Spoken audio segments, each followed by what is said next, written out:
moment. There we go. Both of the YouTube streams and the Facebook stream and the Twitch stream should be live and ready to rock and roll. And we're going to hit the ground running.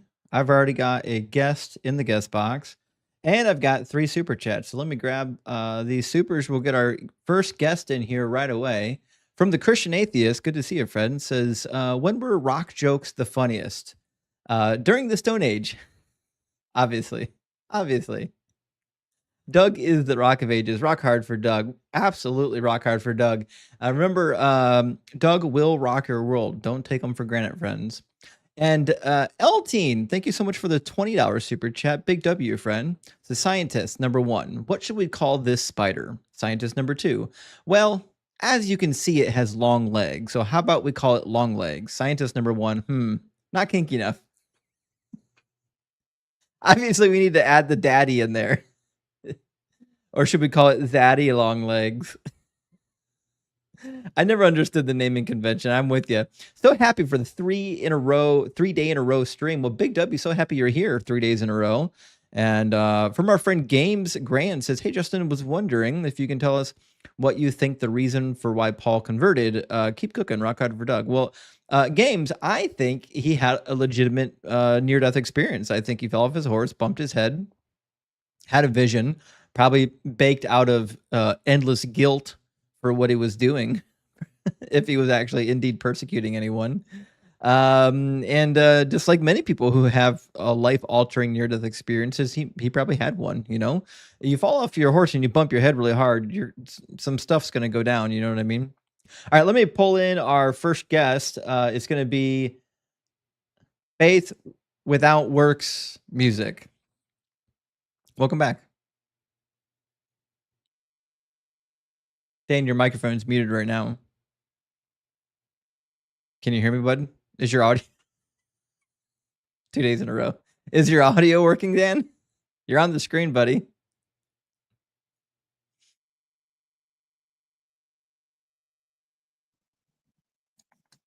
Buddy, you're in the hot seat right now. Is it working? Yeah, I can hear you. You hear me, bud? Is your audio? Should I mute you on the computer? Is your audio working, Dan? You're on the screen, buddy. Can you hear me? I can hear you, but it's like super delayed. Are you using your computer or your phone? This is my phone. Yeah. Buddy, do you have 5G?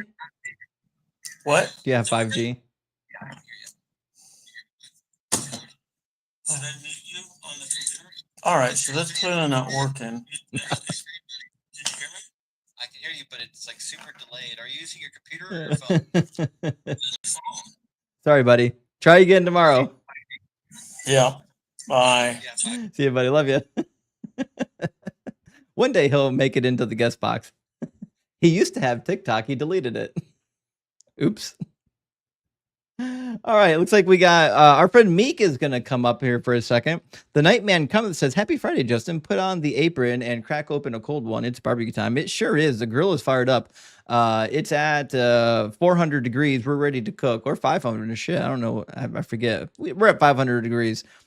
Theoden, thank you so much for the $20 super chat, friend. Says, Christians, when you ask them what God they believe in, I believe in the God of the Bible, the God of Abraham, Isaac, and Jacob, father of Jesus, mother of dragons, king of Andals, and the first men, the unburnt. Actually, you're not wrong. I'm always tickled by the amount of people that say they believe in Jesus, but then they have this crazy theological system that has nothing to do with what Jesus taught. I mean, good on them for thinking for themselves, but wow, man. You should read the book if you're going to claim the Jesus thing. Bertram, thank you so much for the jellyfish, my friend. Thank you. I really appreciate that. Yoda says, welcome to Doug's Pretzels. How can we help you?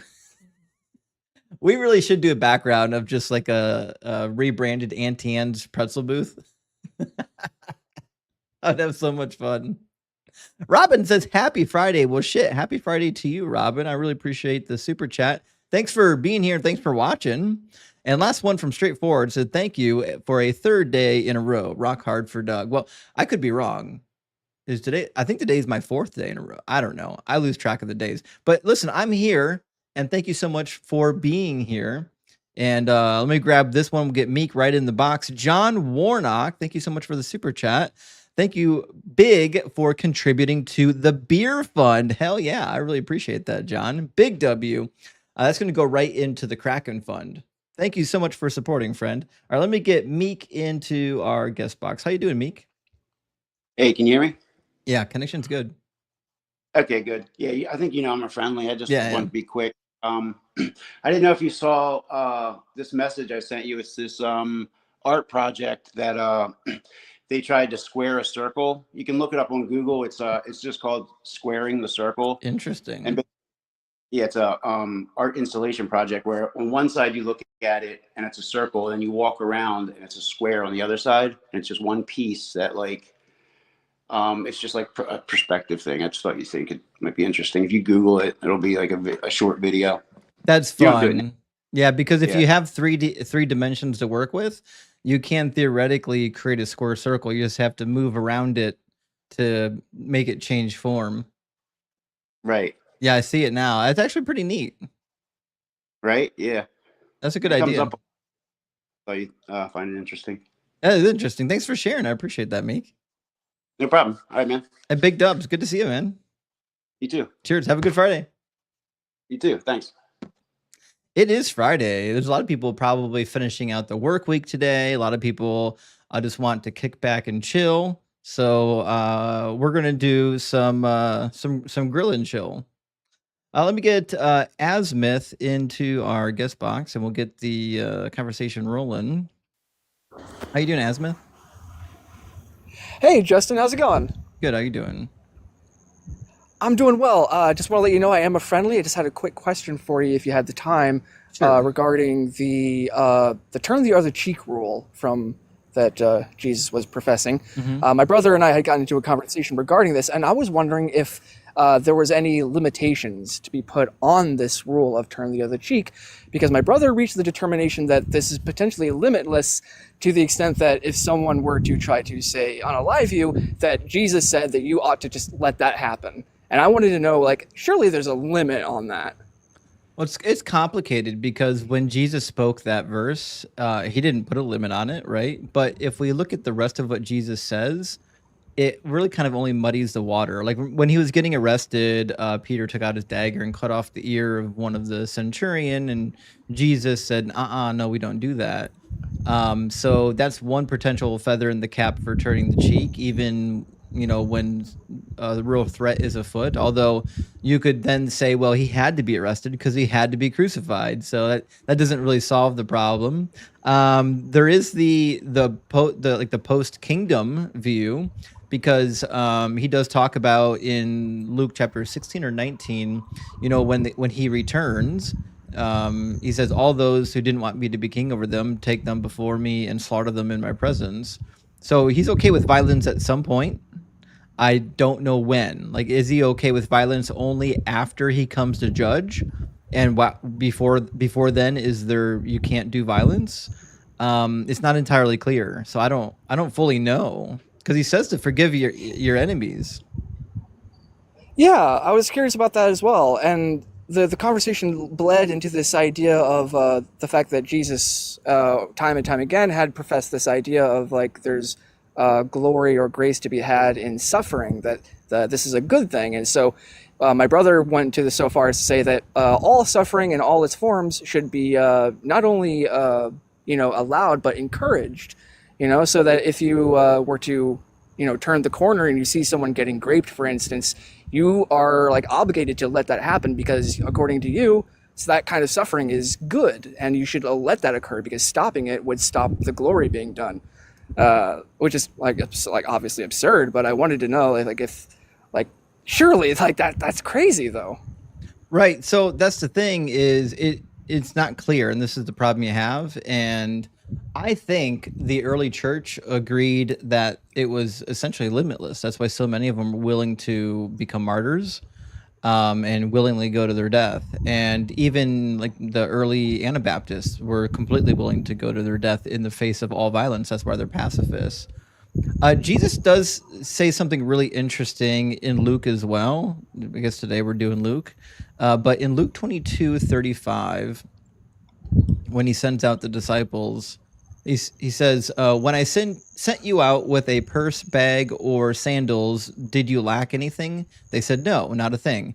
He said to them, but now the one who has a purse must take it, and likewise a bag, and the one who has no sword must sell his cloak and buy one. So it's not entirely clear, but this could be more end times teaching. He could be suggesting that the end is finally here, and when we do get to the end, there will be war. You will have to fight. So it's the Jesus of the New Testament's not clear, and that's why the church has never really had much agreement on basically any Christian teachings. Like they can't agree on salvation, whether it's temporary or permanent. They can't agree on whether or not you have to do works or not do works. They can't agree on whether or not baptism is required. Like they can't agree on shit because the Bible's not actually clear. I completely agree. I figured that if we really can take a view that there is no limit to the amount of suffering you can have, then this could be potentially, with a little bit of tweaking, a very powerful argument that I want to try to foster a little bit more. But I just wanted to get your perspective on it. But I appreciate all you had to say, and I'm going to let you get back to the debates, and looking forward to hearing the rest of it. Sure thing. Hit me up on the Discord. I'll send you some documentation that has the argumentation from the early Anabaptists, because they did lay out a pretty lengthy defense of pacifism within their movement, and I think you might be interested to see it. I absolutely would be. I'll be sure to join up the Discord and see what you have. Cheers. Good to hear from you. Appreciate you. Take care. Sarah, welcome in. Hello. How's it going? Good. How are you doing? Good. Am I early? I feel like I'm early. No, you came just on time. We just started 12 minutes ago. Oh, nice. So you're going to get our first guest. I'm going to read 6 super chats, and we're going to get our next guest in here. It's going to be awesome. Ready. I'm excited. Helping Mega says, praise Doug and Sharon for a week of barbecues. Absolutely praise Doug and Sharon. I hope you guys get your fill. And Yoda says, do the big 3 worship the same God? Jews, Christians, and Muslims. I've heard they say they do, but when I ask a believer, they say no. Well, they really don't. They think they do. They claim they do. But when you ask them about the properties of that God, they can't agree on the properties of the God. So no, they like, just because you say that it came from the same historical background doesn't mean that you're worshiping the same God, even if you want it to be the same. And Cheese, my friend, great to see you, said, if someone brings up the Shroud of Turin, I hope to Doug not. Please ask how we can know it is Jesus and not Fred. Actually, just for you, Cheese, if it comes up today, I'll ask that exact question just for fun. Evan, thank you so much for the $9.99, big buddy. It says, enjoy the live streams. Keep up the good work. Well, thank you, Evan, for supporting the live stream. I really appreciate that. And Baz Kuda says, 1 Kings 18:42, Elijah went up to the top of Mount Carmel. There he bowed himself down upon the earth and put his face between his knees and promptly rolled all the way back down the mountain. That's what happened. He just rolled down. That's the thing that happens. Lou, thank you so much for the $9.99 super chat. It says, learning is one of my favorite things to do, and you are one of my favorite channels. I've been listening to you for several months. Teach me how to Dougie. We're going to try, friend. And thank you for being here. We love learning too. And you picked a good day to be here. We got the big brain joining us for the conversation. T-Maz says, genuine question. Do most exorcists actually believe what they do is real? What do they actually do at these exorcisms? A priest once told my Catholic school he saw a woman vomit nails. Thoughts? So I've met people who have, quote unquote, been at exorcisms or done exorcisms. They all think it's real. They think they're doing a real thing. I've heard these amazing stories. I heard a story once that like a 12-year-old girl picked up an overweight, like 35-year-old man and threw him across the room. But like, these are just stories. I've never heard confirmation or proof of these. It's weird that they don't film them and then publish the film to demonstrate the truthfulness of their claims. Because if I was an exorcist, I would film every single one. And the minute a 12-year-old girl threw a grown-ass man across the room, I would publish that on the internet so everyone could see that what I'm doing is real. But weird that this never seems to happen. Now, welcome in, camera guy. Hey, can you hear me, Justin? Yeah, I can hear you. Okay, cool. So I won't take a lot of your time. I am a follower, big fan of both you and Sarah. Sarah, I messaged you on one of your lives a few weeks back saying that I followed you because Justin told me to. Oh, nice. This Well, is thank Justin. you. This is the Justin I was referring to. But anyway, so as a devout follower of Doug, um, but I'm a rookie. I'm a trainee as far as learning and how to. Not that I want to argue a lot. My thing is, I know that you hear things over and over and over, and you even mention that to the guest, that everyone here knows where this argument's going. And I just want to ask you if just once in a while you could let them sync themselves so that we can all learn where the argument's going. Because when you tell us that, all 900 people out here know where this is going, I can vouch for the trainees like myself that are out here that I say, no, no, no, let them go. I want to hear this. But I know for you it's frustrating. But It's a fair point. That's my only ask, I guess I would say. It's like the old saying, give them enough rope to hang themselves with. Yeah, but it's just wanting to hear them and just hear where they're going and what, where that fallacy starts. And I know you can cut to the chase. I was in emergency medicine for 30 years, so someone comes in with a grade 2 ankle sprain. It's like, yeah, okay, boop, boop, boop, there you go. But for trainees, you got to take time and explain it to them. If you have a trainee with you. So that's all. I mean, I love the channel, and I'm a big fan of Doug. I actually met my first young creationist 4 nights ago, a 60-year-old woman, and denies evolution.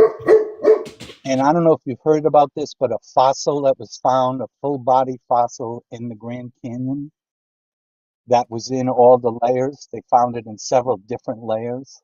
Have you ever heard of that one? No, it'd be news to me. Yeah, okay. No, I didn't even entertain it. I was just like, okay, whatever. But anyway, thank you. Sarah, I love your channel too. I'll go back to listening and smell the barbecue. Cheers, buddy. Good to hear from you. Good to hear from you. Thanks. All right. I think monadic property was in the guest queue next. We're going to bring in monadic property. It should be interesting. How you doing monadic? Yeah, hello? Yeah. Yeah, do you actively affirm the not God worldview? Oh boy, here we go. We got a Darth Dawkins acolyte. That was like a yes or Cool. no question. I You don't want know to try if you- answering the question? You want? I'll just mute you for now. So I'll explain the rules. So the way this works is it's my live streams, not your live stream. You don't get to come in and dictate how the conversation goes.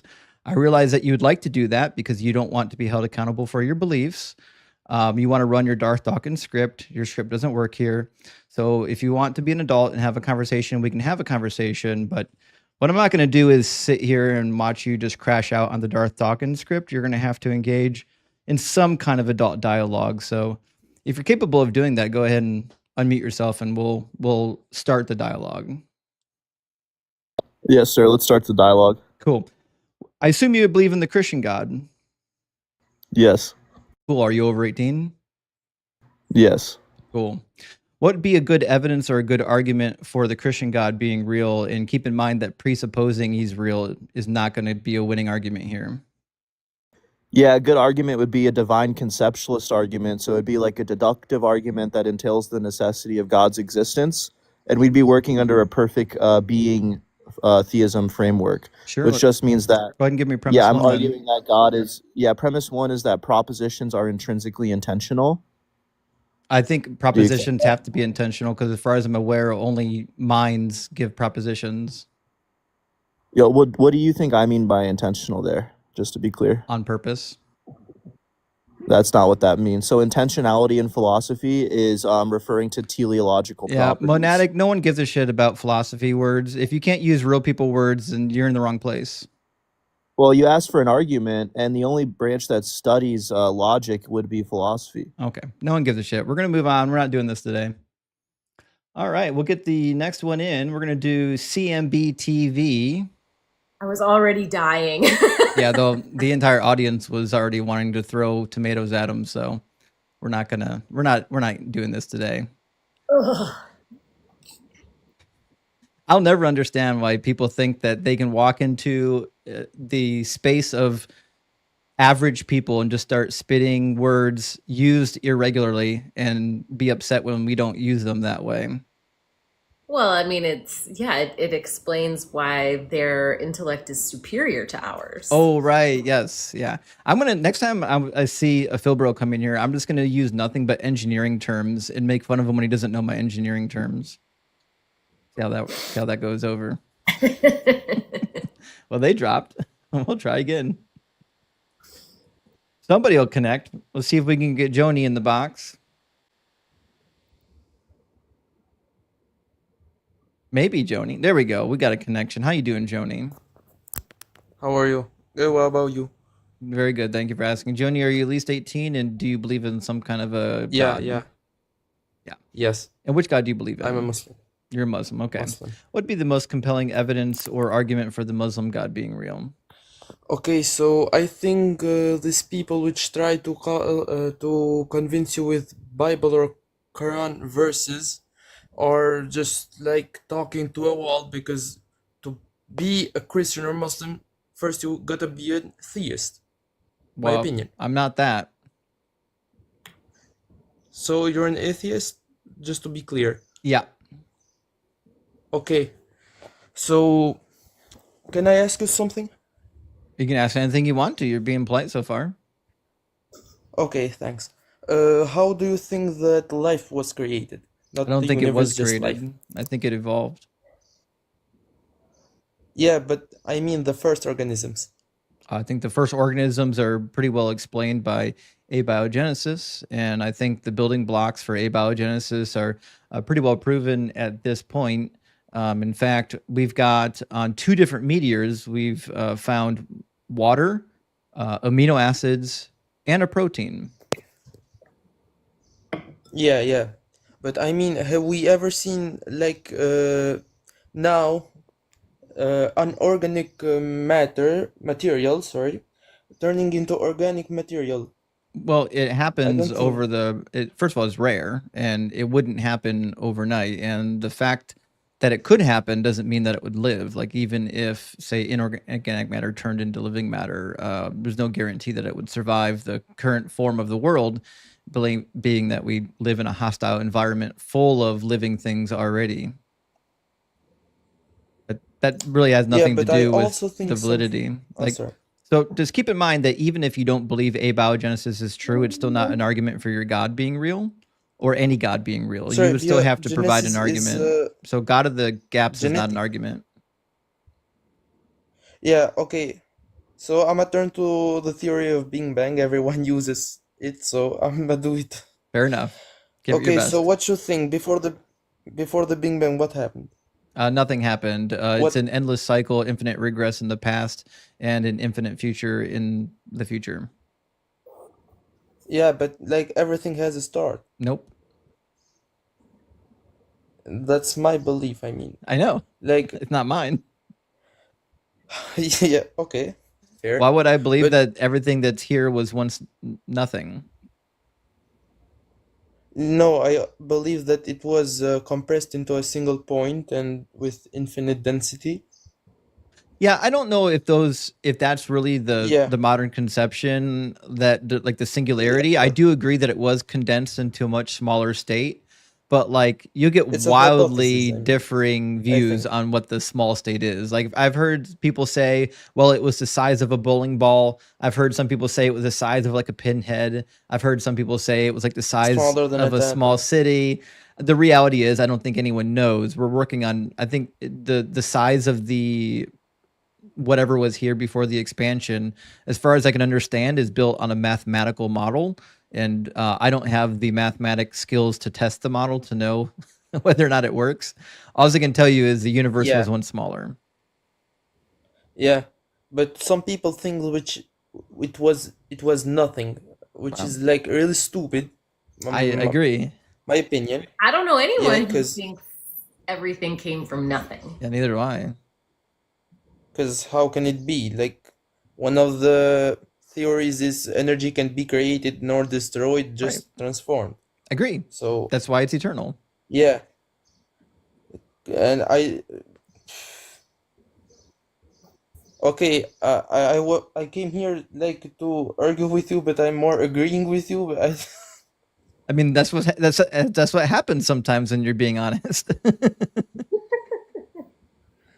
so I'ma go now. All right. Have a good one, Joni. Thanks for Bye. giving it a shot. Well, he was really nice, wasn't he? It was very nice. Absolutely. We do have a couple people that have been waiting in TikTok. The guest queue in YouTube's just now starting to populate. If you're on YouTube, you don't have to join via TikTok. You can join via YouTube. Obviously, you can use the link on the screen here and here, or you can click the link in the description of the video. I'm going to grab just a couple of super chats. We'll get our next guest in here, which is CMBTV. Flux says, "Hey, Big J." I haven't been called Big J for a very long time. Did you get a book I sent you? That book I did, Flux, and thank you so much. I already started reading it. It's a great bedside book, so I really appreciate that. Big W. Thank you so much. And Sarah's making fun of me now, both because someone called me Big J and because somebody gifted me a book and I'm a huge nerd. It's a laugh of endearment. I'll take it. Fun doodle. Sarah's laughing at me. It's okay. You can make fun of me. We're good. It's fine. It's not funny at all. Von Doodle says, "I've never believed in any gods, been an atheist forever, but listening to your logical arguments about truth and reality keeps me sane in an insane world." Von, you were smarter than I was. I had to go through all the mud to get to the atheism point. Like, I had to be silly for a while. But big W on you for not, caving into that nonsense and just using logic the whole way. Peter says, "Me should go work on my book." Wait, Justin's live. Sorry, Peter. You can do both, my friend. You can do both. You'll get pockets. Bryce Aroni says, "Forgive your enemies while I burn mine in hell." Isn't that the craziest thing, that people will say Jesus is loving and forgiving because he tells you to love your enemies, but then he will for sure cut you up with swords and burn you for eternity in hell. It's just too loving for me. I don't know if I'm ready for that. Len says, "Doesn't the part in Exodus 20:16 about the witnesses discount the entirety of the Gospels?" I don't think so. So Len, what happens in the witnesses from Exodus is, it's also in Deuteronomy. Like, in order for any capital punishment to be carried out, you need at least 2 witnesses. But it's assumed that there were, in fact, witnesses. In fact, Jesus went before a council among multiple witnesses, and then when he gave the confession, the high priest tore his cloak and said, "What more do we need?" He's just committed blasphemy, right? The one you're referring to in Exodus 20:16 says, "You shall not bear false witness against your neighbor," but I'm not really sure what that has to do with what happened to Jesus. I mean, I don't know what false witness happened or who the neighbor was, but anyways, interesting question. Let me grab 3 more super chats. We'll get our next caller in here. It's CMBTV. Colin says, "Hugs from Scotland, loving the time for our lives. Keep destroying the religious nonsense." I'm going to try, Colin. I really am. And Big W over in Scotland. Hope you're doing well. T-Maz says, "When we say the Bible condones slavery, isn't that just for the Jewish people, not necessarily everyone else, since those laws were for God's people?" Well, not really, because if you just get rid of the law, that doesn't get you to the end of slavery. That just means you can have as many slaves as you want. There's no limitation anymore. The slavery law wasn't the thing that was allowing them solely to do slavery. They wanted to do slavery. The law just said you were allowed to. So nothing says you can't. And last one from our friend Renee the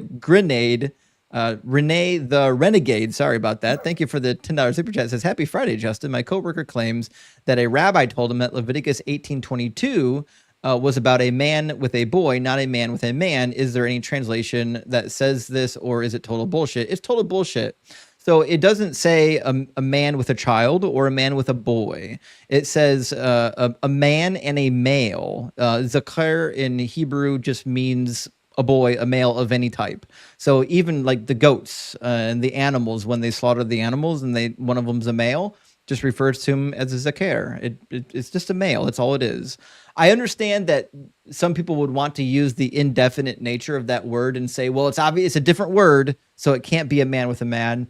But the fact of the matter is, it could have said boy. It could have said na'ar. Na'ar is the word you want for boy. It doesn't show up in the text. So, yeah, your rabbi's lying to you, friend.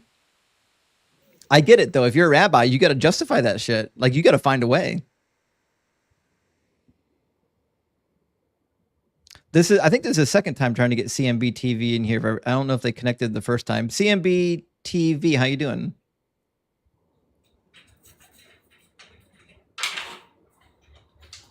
You're muted. CM?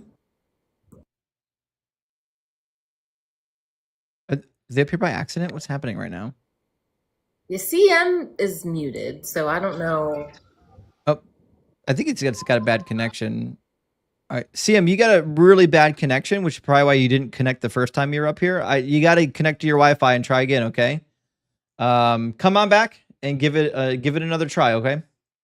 All right, we're gonna get Rami for absolute truth. Let's see how this works.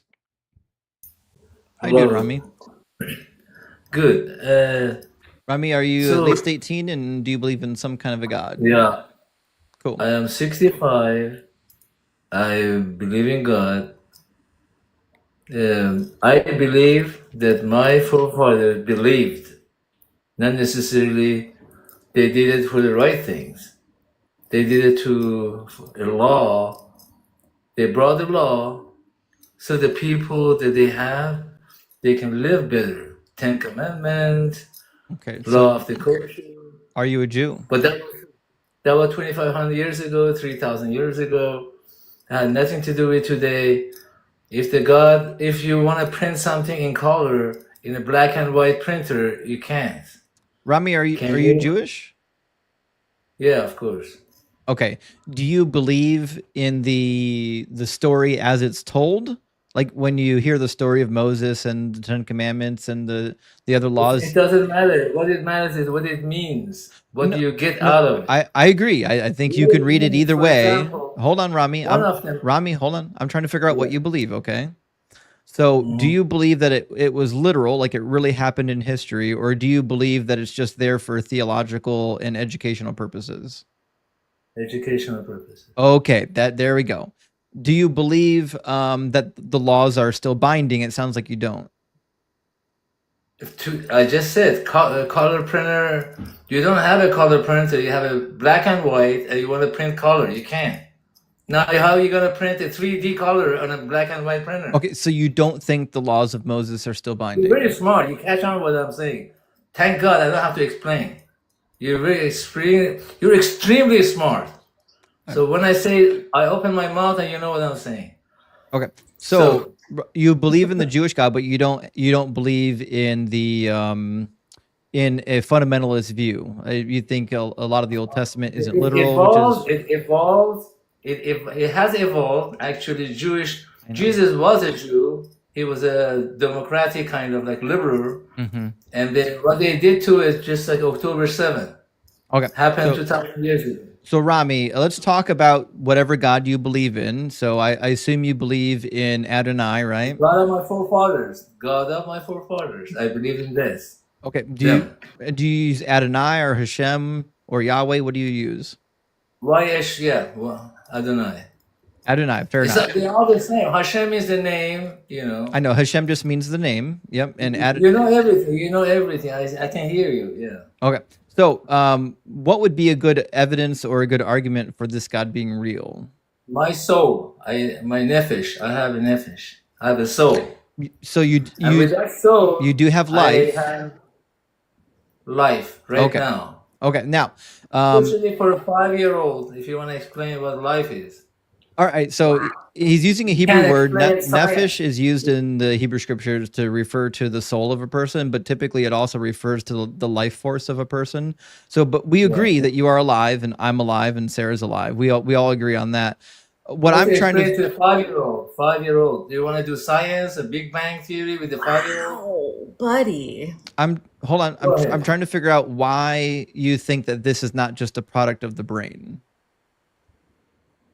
What is not the product of the brain? Of course, brain is it all. We have brain. Right. What do you think Can is it? you give us some evidence that you have a soul? I live. I That's breathe. just being alive. I How about- believe. I live. I have a soul. I have a life. So you don't have any evidence that you have a soul. Do you have evidence you exist? Yeah, that's different. What's the difference? You can talk to me. I am physical. I am auditory. No. Tell me what your It's evidence all for the figment of your soul imagination. Everything. We are all energy. Nothing. If I go the speed of the light, I can go through you, right? We're all made of energy.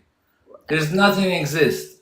Okay, We're so all you're just imagining. It's just that a probability. you have a soul.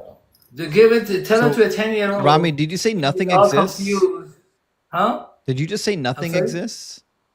Yeah, we are all energy, right? If you want to look at it that way, if you go with speed of the light or whatever, the energy, I can pass through you, right? So then How- God doesn't exist.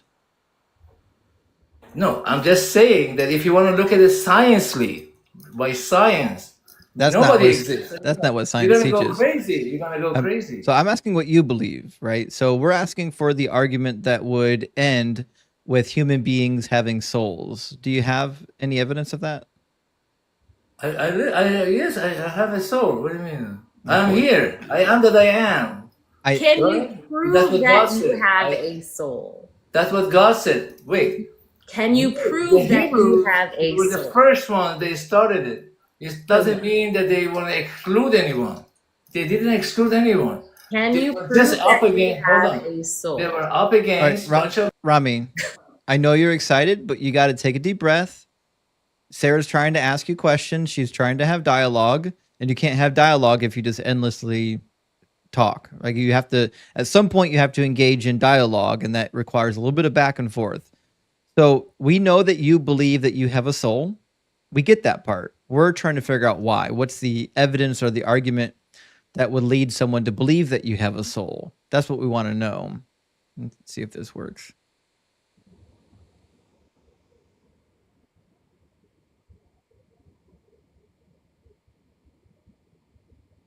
Does he know he's muted?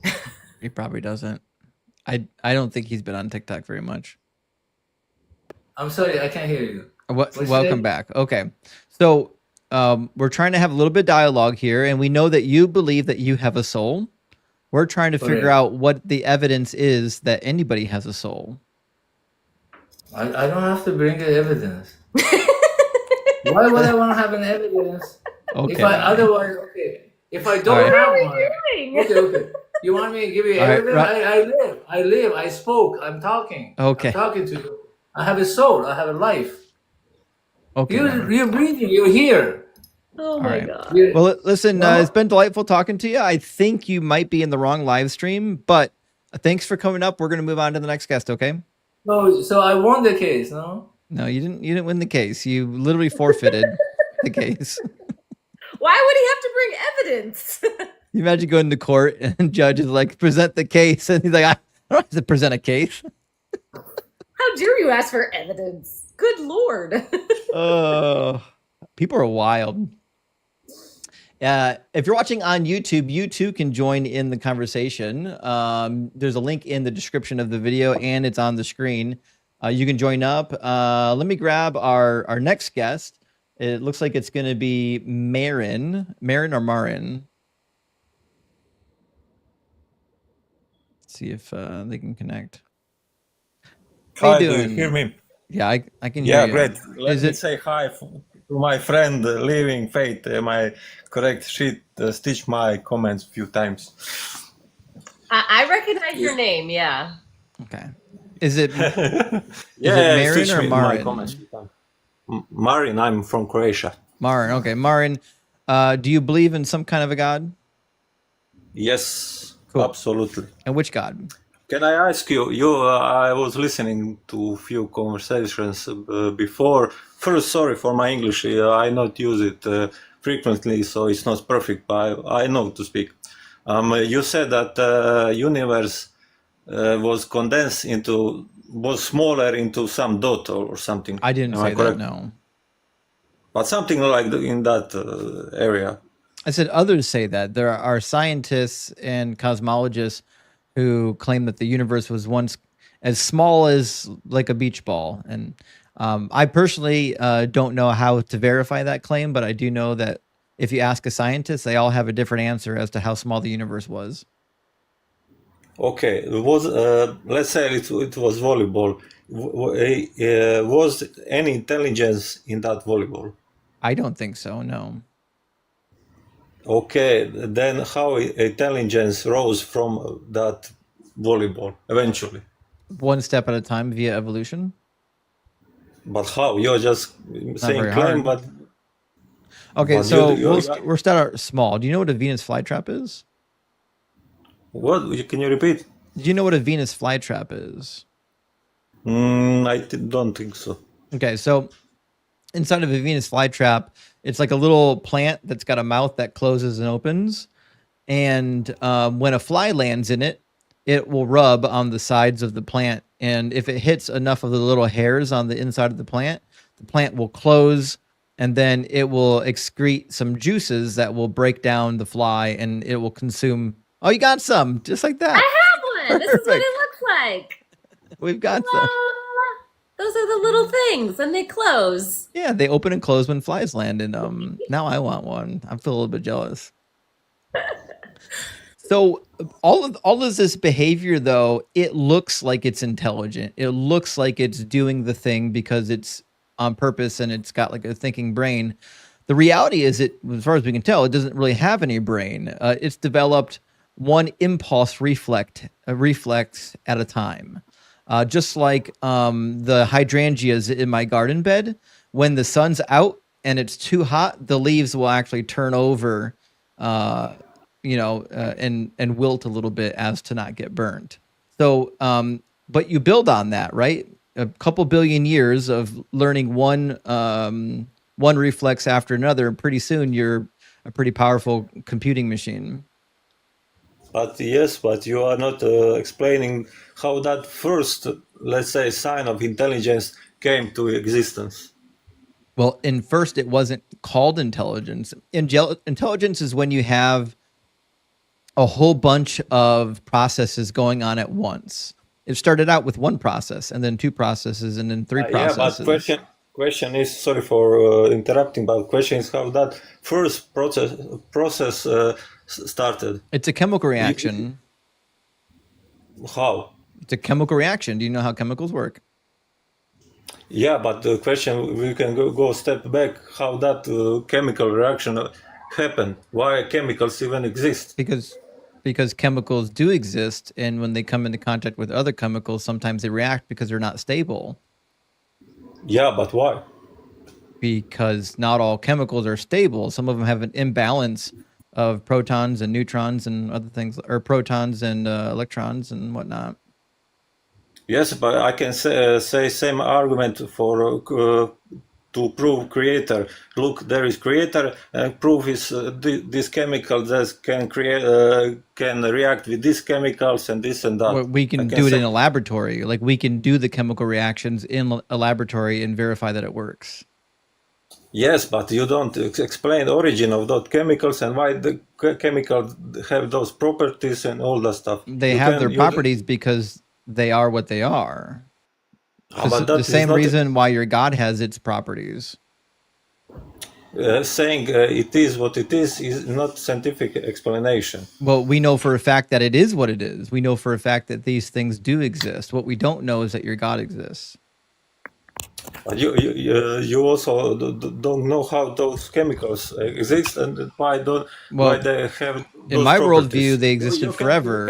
In my worldview, the fundamental particles that make up the universe always existed. I see no reason to believe that nothing gave rise to something, or that a magic fairy gave rise to something. Okay, you believe the universe always existed. Yeah, no one created. I believe something always existed, even if it's something as small as a quantum field. Okay, but you have problem with God just existing. I don't have a problem with God existing. I see no evidence for it. But what you wouldn't intelligent universe, whatever, however it is not perfect, would give clues that God, let's not even say God, some intelligence created it. I don't think the How would- universe was intelligently created, and I think looking at the Earth is a prime example. If something created the Earth, it's clearly an evil being. Why would you create the Earth so that it would have natural disasters that randomly kill 100,000 people a year? Do you know? You probably know why we was kicked out from. According to the Bible, I'm not trying to force you into anything, but according to the Bible, we live first in perfect conditions. There was no earthquakes, no disease, death whatsoever. That doesn't original answer the design. question. That doesn't answer why God created natural disasters. Why do you do it? That is why I say that, because we were kicked out from the garden and went into, let's say, sorry for my English, it's a little bit complicated, even for English-speaking people to explain it all. How will I say? I mean, I think we're familiar with the idea that you think it's because of sin that we have natural disasters, but it sounds like your primary argument is that the world is big and complicated and we don't understand where everything came from, therefore it has to be God. No, I wouldn't say it has to be God, but I will say if God exists, wouldn't we see signs of intelligence in design? No, I don't think that's a requirement. And then, in your opinion, if God existed, I'm saying if God exists, we would see a world that didn't cause unnecessary suffering. What we see in a world is unnecessary suffering because you believe that your God is all good and he's all powerful and all knowing, which means he wouldn't have created a world that included natural disasters. That is why I say a story from the garden. Why I say that. Sorry, Marin, can I finish? you don't actually need to tell us the story. We all know it. Just give us the answer to the problem. Why I'm trying. Let me say 1 minute or two, please. Again, Marin, we all know the story. You don't have to retell us the story. I think you don't. No, we do. No, we literally do. No, Marin, we know. Marin, stop. We know the story. Don't tell us the story. Just give us the answer. Why did God create natural disasters? I'm trying. If you don't want to, you can kick me out. Marin, it's just an answer. We don't need a story. Well, can I tell it in 1 minute? You can tell it in one sentence. You want to explain it in one sentence? I don't want an explanation. I just want an answer. But can I try? Why did God create natural disasters? It's a one-sentence answer. So, in Garden of Eden, we were living in perfect world. Can I do it? I know the answer. Sarah, we'll try this again. Sarah, why did God create natural disasters in the Christian worldview? Because natural disasters are the consequence of the fall. When the fall happened, everything bad happened, and it's all our fault, even though God's actually in charge. Shit, that was easy. Why couldn't you say that, Marin? Because you can't stand 1 minute to explanation. You want one sentence. That's all we need. And Was I right? So Am you I want to correct? tell me? Was she right? No, let me ask you. Was so she you right? think God? Marin, was I right? Was she right? You don't know how to listen. Was okay, she right? Goodbye. They always want to tell stories. I'll never understand why they think telling stories is a workable method for dialogue. I don't know why they always assume we don't know literally the first story in the Bible either. It's the only story Christians even know. Oh, did he drop? Yeah, he just wanted to preach. Oh. Marin, I knew the answer, right? That's what you were gonna say. Yeah, I promise we've heard that before. He was mad that you could give the answer, and he had to give you an entire lecture on the Adam and Eve story. All right, let me grab a couple of super chats. We'll get our next guest in here. Burner Bunsen, thank you so much for the super chat. It says, they can't speculate all damn day. We are working on the same evidence. How can you make a claim without knowing what your claim fundamentally means? Well, listen, in the Christian worldview, when you make claims, they're always band-aids, right? So most of the claims of Christianity were not thought through, and then all subsequent claims are just band-aids to fix the problems with the first claim. None of them are actually good solutions. Yoda, thank you for the $5 super chat. Says, can you explain the Trinity? Well, it's illogical, so not really. Was Jesus God? Was he the Son of God? Who is the Holy Ghost? Or direct me to a good video explaining it. Thanks, Rock Hard for Doug. I think the best video to explain why the Trinity is absolute nonsense is to watch the debate. There was a short little debate between Danny and Inspiring Philosophy, and Inspiring Philosophy literally had to concede that in order for the Trinity to be true, he had to abandon classical logic. So that's probably the best way to go. I'd watch the debate between Danny and Inspiring Philosophy. And Daniel says, thanks to you, I'm aiming to get a PhD in higher Kundalini calculus. Unfortunately, I have to be at least density 12 first. I swear, the amount of woo that we got this week, I was way over my threshold for woo. It's We're all not. talking about Kundalini yoga. Yeah. Oh, I watched that documentary this week, Breath of Fire. It was intense. We had a firm believer in the thing yesterday or the day before, I forget. Crucifix Me, thank you for the super chat, friend. Says, to be Catholic saint, preach morality, cover for predator pals. Poland's done with JP2. P.S. Did Kundalini lost 2 levels in the Matrix? Don't recommend. I'm sorry you lost 2 levels in the density Matrix. We'll pray to the sun for your revival. And Harris says, have you had the misfortune to debate the 7-day week proves God guy?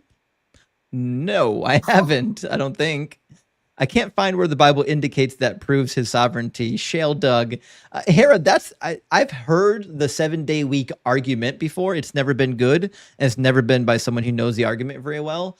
But as for the guy who created the argument, I have not debated that person. Stephen says, are barbecues burning flesh for God? He must be happy. Barbecues are burning flesh for Doug, but you don't have to sacrifice anything. Don't worry about that. Brianna says, do you think there's any good evidence for God? No, or else I would be a believer. And faith without works, music. Thank you for the $1 super thanks. I appreciate that. And Roger Wenzel says, exposing the ignorance of Christians about their own religion is very entertaining indeed. Actually, that's kind of what we do here. We tend to try to educate because what we find is most Christians haven't actually read the book, and we have. And Faith Without Works coming in again said, I have to spend $2. You owe me $3. You don't have to spend anything, Faith Without Works. You don't have to super chat. But I'll bill you for this conversation later. Don't worry. Vern, thank you so much for the $20 super chat. Huge W, my friend. Says another live stream. I'm still trying to get through yesterday's stream. Anyways, keep cooking, man. Also, fuck the Browns. Let's go Steelers. Vern, I'm going to have to ban you from the channel now. Thank you for watching. Thank you for supporting. I appreciate that you're a football fan, but unfortunately, you're no longer allowed in the live stream. We just got to get rid of you. Sorry. Actually, we agree. The Browns suck. I'm stuck with them. What are you going to do? What are you going to do? You got to root for the home team, right? You don't want to be a traitor. Go Bears. I'd root for the Bears before the Steelers. Welcome in, Duke. Hey, how's it going, man? Very good. Thank you for asking. Duke, are you at least 18 and are you a believer? Yes. Yes to both of those. Cool. And what kind of a God do you believe in? I believe in the Holy Trinity. I'm a non-denominational Christian. Cool. So what would be the most compelling evidence or argument for the Bible God being real? Do you want spiritual or like fossils, or how do you want to go with it? Hey, whatever you think is convincing. I think the most convincing is probably the seashells that they found like up on top of the mountains.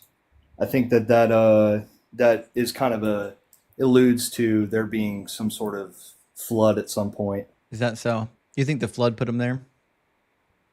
I would think so. How come there's not seashells on top of every mountain? That's a good question. I think it might have to do with probably the age of the mountain. Yeah, there you go. Now we're getting somewhere. The reason why there are seashells on top of some mountains, not all mountains, is because those mountains used to be under a body of water. So not all mountains existed for millions and millions of years. Some mountain ranges are fairly new. I agree with you. The ones that I'm talking about though are quite old. I'll have to let me. I don't have my laptop with me right now, and if I close the app, it will.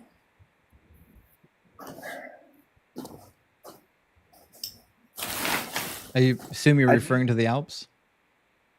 Not quite. There was some. It was some mountain in the Middle East. Hang on, I'm fetching my laptop out of the. Like where you think Noah's Ark was? No. So they're saying that the Noah's Ark was probably roughly landed in closer towards like Africa. Ararat, Mount Ararat. Yeah. Up near Anatolia, the Caucasus Mountain Range. Yeah. So Mount Ararat's only about 2 million years old, by the way. Interesting. Yeah. How old do you believe the Earth is? What, 4.7 billion? Is that about right? Mm-hmm. Okay, so about half the time span of Earth's creation. No, 4 billion. Oh, billion. My 2 bad. million. Yeah. My bad. Sorry, I misheard you. It's okay. I guess I really just like I'm kind of curious to see your guys' perspective of things. Like, what questions do you have for like the people of faith? Like, what are your big questions? Like, what kind of like prevents you guys from believing? Is it the lack of evidence? Yeah, fire away. How versed are you in the Bible?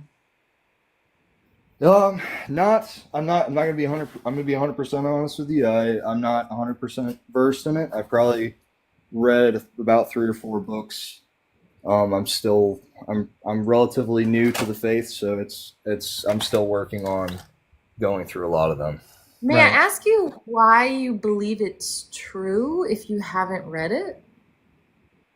Absolutely. Yeah. So, a while ago, I had a dream where, so in this, for context, right? I have not prior to this dream, I had like almost little to none experience with church or going to church or anything like that.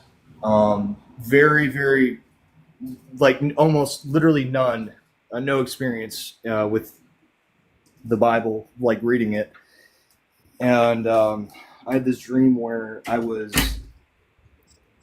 to the pearly gates, and they basically cast me down to hell. And I woke up and I just started crying like profusely. So that's kind of what cemented, like woke me up. Like, hey, I need to be a better person than I am right now, because what I am right now is not enough. So, do you know that people in other religions or other cultures have dreams about the gods of that culture too, right? I actually worked with a Hindu gentleman that was visited by 2 of the main 3 Hindu deities. And that was a lot of validation for him, but certainly you wouldn't accept that those deities exist, would you?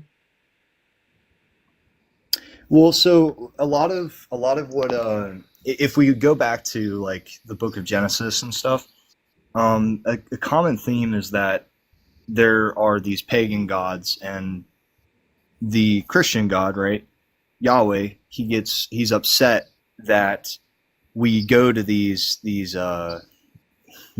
other lesser gods, and this is how the text explains it, right? I'm not discrediting anybody's religion, right? I'm just explaining it from the perspective of the Bible. It says that, like, hey, you're giving all these attention to these false gods, but ultimately they don't really care about you like I care about you. And I don't discredit their existence, right? It's just that they're not as powerful as Yahweh. So they're not like they. Oh, so you believe in multiple gods? Like there's lots of gods and this is just the God that you worship? No, so it's a little bit more complicated than that. It's so we have Yahweh, right? And if you go into the Bible and we talk about, like, if you go into the book of, I believe it's either Isaiah or Ezekiel, I can't remember off the top of my head. It explains the fall of Lucifer, and explains like how he convinced like a third of his. Hate to burst your bubble, but actually neither of those books describe the fall of Satan, even though both of those books are claimed to have doing so. Isaiah 14 and Ezekiel 28 are the chapters you're looking for, and neither one of them describe Satan at all. Okay. I know that's what the church teaches. I get that, but if you read the text, it's clearly not what it's referring to. Not you don't think that's what it's talking about whenever it's talking about the cherub that got consumed by pride. That's Ezekiel 28, and no, the cherub is a riff on Humbaba, the cherub that was in the cedar forest next to where this king of Tyre was. If you read the Epic of Gilgamesh, in fact, it's a direct parallel. So he's making fun of the king of Tyre using mythology from his area. Remember, the taunt is to the king of Tyre after he's been defeated. So the taunt has to be understandable to the king of Tyre. King of Tyre doesn't know a damn thing about Jewish theology, much less a Satan character that actually isn't really, like, the way he's in the Old Testament isn't like an evil, malevolent entity trying to harm everybody. Yeah, that's possible. I mean, they definitely use pop culture a lot in the Bible. Like the book of Jude, I believe it is. He references a couple things that are local to the. Yeah. Yep. Yeah. Jude quotes directly from Enoch. First Enoch chapter 9, I think. I have not read the book of Enoch, so I don't know quite 100%. It's all right. Let me ask you a question. What's up? You may not know a ton of the Bible, but you probably are familiar with Christian doctrine. Why does God send people to hell? It's not that he wants us to go to hell. It's that it's because we've, like, so sin separates us from God, right? That's the whole premise of it. So like if I'm caught up in sexual immorality, it prevents me from, like, being in a relationship with God, because he's given us the Holy Spirit to, like, have a closer relationship with him. That was the whole purpose of, like, Jesus sacrificing his life for us. Mm-hmm. It's really that we put ourselves into that position. It's not the will of the Father for us to go to hell. It's that, you know, we've put ourselves in such a position that it's like, I don't think that they would ever change their minds or want to believe in a God. Okay, I'm going to give you an analogy. Do you have any sisters? Niece? Yeah. I asked your sister on a date, and I said, "Hey, we're going to have the time of our lives. You know, I'll be the best date night you've ever had. But if you say no to me, I've got to lock you in my basement and light it on fire. Am I good or bad?" As a person, you'd be bad, yeah. Yeah. So why is it different when God does it? When God gives you the ultimatum of love me or get tortured in fire, why is that now a good thing? It's not quite love me or get tortured in fire. It's more like he's giving us, like, so much, like, the whole purpose on earth is to either get closer to God, or if it's to either get closer to God or find God. It's not that he wants us to. I'm sorry, can you say the question again? I'm a little bit, I just woke up. If you don't choose God, he will torture you, won't he? If you choose to completely neglect God, I mean, I'm not the one that makes the judgment, but it's not, it doesn't look, as scripture says, it's not, your judgment day isn't going to look great. Right, but we're trying to figure out why, because it seems like a really silly outcome for not believing in this deity, right? So I don't believe in this deity. I would in fact say that my life looks most like the life of any believer you've ever met. The difference is I believe and I don't believe and they do, right? So I'm trying to figure out why I should be tortured for eternity in hellfire or until annihilation, either one.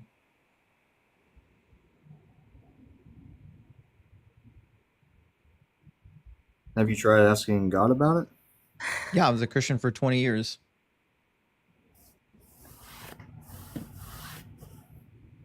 What made you separate from the faith? The Bible wasn't true.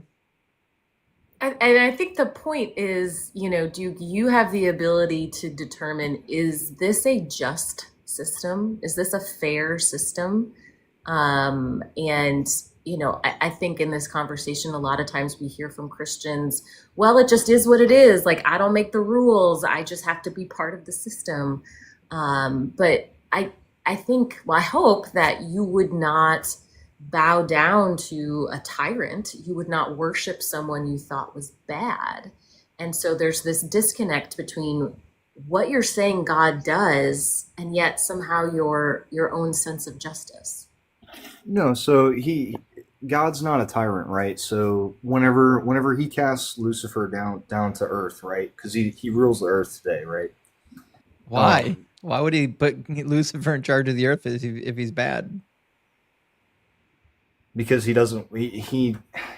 He's waiting. I think so. His ways aren't my ways. So I don't understand the plan entirely.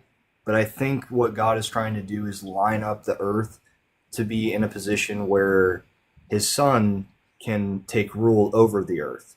And right now he can't do that because Satan is on earth right now. Why does he need to get rid of Satan then? Just axe him, get him out of here. Because I don't think God likes to just destroy. Like, I think that there may be two phases to his plan, right? There could be that right now it's everybody can go and worship God, or they can separate themselves, and then once Jesus has established his like kingdom, there could be a phase 2 plan where it's like, okay, well, now we're trying to save the people that didn't get saved, like, because God is merciful and he's loving. He's given us a lot of second chances. I doubt that they're. But the Satan thing, I'm trying to figure out why he put the most evil entity in all of history in charge of the earth. Seems like a real weird thing to do. That's a good question. I'm sure there's an answer, but I'm not the one that's in charge of that. That's not my circuit. But Duke, you are in charge of who you worship. Right. And so it's if God is doing something that appears to be really mean or unjust or bad, I think it is your responsibility to figure out, are you worshiping a good God or not?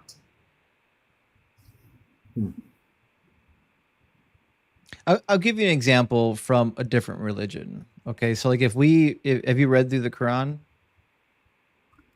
I've read probably about a chapter or two. I couldn't really. Yeah. I'll read you something from the Quran. And remember, this comes from God, right? So I want you to tell me if you think the God of this book is behaving good or bad. So suppose a man marries a woman, but after going into her, dislikes her and makes up charges against her, slandering her by saying, I married this woman, but when I lay with her, I did not find evidence of her virginity.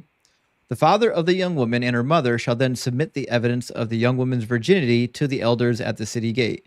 Okay, so if a woman doesn't bleed on her wedding night, they got to go to court. And be like, listen, I slept with her. I didn't see the evidence of the virginity.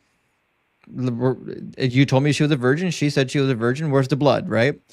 So it says, when you get there, it said, they shall spread out the cloth before the elders of the town, and the elders of the town will take the man and punish him. So the proof of the virginity is the cloth, right?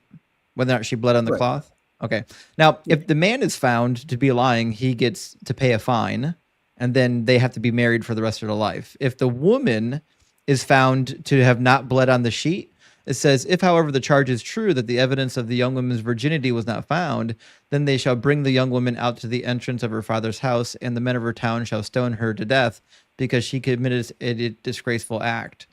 So do you think that's a fair thing to do, to brutalize by stoning a young woman who didn't bleed on her wedding night? No, I don't think so. No. No. And you would say the God who gave that command is like horrific. Because like brides don't bleed their first time. Only 43% of them on average bleed their first time. Which means like a bunch of innocent women are going to get stoned. It's possible. Right. Again, there's no way of really knowing like why he would give that command. Well, this is from Allah, right? Right. Why would Allah want this command? He tells you in the book, he says to purge the evil from among you. You got to kill the non-virgins based on faulty evidence. It could be, we could argue that it was a law that was established to tell fathers to properly raise their daughters so that they don't end up in a situation like that. It could be the situation like that we're describing is a woman who could be a virgin and just by nature of her biology doesn't bleed on her wedding night. That is her situation. Right. So how is a father raising a daughter correctly to ensure she bleeds versus not if it actually has nothing to do with her virginity? Okay, so that will go into like the traditions of marriage, right? No. I'm talking about the biology of the situation. The law says if you don't bleed, you're not a virgin. However, biologically, many virgins do not bleed their first time. Okay, and that evidence is probably right. I don't know how. It is. I don't know. Okay, and Sarah's a physiologist, by the way. Okay, cool. So then you're definitely right. So that we don't know if that law was taken into 100%. What? Not. But no one's asking if it was followed. We're asking, is it a good law?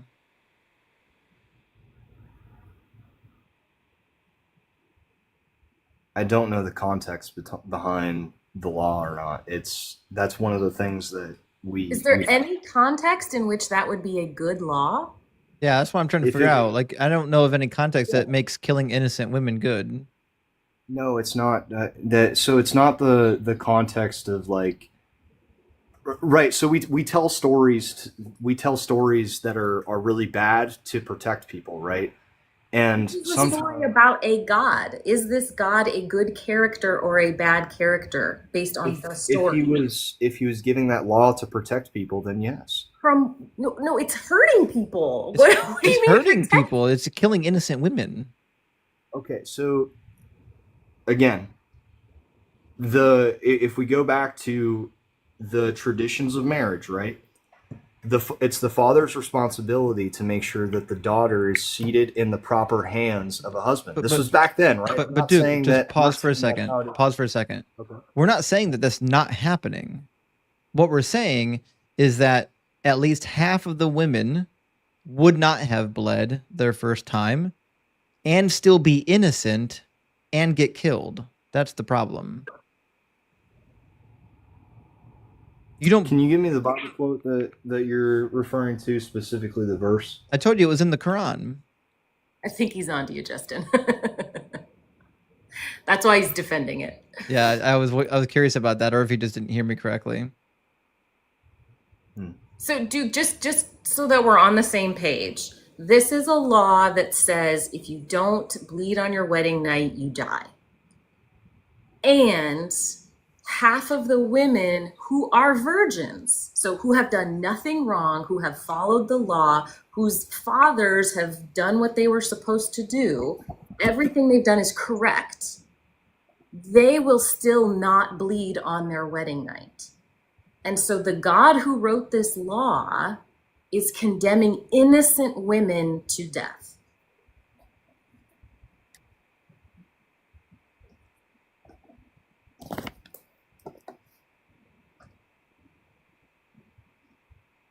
I'm sure there's a reason behind it. Why? Why are you sure there's a reason behind it? Is there ever a good reason to kill innocent people?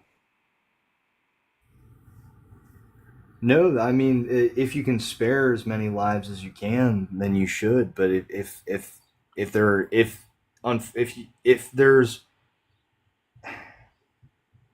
has to be like some sort of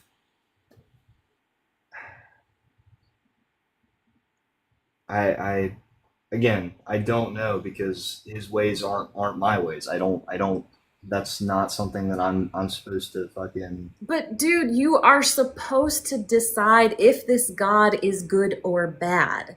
And if you are going to pledge your allegiance to this God, it is your responsibility to read the claims, to read the book, and to know what this God actually does before you pledge your allegiance to him. I know that you can see that God has written a bad law. This is literally commanding his followers to stone innocent women. And so that is clear evidence that this God has created a bad law that harms people.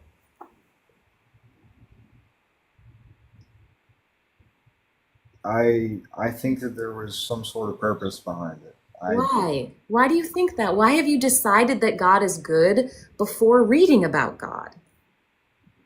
I have read about God. You haven't read most of the Bible. You have to read the whole thing to see the whole picture. And I'm getting there, but I haven't gotten there just yet. Right. That's my point, is you've preemptively decided that this God is good. You preemptively decided that. And now when you're seeing evidence to the contrary, you're just pushing it away because you've already decided. And even though the document you claim is true is showing you how this God is harming people, you won't see it because you've already decided that he's good.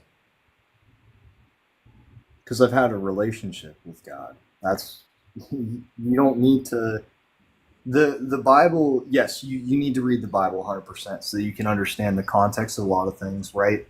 But if we base our judgment on God off of pre-existing mistakes, then Wait, what? The Bible or God making a mistake? it could have been a person that interpreted it incorrectly. So the Bible's not true? No, it is true. Okay, we read this directly from the Bible to you. Right.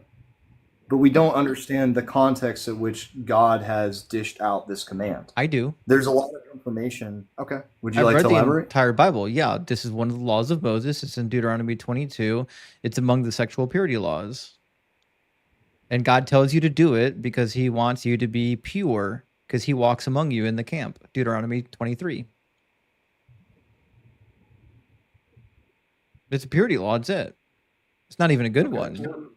Is it possible that a lot of the because we have generation, have you heard of generational sin, right? I'm assuming you have. That's going to make it worse, not better. How so? Because generational sin is unjust. I shouldn't be held accountable for my parents' sin. My sin shouldn't be held account to my child. That's silly and it's ridiculous. Right, but that's why they back then you would sacrifice an animal or something to God. Why? And that would be an atonement for your sins. Why does God need you to kill an animal so that he doesn't do something that's unjust? I don't know why God needs. That's a question for God, not me. See how once we probe a little under the surface of the God, it ends up with a lot of I don't knows. the reality is it's because the God doesn't actually make a lot of sense. He's just not just, he's not good. Do you think there's ever, and this is an encompassing statement, do you think that there is ever a scenario in any possible world where women should be punished for the crimes of their husband? So like if I go out, I commit adultery, should my wives be raped for my adultery? I'm sorry, could you say the question again? You broke out a little bit. Yeah, if I committed adultery, is there a scenario in which my wives, say I have 10 of them for this example, my wives should be raped because I committed adultery?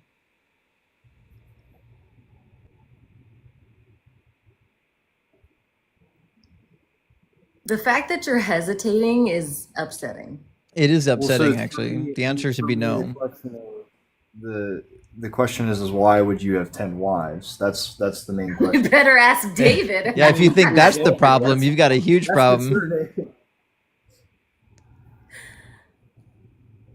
So, is there ever a scenario in which my 10 wives should have to be sexually assaulted if I commit adultery? No, absolutely not. Ever, no matter what.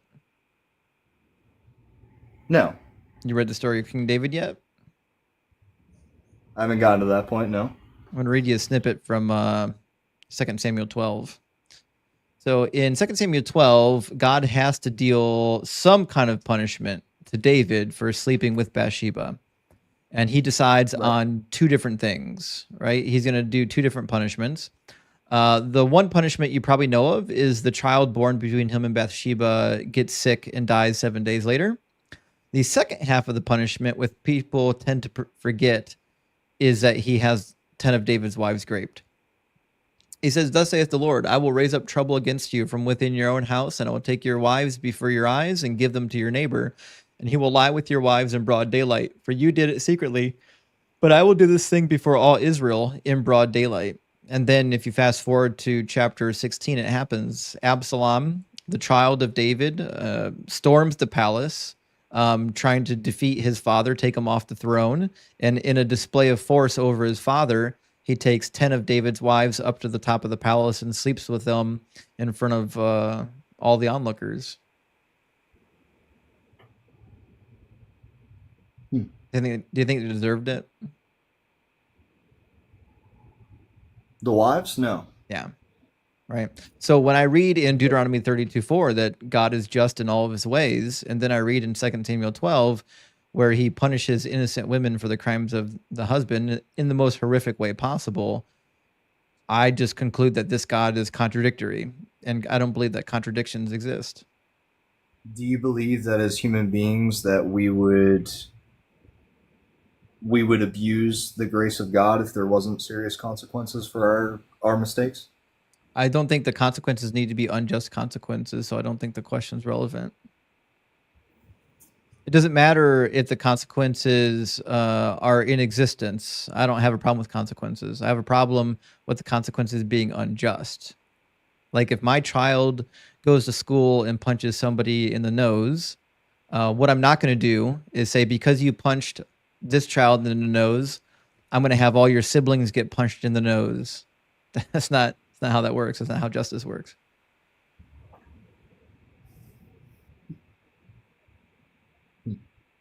You see the problem, Duke? I suspect you do. I'm sure there's an underlying reason behind it. I doubt that it was just because God is so evil and that he wants everybody that doesn't love him to off themselves. It's just a punishment. He thought the most effective means of punishing David was by having David's property, his 10 wives, raped.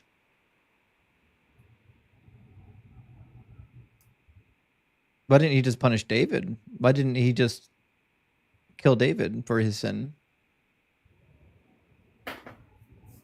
Because he had a greater purpose for David.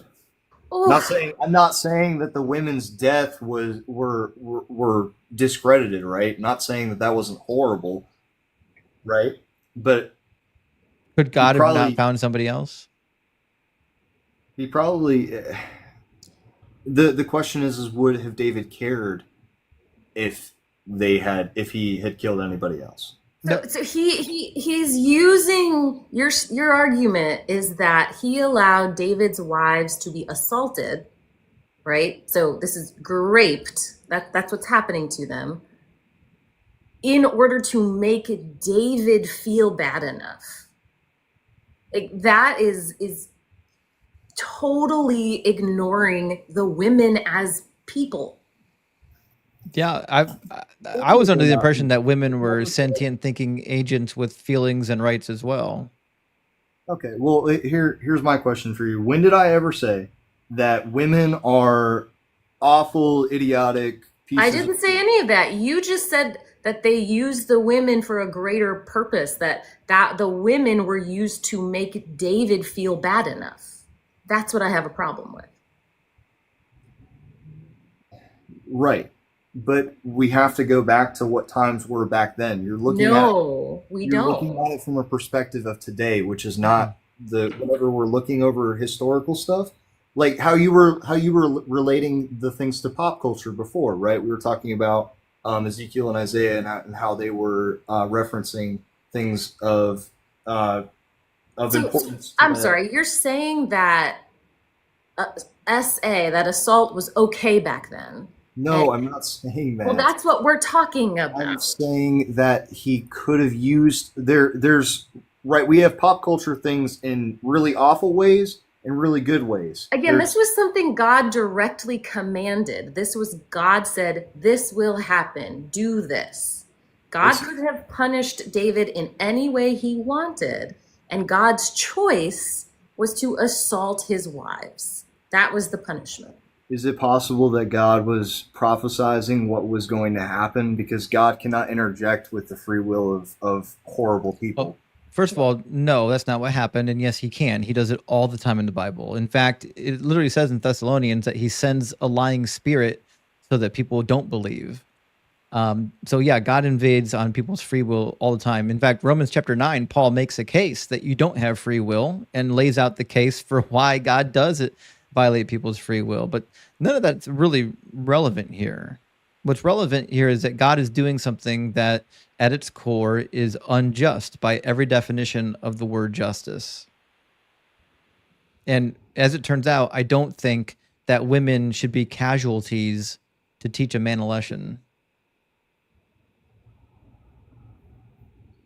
I don't think that they should be either. But again, we're looking at it from a context of today. There is a context of old times where then you're arguing that it was okay back then. No, yes, today it's not okay, but back then that was probably a normal thing. I'm not asking if it's normal. I'm asking if it's okay. Is it just? Those are two very different questions. I don't know how the judicial system worked. No, not what the law was. Is it just? In today's standard, no. Was it ever? Does God change what is good and bad?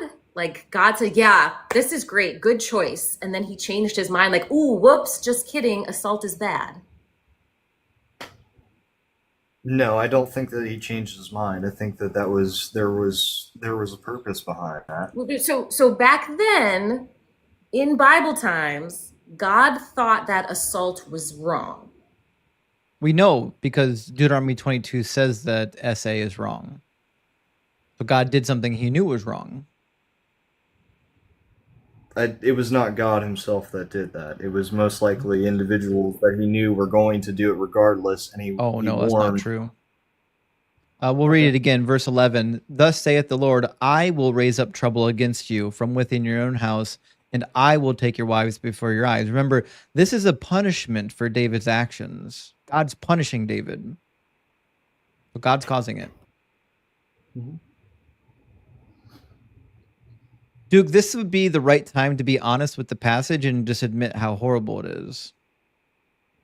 No. Yeah, I know. I wouldn't be honest if I was in your shoes either. Okay. Well, I don't think that we'll see eye to eye on any of this, so I'll be praying for you guys. I'll be thinking for you. Don't worry. Have a good one. You too. Bye. It's a shame. We thought he was going to be nice. I'm worked up. What do you mean, Sarah? You don't want to be a casualty for a man's sin? I don't. What's wrong with that?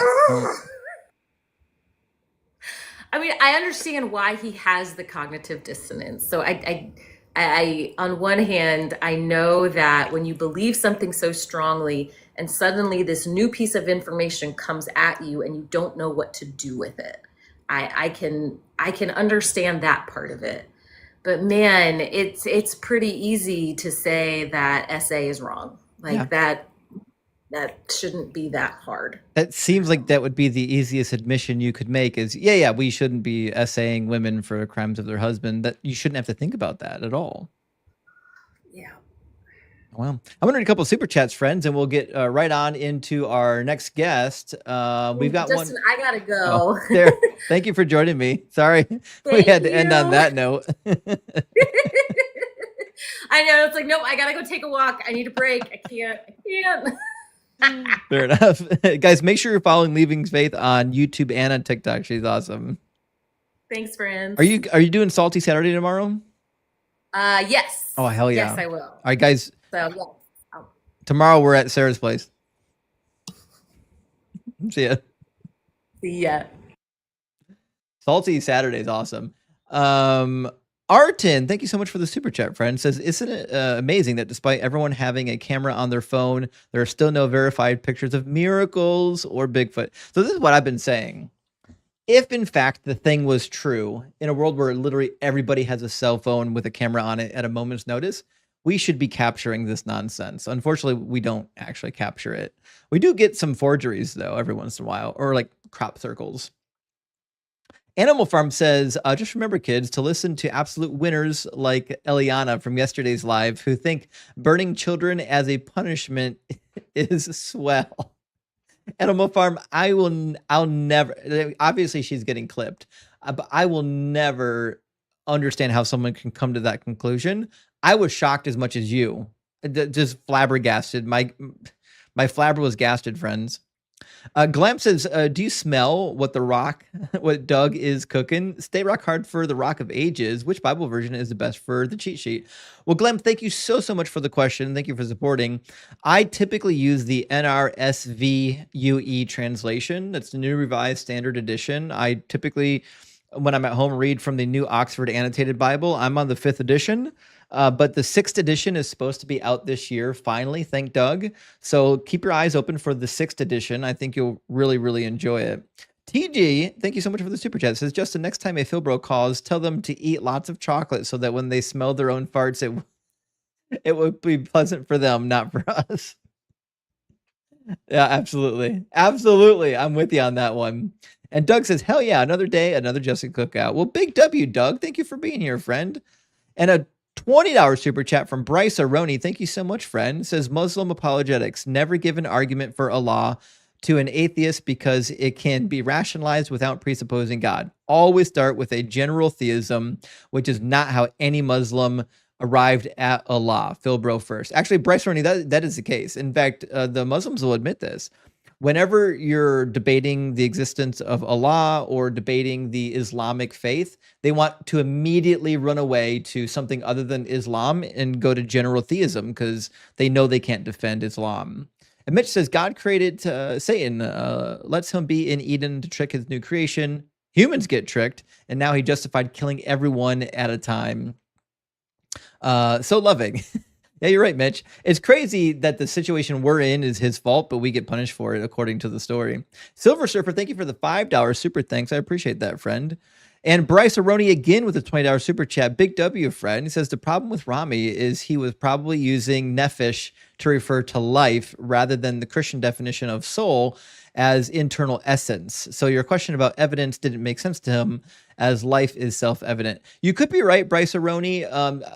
So the term nephesh refers to either the life force or the soul. I think it's interpreted classically as being a soul. The soul is the life force itself, but there's certainly a semantic range there, and I can understand why he and I wouldn't have been on the same page.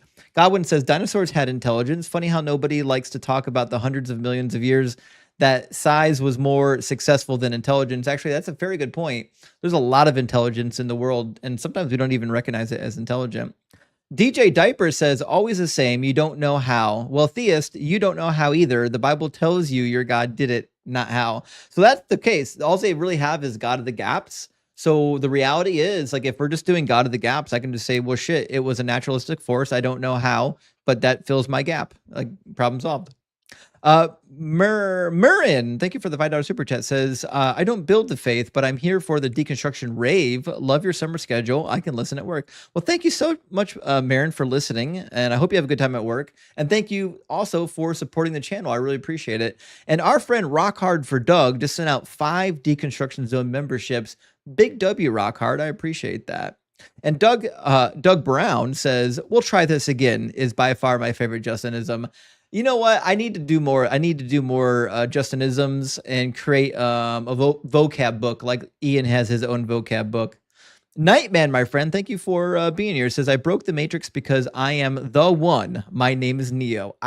Is your name really Neo? Actually, Nightman? Shit. Well, big W for breaking the Matrix.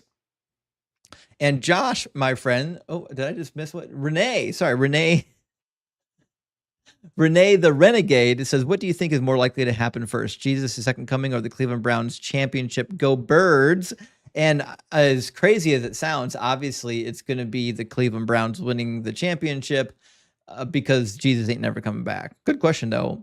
And Jello B. Afro says, Christian, stop indoctrinating your children. Let them think for themselves. Not going to happen. You got to train them up right in the way that they'll go, and then they will not depart according to the Proverbs. That's the only way to do it. Josh Barber says, I believe the Ark is probably up on Mount Kundalini and is protected by a Yeti, or it could be up on Old Smoky covered in cheese. Just as likely. Actually, I agree with this sentiment wholeheartedly. Wholeheartedly agree. And Texas Panhandler says, do I have this right? God gives me an innate desire to believe in him, an objective sense of right and wrong, a sinful nature, a free will, all rolled up into one. No wonder Christians are so confused. This is actually a pretty good observation. Like, there's a reason why they're so confused. It's because the characteristics that we're given don't give us what we actually need to do what we have to do. And Golok says, Shale Doug, Duke's best evidence is the magical boat. He got cooked. I didn't want to cook him. I wanted to be nice to him at first, but once he got into the grape apologetics, it was over. Lilith says, ban all squealers. Get the Steelers fans out of here. Sorry, Steelers fans. And Cameron, my friend, says, Justin, I'm getting used to this daytime cooking. You're spoiling us. Thank you for all you do, sir. Well, thank you, Cameron, for being here and supporting. And I'm going to cook as much as I can. I'm trying to keep the fire hot. And Chip says, people should be required to read and study the entire holy book of religion before they're allowed to join it. Rock hard for Doug. Well, Chip, I couldn't agree more. This is what we typically find is people commit to the religion before they've read the actual documents. And then once they're in it, they read the shit and they're like, oh no, what did I do? Just read the document first. That's what you should do. Fen, thank you for the double galaxy. Big W, Fen. I appreciate that. And Reclaim, thank you so much for the money gun. Big W, TikTok friends. All right, let me read just a couple more super chats. We'll get our next guest in here. Sorry, that was a long conversation with Duke, and now we've got a bunch of backed up super chats. Trump failed says, just saw Superman 4.8. Now I want to see you and Wes Huff go at it. A cosmic battle of Holy versus Doug. Well, Trump failed. I'd love to debate Wes. I don't think Wes Huff. I don't think he's coming. But I can tell you this: he doesn't have any good talking points. He's got the same bad talking points as the other theists, which means despite his education, he's not going to do any better.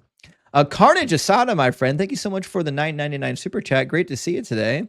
Says Duke is indistinguishable from a prison pen pal writing unanswered letters to a prolific serial killer and deluding himself into thinking they're misunderstood while refusing to research the case. Holy shit. Carnage, that might be the best parallel to what we just witnessed that I've ever heard. That is 1,000,000% spot on. Thank you for that gem. That was beautiful. And Miko says, let me tell you this from the biblical point of view. I've nearly read 4 of the books in it. I know. It's crazy that they'll get up and defend the Bible having not really read it. Hadassah's concubine. Thank you so much for the super chat. It says, Hadassah has my spine tingling today. Must be the Kundalini. This job is mostly horrible, but it has its days. All hail the prophetess. She makes me say this.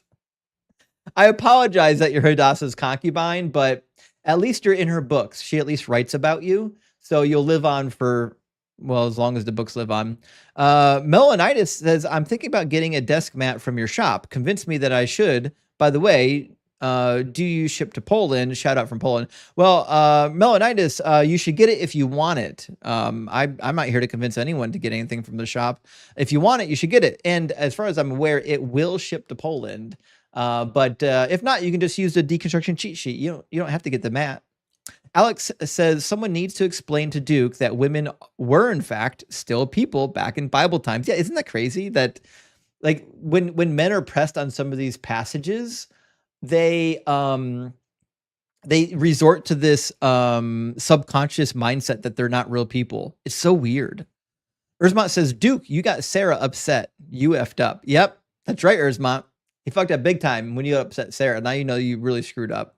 Evan says that was tough to listen to. And Evan, we're with you. That was really tough to listen to. Snickerdoodle says, but God had a plan for David. That's all that mattered, right? Who gives a crap about a woman's life? That guy pissed me off. And it should, Snickerdoodle. It should. The fact that God would spare David, the guy who committed the horrible sin, so he could teach the bad guy a lesson and harm the women who didn't do anything. Erzmont says, I don't think we will see eye to eye on this. What? That SAing is bad? What the actual... Yeah. Isn't that crazy? Isn't that crazy that someone... Like, we can stand up here and say we shouldn't sexually assault women, and they'll say, well, we're not going to see eye to eye on this. The fuck we won't. No, we won't. TG says, every soul burning in hell is an eternal shining example of God's ultimate failure. Robert G. Ingersoll. I haven't heard that. That's a really good one. Rock hard for Doug, TG. Thank you for that. And that's a really good quote. And Josh says, God didn't give me the black eye. I fell down the stairs. Christianity is Stockholm syndrome. Jason says, is this a repeat? I must be ODing on Sharon's for whom I'm rock hard. It's always the same argument. Jason, you're not ODing. It is always the same argument. They don't have any good arguments or any new arguments. All right, just a couple more super chats, friends. Eric says, why don't more Bible scholars become atheists like you did? Do you ever worry about your interpretation is wrong because you are in the minority? Actually, Eric, I'm not in the minority.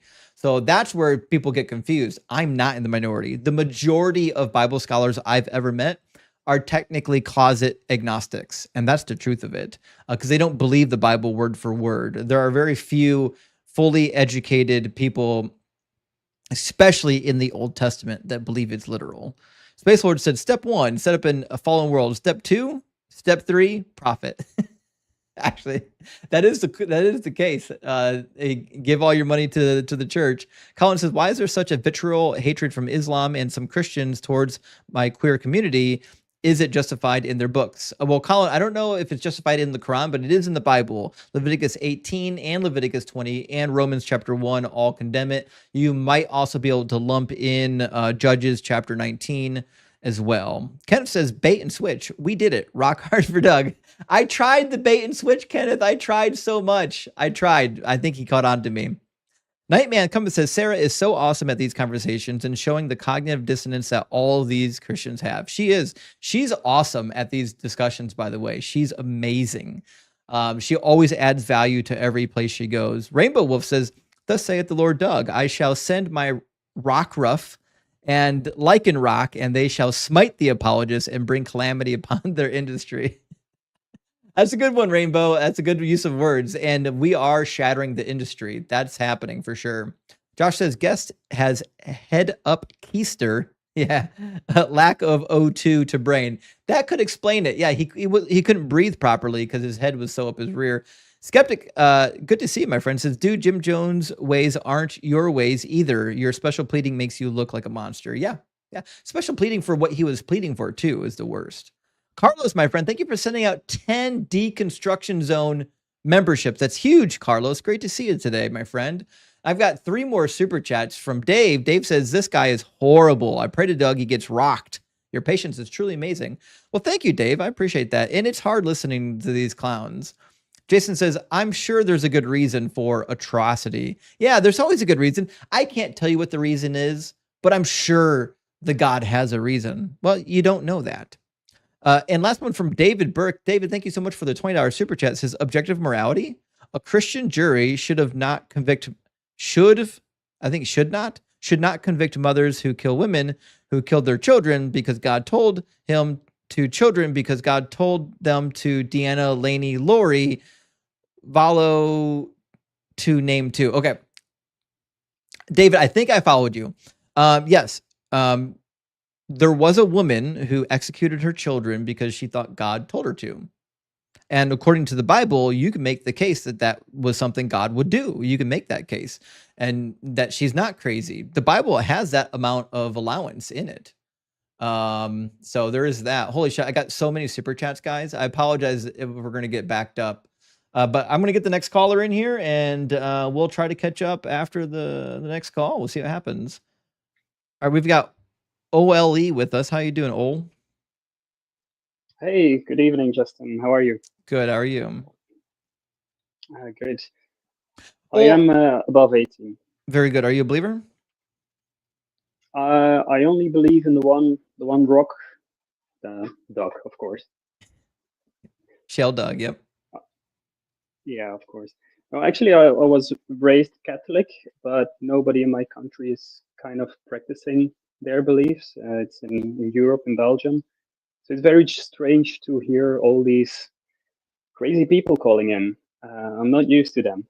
Welcome to America, buddy. It's wild over here. Did you have a question? Yeah, I guess. No, I just wanted to say thank you. I'm reading the Bible right now for the first time in my life, just to know what people believe and actually never read, I guess. So thank you for all the work you do. Well, big W, Ollie. I appreciate that. Is it Ollie or how do I pronounce your name? Ole. Ola. Okay. Ole, something like that. Yeah. Well, thanks for the sentiment. I also wanna coin the phrase or the term friar. I think that you are a friar if you wanna start your own religion, I guess. I appreciate that. Yeah, friar would be a good definition. That's a good play on words. All right. Cheers. Cheers, friend. Great to hear from you. Bye-bye. Friar Deconstruction Zone. I can get into that. That's not a bad one. All right, I'm going to read exactly 4 super chats, and then it looks like we're going to get Mike in here. Andy says, so sad that these people have to say that killing innocent women is okay so they can stay in lockstep with their cult. There is no context where this is okay. Kudos for trying to educate people. Well, thank you, Andy. I appreciate that. And that's the hard part is, you can tell deep down in his voice that he knows it's wrong. He just can't admit it. He can't be honest with himself. I hope he's laying awake at night thinking about this conversation. And Doc, thank you for the $20 super chat. Huge, my friend. So just to recap, God's eternal morality somehow evolves over time, needed slave laws to warm up, and now finally aligns with 21st century ethics. Cool. Can't wait for Leviticus 2.0. Now with Wi-Fi and women's rights. No, Doc. It might have Wi-Fi. It will not have rights for women. You know this. You know this about Christianity. Good super chat, though. Thank you. And Kyle says, what do you think of cellular memory? How, if someone gets an organ transplant, they start to take on the behaviors of the person they had at previous organ? Oh, I don't know anything about this. This would be a question for Sarah. She's the physiologist. When it comes to biological questions, I'm not your guy. But that's a really good question, Kyle. Next time Sarah's around, I'd love to hear an answer for that.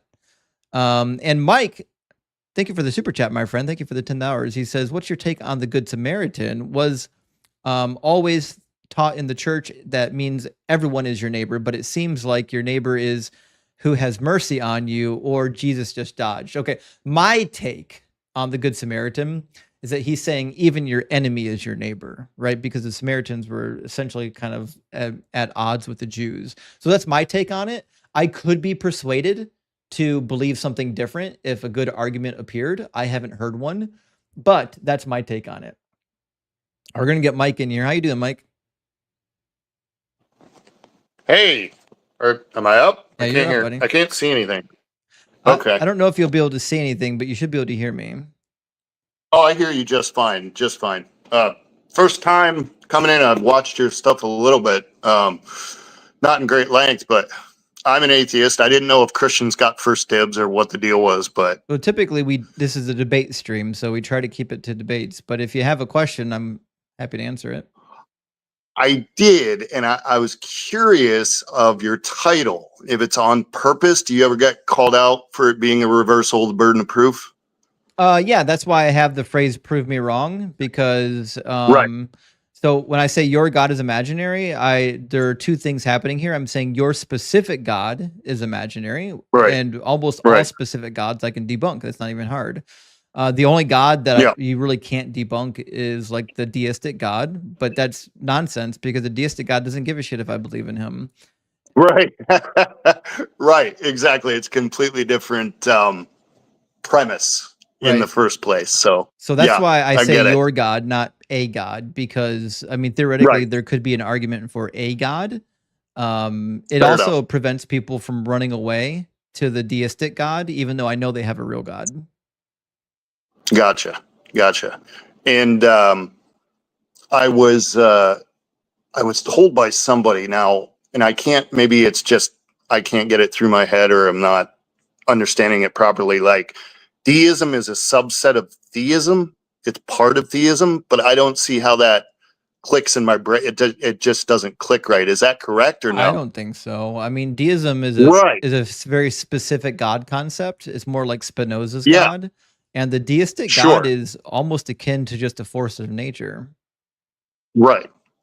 It's a God that kind of created everything and then kind of effed off to points wherever. Doesn't necessarily care. And a theistic is there's very specific descriptions of any God that, right? Right. Yeah, that's how I would frame it. Yeah. Okay. So Yeah, I was curious about the title, and you clarified that for me. I don't want to monopolize your time if it's you want Christians debating more than that, but I appreciate you getting me up. sure. Cheers, buddy. Thanks for waiting. Yeah, thanks. Have a good one. You too. Yeah, I do get harassed on the title of the live stream by believers pretty often. Not really by believers, but almost always by philosophy bros. Welcome in, Mo. Is it Moss? Yep, that's me. Welcome in, Moss. Can you hear me? I can hear you. Moss, are you at least 18 and are you a believer? I am at least 18, but I'm not a believer. Okay. Well, we're just doing debates here, okay? Yeah. We're okay. I'm fine with that. I'm an atheist. Okay. We're just doing debates, okay? Yeah. Of course, I try to stick to debates. I have. Okay. Move on to John. I don't see anyone in the TikTok queue. If you're watching on TikTok, you can hit the guest request and you can get in just like all of the prior guests. John, are you at least 18 and are you a believer? John? John, are you present? Are you with us? John? Anybody? No one home? Can you hear me? I can hear you now. Okay. Welcome in, John. So I'm an atheist, but I've been listening to your show for weeks now, and I really like it. But I sometimes feel like some Christians that call in, they're really trying to be honest with you. John, we're trying to find believers here that we can debate, okay? I understand, but I just think that the last caller about the wise, All right. Guys, there are boundaries here. I don't know what to tell you. I love that there are atheists watching, but this is not a group discussion. Appreciate you guys being here, but everyone's here to watch a debate, so we got to get the debates going. If you're watching on TikTok, you can join debate using the guest request, assuming you've got Holy Spirit power. If you're watching on YouTube or anywhere else, there's a link in the description that you can use to get into the guest queue. You can also use the links on the screen. If you're on horizontal, it's that way. If you're on vertical, it's that way. You can find the link tinyurl.com/guestdz. You can get right into the guest queue. So it looks like we're on to Lightly Dark. Are you with us, Dark? Hello. How you doing, Dark? How you doing? I'm doing good. How are you? Pretty good. Dark, Quick question. I'm 18. I'm 18, right? Okay. But what's your overall goal with your Are you podcast? a believer? Are you trying to educate? Are you trying to educate? Are you or a believer? trying to humiliate? Are you a believer? Answer the question, please. I'm me first. Okay. You answer. It's not you first. You're in the wrong place for that. Not your live stream. You don't get to control the conversation. If you don't like what I'm doing, you can fuck all the way off. All right, we'll grab the next one. Looks like Reverend Danger? Reverend Danger, did you mean to be up here? It looks like you've got a bad connection. I feel like we've done this 3 days in a row now, Reverend Danger, where it looks like you're in the guest queue, but you're not actually there. And then I try to put you on the screen and you're not actually on the screen. Do you live in a place where you don't have Wi-Fi? What's going on over there? No? All right. I got to remove you, buddy. I feel like I've tried to get Reverend Danger in the conversation like the last 3 days, and it was the same thing every single time. Okay, we'll get Moss. Wait, didn't we just talk to Moss? Yeah, but we got disconnected somehow. I don't know why. No, I cut you is I think what happened. Moss, we're doing debates, okay? Yeah, but I was trying to propose a debate. But you don't believe in a God. I don't, but what Okay. I'm trying to... So we're debating people that believe in gods, Moss. Yeah, but I was trying to propose like a sort of role play where I try Nah. to justify the things that God do. No thanks. With a rational explanation. Nah, I'll pass. All right. All right, cheers. I love what you do, Justin. Thanks, man. I feel bad that I have to cut them, but we don't do role play here, friends. We don't debate people. We don't do like the devil advocate debate situation. Like you actually have to believe the nonsense to get up on the stage. Anyways, we just cleared out our guest queue on TikTok and YouTube. Shit, we only been live for 2 hours. This is weird. We have lots of people to debate. If you think that God is real and you think I'm a hack and you can prove me wrong, I'd love for you guys to go ahead and give it your best shot. Until then, I'm going to read a couple of super chats and see if anyone will populate our guest box. Crucifix Me says, David's dowry, 200 tips for one girl. Kundalini. Yeah, God loves those foreskins. They're like like the cousin of the chitlins. You know what I mean? And pork ramen, good to see you, Fred, says trichotomy of apologists. Too dumb to understand contradiction, too scared to face it, or too fine with God being unjust. Actually, I think all three are true. Is it not? Is it not all three that being true? I'm with you there. Sam Shmuley says the only spirit to have belief in is Kraken. I agree. I do believe in Kraken. And whiskey. I'm with you. Rum and whiskey is my jam. Praise Doug. And the rock hard Trinity. A Doug to that. Big W for the Kraken and the whiskey. And 80% mollusk. This is a wild name. 80% mollusk. Super name says Google report on slavery and racism in the history of the Southern Baptist Theological Seminary. That's the source of modern slavery apologetics. Oh, I believe it. I've read a lot of these modern slavery apologetics, and you're right. But there's also documents from the early Southern Baptist Convention trying to justify it. Okay, I think we might have somebody back in our guest box. Let me read three super chats. We'll get them in here. We debate. Listen, we do too. Thanks for being here. It says, I'm a Christian. I love your content. It makes me think and search for answers and really dive into the Bible and look at scientific studies. Thank you. Well, we debate. Thank you so much. I used to watch these types of debates when I was younger as well. And I liked them even though I was on the other side. I think they can be enjoyable and educational. Nightman Coming says Neo is a reference to a character in the movie The Matrix. I did know that much, actually. One of the best sci-fi action movies of all time. Highly recommend. So I'm a millennial, which means I actually do know that movie. That's one pop culture reference that I know. But thank you for explaining for all the youngins.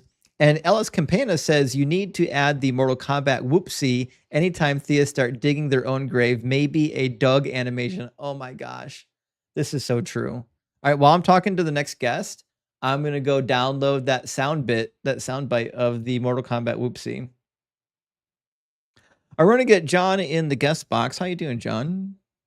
All right, can you hear me? Yeah, I can hear you. All right. John, are you at least 18 and are you a believer? Yeah. Awesome. And what God do you believe in? A personal God. Does it have a name? I give it an adjective more than anything. I would call it a weave. I'm sorry, a weave? Yes. Like a hair weave or a net weave? No, just an abstract concept of weaving. I give it an adjective. Does it think? It thinks through me. It thinks in my head. So it's you. You're the God. It's a personal God though, and throughout my life, all my journeys have taught me that that's God, and I'm not going to deny that.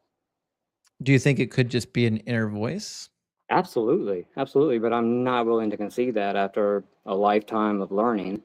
So how do you know the difference between an inner monologue and a deity? Well, I think I may have had an inner dialogue, but now I don't want to say I hear voices, but I'm in constant struggle with my own subconscious trying to decipher what I would think is God's message. Uh-huh. So do you know that there are certain people that are predisposed to have these types of spiritual experiences?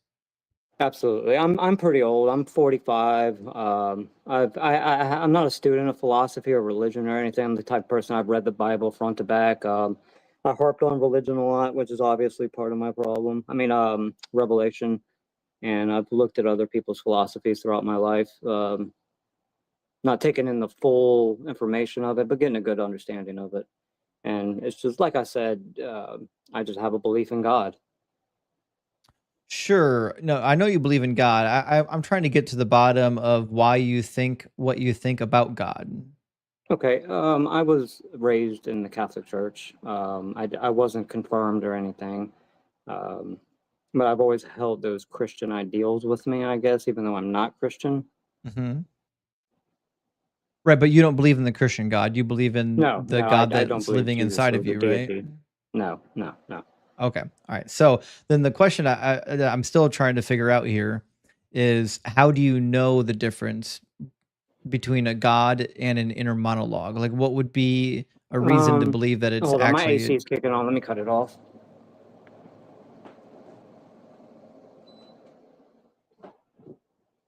All right, I'm back.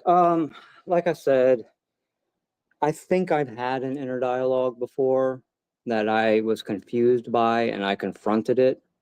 And now I just basically talk to myself in my head because I feel like my own subconscious got God's message wrong. No, I'm trying to figure out why you think it's God and not an internal monologue.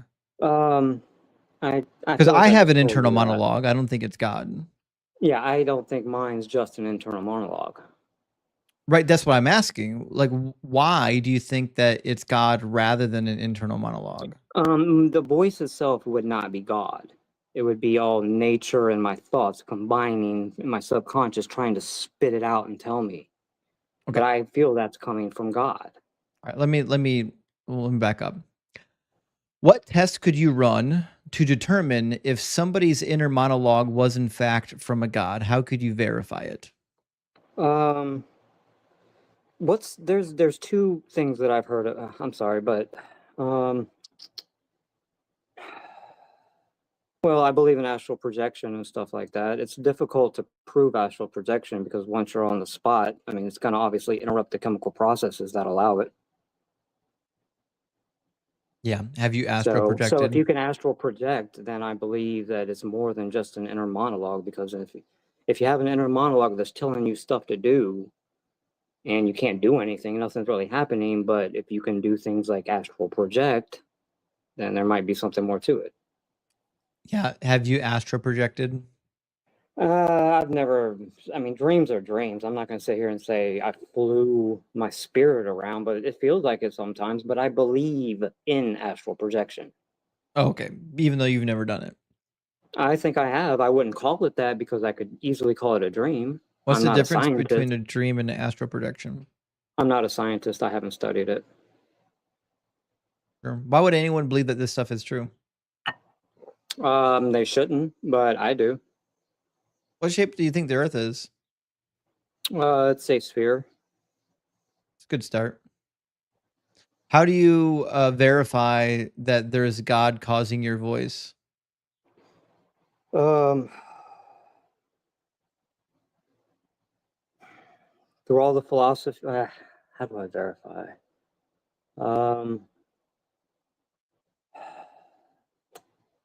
Because I'm still here and I've done a lot of dumb things that have led me down dumb paths. And if I listen and feel the correct vibration, I get out of trouble a lot. And I don't feel that's just me and my subconscious or a collective subconscious. What do you think a vibration is? Everything. Everything is nothing but vibrations. Matter, energy, everything is nothing but vibrations. That's why I call God weave. What's the Because difference if God, between your feelings, like the chemical reactions happening inside of your body, and the vibrations that are around us that come from the physical world?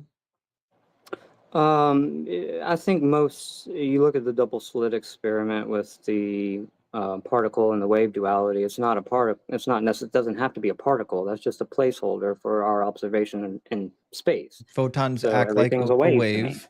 Photons act like they're a wave. Yeah, everything to me acts like a wave, and I'm actually a layman, whatever you call fan of sciences who don't know it, but I follow physics a lot, and just everything seems like they're waves. There doesn't seem like there's really particles, and the waves create our reality, which are particles. But cool, thanks God.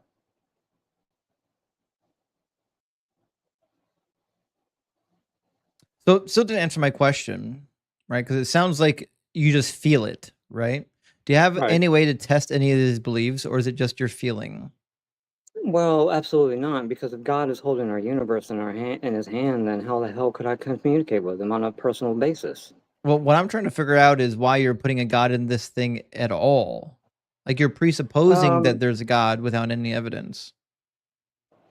Well, to me, God is just a word that doesn't make any sense anymore. It was a word that had meaning back in the past. Now it just means nothing but God. And to us, that is people voices inside their own head, and we go crazy, and that happens. Sure. Well, But listen, I believe that you do hear voices in your head, but I don't think that you've come with an actual argument to defend the position that you hold.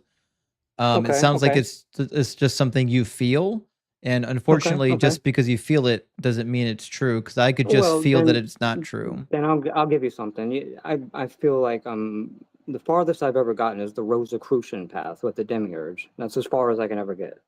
I don't even know what that is. The Rosicrucians, religious sect back in the medieval times that believed some crap, and they got to the demiurge, and that was the end point of their philosophy or something. No idea who you're talking about. Okay, well, I've read about them and something about the demiurge or something, and that's as far as I can get to without thinking that there's no God, because that's still a God. Even if So it's God is real because a bunch of people in the medieval period talked about the demiurge. I'm a student of history too, and we look back 1.2 million years, and there was probably religion back then. We were apes and we were simple, hominids, but there still was religion, and there's no way that there wasn't something that cared about us. Why do you think it cares about us? It's a personal God to me that I have a radio receiver to, and my subconscious is just too dumb to properly decode it and give me the correct phrases and words because it doesn't speak English. Yeah, but why do you think it cares? I don't know. I don't care if it cares. I don't really care if it cares. You just said it did. All right. Listen, I don't think this conversation is going to go anywhere because I don't think you've tested any of these beliefs of yours. I think you just believe it and you've never thought about why you believe it. Take Yeah, some but you can time. go. Hold on, John. Take some time. Think about why you believe these things and then come back, okay? That was quick. Yeah. All right. With that, we'll move right on to the next one. Hundrum says you're doing God's work. Go Jags. Listen, I'll root for the Jaguars over the Steelers. Nightman says being a Steelers fan should be considered a mortal sin in Dougism. Hooday. Listen, I'm with you. If you're a Steelers fan, unfortunately, it's not a venial sin, it's a mortal sin. Jimmy says the Sermon on the Mount sponsored by psychedelics. Actually, I would believe that. I think Jesus was on some stuff. Godwin says the underlying reason is God isn't real. Yeah. The underlying reason why reality is the way it is because God isn't real. That's the reason. Jonathan says, Justin the Friar. Good day, peeps. Hail, Doug. Well, hail, Doug, and good day to you, Jonathan. Thanks for stopping by. And David Burke, clearing up his prior chat. Thank you for the $9.99. Says, you interpreted my super chat well from the mess it was, Justin. Apologies. No worries, David. I do the best I can. You know what I mean? I do the best I can. I've chatted incoherent super chats before. It's just one of the unfortunate consequences that happens when we super chat.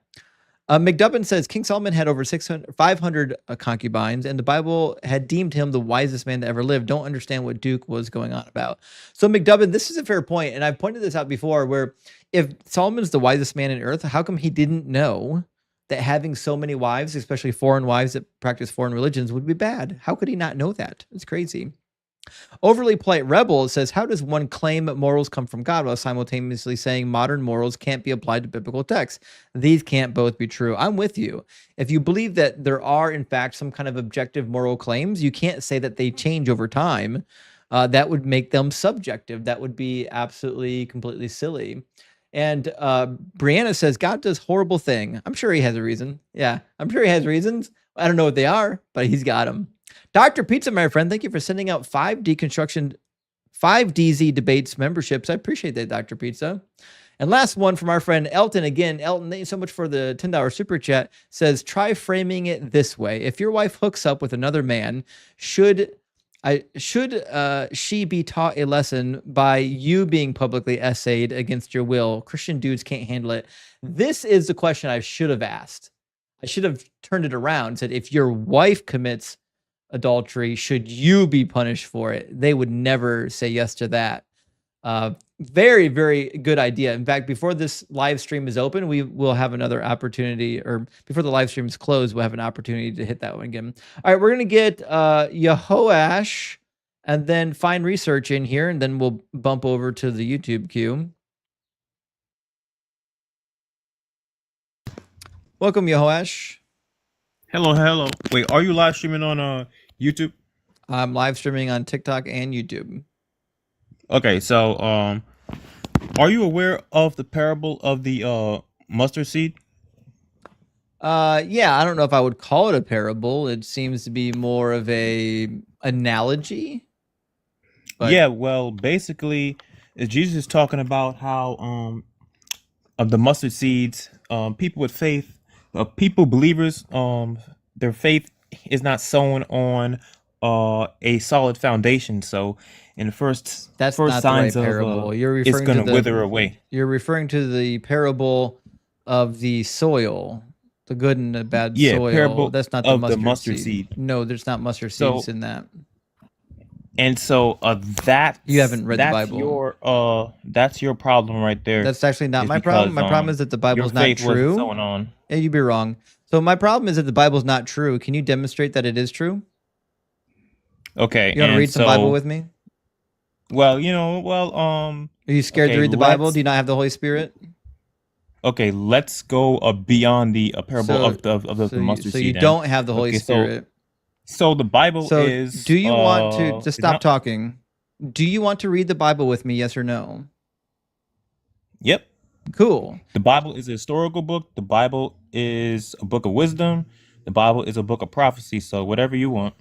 Cool. But then again, yeah, your faith wasn't sown on solid ground. You'd be wrong, and you're ignorant. So the first question I have is: do you think this Bible is completely inerrant? Wait, the Bible is what? Incoherent? Inerrant. Inerrant? Yeah. What does that mean? Without error.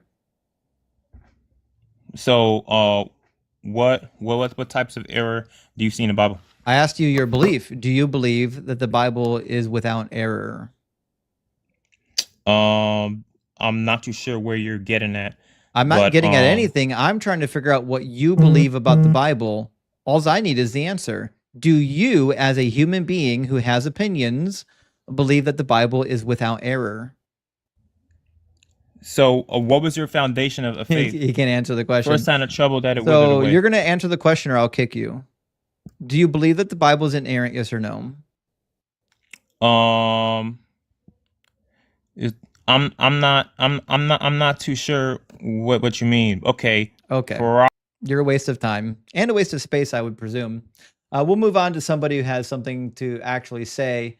And you obviously don't. So it is what it is. All right. I said we would get Fine Research next, and then we'll get Love Thompson. And then after Love, it looks like King's Sipper. How you doing, Fine? I'm doing good. And you? Doing good. Thanks for asking. Fine, are you at least 18 and are you a believer? Yes, I'm over 18 and I believe in Christian God. Cool. What would be the most compelling evidence or argument for the Christian God being real? Well, if you have ever heard that there's like this artist called Bob Dylan, and he was doing an interview and he said that he made a bargain with Master Chief of this world and that world we can't see. So I think he explained that he did. Oh, I have no idea who he is or what he said, so that's not a good Bob argument. Dylan, he's a So musician. we'll try this again. Do you have evidence or an argument that the Christian God is real? If you see God, he will show yourself. I think that. Well, I haven't seen God, so obviously I don't believe he's real. But if you try see again. God and pray for, I Jesus- did. I was a Christian for 20 years, and the Bible demonstrated that that God couldn't exist. So we'll try again. Do you have evidence or an argument that God is real? Well, I've seen some miracles when I have seeking God. So you don't have any evidence or arguments then? Well, I've seen miracles. Okay, I don't believe you. I've not seen the miracles. Why do I care that you claim you saw miracles? I'm asking If you you things really that you and I can verify together. I think God can show you miracles if you seek Him fully. Again, we'll try this again. I was a Christian for 20 years. So try again. Do you have an don't know actual why. evidence or do you just have claims? Well, I say what I say, but Okay, so you don't. I don't know. I don't know why you haven't seen that, but like miracles, but. Okay. Guess what got added to my soundboard, friends? Found the sound effect. Hope everyone can hear it. All right, we'll get moving right on to Love Thompson. How you doing, Love? Hello. Love, are How you are with you? us? Yes, can you hear me? I can hear you. It's just a little bit delayed. Love, are you at least 18 and are you a believer? Can you hear me? Yeah, I can hear you. Okay, sorry. I Oh, just it's heard okay, you Love. asking what I hear. I just think it's delayed. Let me do a sound check. I'm gonna count to 4. When I say 4, I want you to say 5. 1, 2, 3, 4. Okay, got it.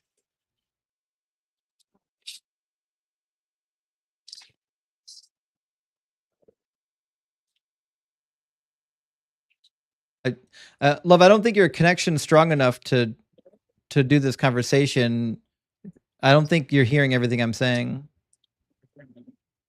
I can hear you. I said 5. I don't think you can hear me. Oh, I'm I not didn't sure hear you at why. all. No, I didn't hear you say 5 at all. But you can hear me now? I can hear you right now, yeah. Are you on a cell phone? Okay, cool. I am. Is that okay? It's okay. Just try not to move around too much. We'll see if we can keep the conversation moving. Okay, so Love, are you a believer? Yes. Sure. And what God do you believe in? The God of the earth, the universe, everything, the creator God, the Right. God of the Bible, if that's how you would like me to phrase it. Right. Okay. And God. what would be a compelling evidence or argument for this God being real? For me personally, or something that you can identify with? I just want to make sure I understand your question. It would be something that both of us can identify with because I have no access to your personal experience. Okay. I believe that everything that exists has to begin with a cause. You can't get nothing from nothing, and haven't been able to identify outside of my own personal experiences with God personally that you can't identify with any other method of how people try to explain how everything came into existence, as well as, you know, the Bible, which I heard you say you don't believe is true, but everything that the Bible explains about the beginnings of time, I actually believe is true. And Sure. in my opinion, it's So I first of all, I don't believe that there was a creation or that there ever was nothing. I think that there always was some sort of matter, space, and time. And I don't see any evidence that would point me against that conclusion. Do you have any? my evidence would be, can you tell me what existed before this particular time, space, and matter that we are part of here and now? Well, cosmologists have a couple different answers. Some of them point to a quantum field. Some of them say that there was just more time, space, and matter, but in a different shape and size. Some would point to like an infinite worlds universe or like the multiverse. There's a lot of theories as to what could have been the situation prior to the Big Bang. But one thing seems to be sure: if matter and energy can't be created or destroyed, and we actually do have matter and energy, I have no reason to believe that it didn't exist in the past. I can respect that point of view. I think that my reason for believing that it didn't exist in the past would be that the same way there's no solid way for you personally to identify with my personal experiences with God, there's no way for me to see a quantum field or for it to be like proven to me, if that makes sense. And so I would have to go with what I know to be true already. So outside of just creation alone, there are so many other things that God points out to me personally that I see, such as how we are as human beings, how, you know, we can't seem to ever agree on one matter. You know, we're not kind to each other. Not just that, just different ways of the world itself, that there is life and there is death. We've all experienced that. And I don't see any other cause or proof that those particular matters come out of something else Well, we do have other than evidence. what has already been. We know for a fact how quantum fields produce matter. That's not a question. I mean, you can just How did look they at. come to exist? The quantum fields themselves. Well, that's what I'm saying. They always existed, right? So the same way you think your God always exists, I'm just going to say that the universe always existed. And the reality is we only have proof for one of those two claims. We have proof for the universe always existing. We don't have any proof for God existing. What is your proof for the universe always existing other than what cosmologists say? Because Well, again, you said that you wanted something that you could identify with or prove as well. Well, I think the proof is that first that the universe exists. So we can start at a firm conclusion that I think we can all agree on. Conclusion number one is that the universe does in fact exist. Now, the conclusion on whether or not God exists is the question at hand. We don't have a conclusion on whether or not God exists. I'm saying it's more plausible that the thing that already exists, that we know exists, existed forever, rather than saying that it didn't exist forever and then also some magician in the sky made it come into existence. I don't see any evidence for either of those two claims. I understand like what you're trying to put forth here. For me, it's like that's just like someone being born now. They come in something that's already been running, right? And they could ask you, how did this thing come to be? And you can explain that to them, but because it existed before they existed here, they could tell you, well, I don't believe what you say about how it came to be. I believe that it was always here. And it's been here, according to my grandfather, for the last 100 years. And he said that his grandfather said that it was here 100 years before that.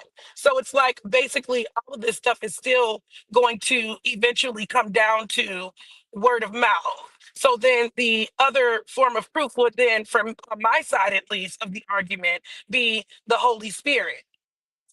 And I do believe that if you allow the Holy Spirit to guide you or to be a part of your life, the Holy Spirit will be a part of your life. I don't Well, think that, how I can you think prove that that?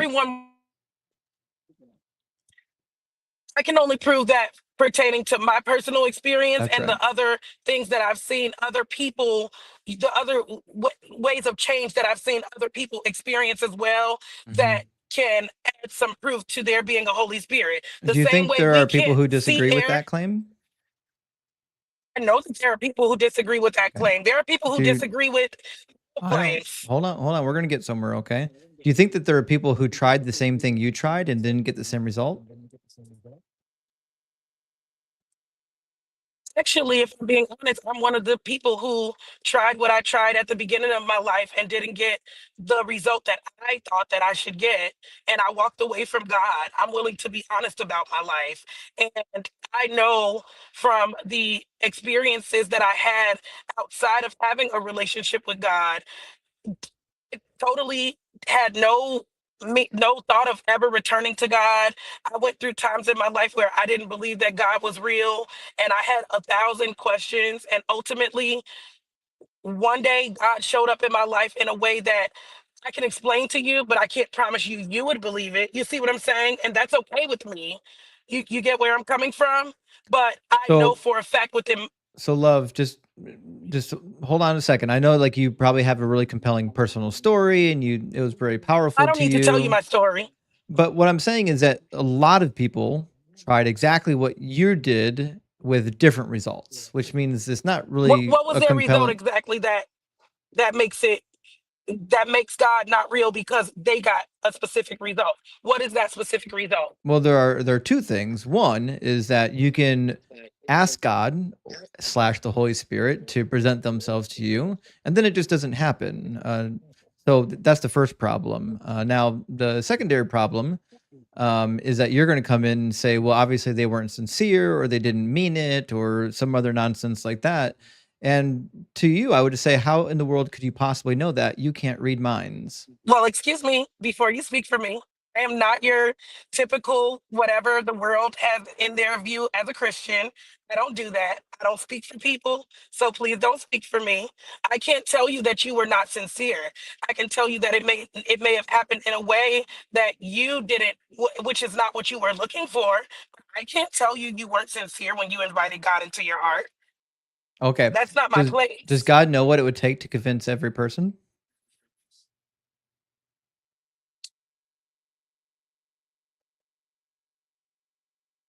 I would have to say yes, but I would also have to say that I personally believe that God has presented so many different options and ways for each person to identify with, and then it becomes a personal choice as to if that's something that you are willing to accept. Well, let's try to keep this linear. So, So the question for was, example, but hold on, love, you're getting ahead of yourself. The question was, does God know what it takes to save every individual? And I presume the answer to the question is yes, he does know that, right? correct. Okay. Does God want these people to be saved? Yes. Okay. So if God knows what it would take to save everyone, and he wants everyone to be saved, why doesn't he do it? Again, my question to that question would be, how do you know that he doesn't do it? Because people It's die up not to being you to saved. decide. People die gang banging. We tell them their whole life. They see people go out and choose that life and get shot and killed in the streets. Their families are hurt by it. There are so many that people go to jail from it and never get out. All types Right. of different proof But is there that's not that my question. the street life, excuse me, Just try to focus, love. all types of You're no, talking, don't do that. If you don't want to allow me to give you an answer to your question, love. It's then I not will an answer to politely my leave your question. line. That's the Excuse problem. me, sir. If you would not like for me to. Okay, and now you're muted, love. So this is what happens. This is not your platform to preach. No one cares about your preaching. We're trying to have a linear discussion. I asked you a question. You went on rambling about something that wasn't nothing to do with my question. All I'm doing is redirecting you back to the main question because I want an answer to my question. I don't want to hear you preach. Okay. So And she left. Okay. Well, I guess she didn't want to have a conversation. They always want to preach. I'll never get over that. I'll never get over people just wanting to preach. They literally think that they can just preach and people are going to believe what they believe. It's the craziest thing in the world. Hyro Fantastic says, former full-time minister here. Big W for being former. Left conservative Christianity over 20 years ago, but appreciate what you're doing here. Keep on cooking. Well, thanks, Hyro. I appreciate that. And yeah, when I left conservative Christianity, I was kind of on the liberal side for a while before I ended up on atheism. So best of luck on your journey. Reverend Danger, you were in my guest box earlier. Reverend Danger says, Mike sucks apparently. Just wanted to ask who went around collecting Paul's letters. Heard they came from Marcion. According to Livesey. Okay, so first of all, let's get a couple things clear. Dr. Livesey has a very niche opinion. It's not well accepted within scholarship. Is she brilliant? Yes. Is she smart? Yeah, of course. Did she do research? Yeah, of course. I've listened to her lectures. I don't agree with her. That being said, if you just look at the church history, they were obviously collected by the people in the church. And we have pretty good evidence that those churches existed. I don't think this is a difficult question to answer. But I love Dr. Livesey. She's fantastic. Tom, thank you so much for the $9.99 super chat. Says a teacher, lawyer, and priest are together on the Titanic as it's sinking. The teacher says, save the kids. The lawyer says, nah, fuck the kids. The priest says, you think we have time? I've heard that joke before, but it never gets old. There's never been an occasion where that joke didn't hit. Every time. Dexter says, we've got a real basket case on our hands. Yes. That was something. Hyro coming in again. Thank you for the 666. Hail Nero says Rosicrucians are a mystical organization. The demiurge originates in Platonism, pops up in Gnosticism as ignorant God who thinks he created everything but didn't. Yeah, you're right. That is the case. The demiurge originates in Greek philosophy. It gets picked up again by Marcionism and his people and the Gnostics, and they do a whole thing with it. John, thank you for the 667 super thank you. And Rust, thank you for the super chat. Says, what's your best evidence? My gap. Well, that's just vulgar. Fantastic joke. And just a couple more. My friend Nigel says, Justin, you are the best atheism debate content creator on YouTube now. Love what you do. Doug rules. Well, thank you for the sentiment, Nigel. I really appreciate that. My goal, I don't know if my goal is ever to be the best, but I want to be the best that I can be. So thank you for being here. And Carrie says, would you please consider other Q&A streams for atheists to ask questions? I will, Carrie, I promise. Soon, maybe I'll do one next week. I'll do a Q&A stream just for questions rather than doing debates. Thank you for being here and asking, though. And Tech says, I will deconstruct your deconstruction zone. Tell me the rules of the debate. Also, isn't the burden of proof on you since your is Y-O-U apostrophe R-E, since you're making the claim? Well, no, only a little bit, because your God, which I'm sure is probably the Christian God, I can disprove pretty easily, or the Muslim God, whatever. So yeah, the burden of proof is only partially on me. The burden of proof is also on you, because the prompt says, prove me wrong, which means the prompt ends with the burden already on you. And Mel NYC, I see a retracted super chat. I don't know what happened there, but thanks. And Angry Amalekite Infant, Big W, thank you for the $20 super chat. Says, do you believe in UFOs, astral projection, mental telepathy, ESP, clairvoyance, spirit photography, telekinetic movement, full trance mediums, the Loch Ness Monster, and the story of Atlantis? Ghostbusters. Yeah, that's a good quote. I don't believe in any of those things because there's no evidence for those things. But I do agree that the belief in God is kind of akin to all those things. Hockey says, Justin, do you think Jeremiah and Baruch wrote Deuteronomy Kings? I'm reading Who Wrote the Bible by Richard Friedman. Yeah, Richard Elliott Friedman's awesome. And thought that was interesting. So I don't think Jeremiah wrote them, but I do think there was a collection of scribes and prophets at the time period that, what's the word I'm looking for? Let's just say they were working in unison together. That's what I would say, probably with the Deuteronomist. I think that's where we get a lot of the Deuteronomistic history. Generally, I do agree with Richard Elliott Friedman on source criticism. You might also want to check to see what Joel Baden says. Anyways, we got King's Ripper in the guest box. How you doing, Kings? Can you hear me? Yeah, I can hear you. All right. I just want to say something before we start. I do have a question. Do you If you're, do you have a real voice or just a voice changer? this is a voice changer, but I have a real quick question, and I'll leave. Are you a theist? I am not Christian, and I'm not an atheist. Okay, so you're Muslim. Correct. But I Okay. do have a question before we start.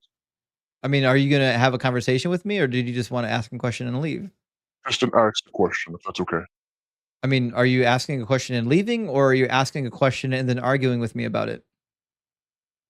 It's not necessarily on a debate, but do you know cyber deconstruction? I do know cyber. What happened to him? I have no Why idea. isn't he streamed? No idea. He hasn't streamed for like so many days. Well, I mean, believe it or not, he has a life too. I think he's in school and working, or perhaps he's going to be going back to school soon. So I don't know what's actually happening with cyber. I couldn't tell you. Ah, okay. I understand. Well, Yeah, sorry. thank you. Cheers, man. Yeah, those who are friends of the channel probably already know Cyber, but I don't know why he's not been streaming lately. So we'll have to wait and see on that. All right, let me go ahead and get our next guest into the box. It looks like it's going to be Zobin or Zobin.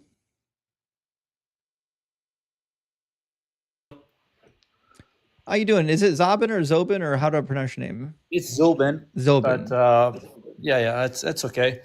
Yeah, how are you? I really enjoy your content. Just first I have to say this, and also wanted to mention that, like, I have to tell you my background. I'm kind of a Muslim, and I'm sort of like lean towards analytic idealism in a way, and so I believe that your statement could be actually true in a way, as well as the how to say this in a better way. But what do you mean by imaginary? Means you can imagine your God, but you can't prove your God to actually Yeah, no, exist. but there is what okay, let's define imagination. What do you mean? It's a relationship. Like, imagination is in a relationship with your consciousness or a conscious experience. What is that? Imagination is something that's happening inside of your brain when you could make an image of something in your brain, is that? but the image in real life doesn't appear to exist. No, but where is that? In your brain. I know, but okay, so you say you're a physicalist, right? As far as I can tell, I'm a physicalist, but I don't believe that your brain is non-physical.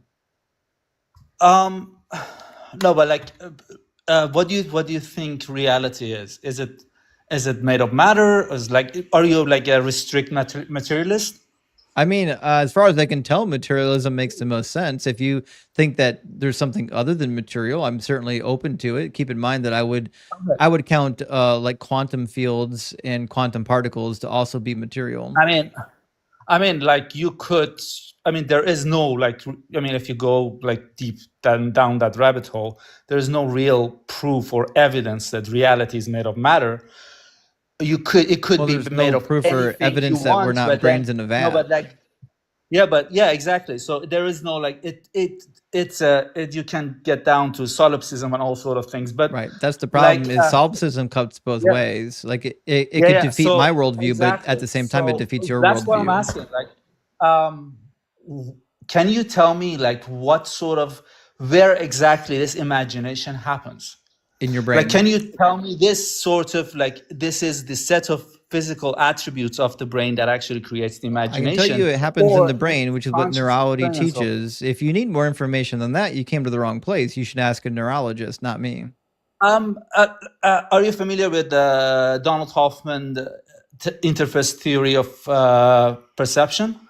No, but let me guess. You've cherry picked some neurologists that say something that you like without actually checking what the field teaches. No, I'm quite well versed on this, but there are a lot of different ways to approach reality, and there are a lot of either idealism. You can go down the Hegelian route. You can go down all sort of different routes, right?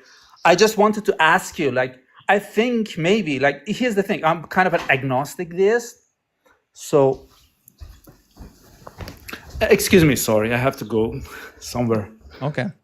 Have a good one, buddy. Thanks for going up. Yeah, no, but just a second, I continue. What I mean by that is like, no, I'm back. Yeah, okay. Sorry, I lost my train of thoughts. But so you can go down different rabbit holes, and I kind of enjoy it. I am kind of I'm a Muslim, but this is kind of some like a Pascal wager that I'm actually believing this divine, how to say, divine source. I don't call it God. I'll call it divine source, because I believe that there is such a thing as a conservation of consciousness, and there is there is this meta consciousness, or like you can say like mind of God or whatever, that is unveiling, or this is kind of my personal belief, but I don't have any evidence for it, as far as if as far as if you assume the scientific worldview, right? So, but if you assume that reason enough to approach reality, which I believe reason is not enough to approach reality, you cannot, like, there are 1,000 different ways to just discuss these things, and that's why I'm asking you. I would like to know your answer about this. My answers, I can go down, I can refute myself. I haven't heard the question yet. My question is, what do you think, where do you think imagination happens? In the brain, I already told you. Yeah, but what is this? Do you know about the Mary's room? Is imagination a sort of knowledge? Make this a little bit easier. Hold on, let me. All right, 1 second. Got my whiteboard out. Yep. Okay. Do you think a set of neurons, or like this set of like physical or like an objects could create the bad human skull? This is the brain inside of the skull. Do you think a conscious experience? This is like where I think it comes from. This is the thing right there. Do you think a redness, a conscious experience of redness, is that you think in your imagination is the same as like some set of neurons that gives you a pattern?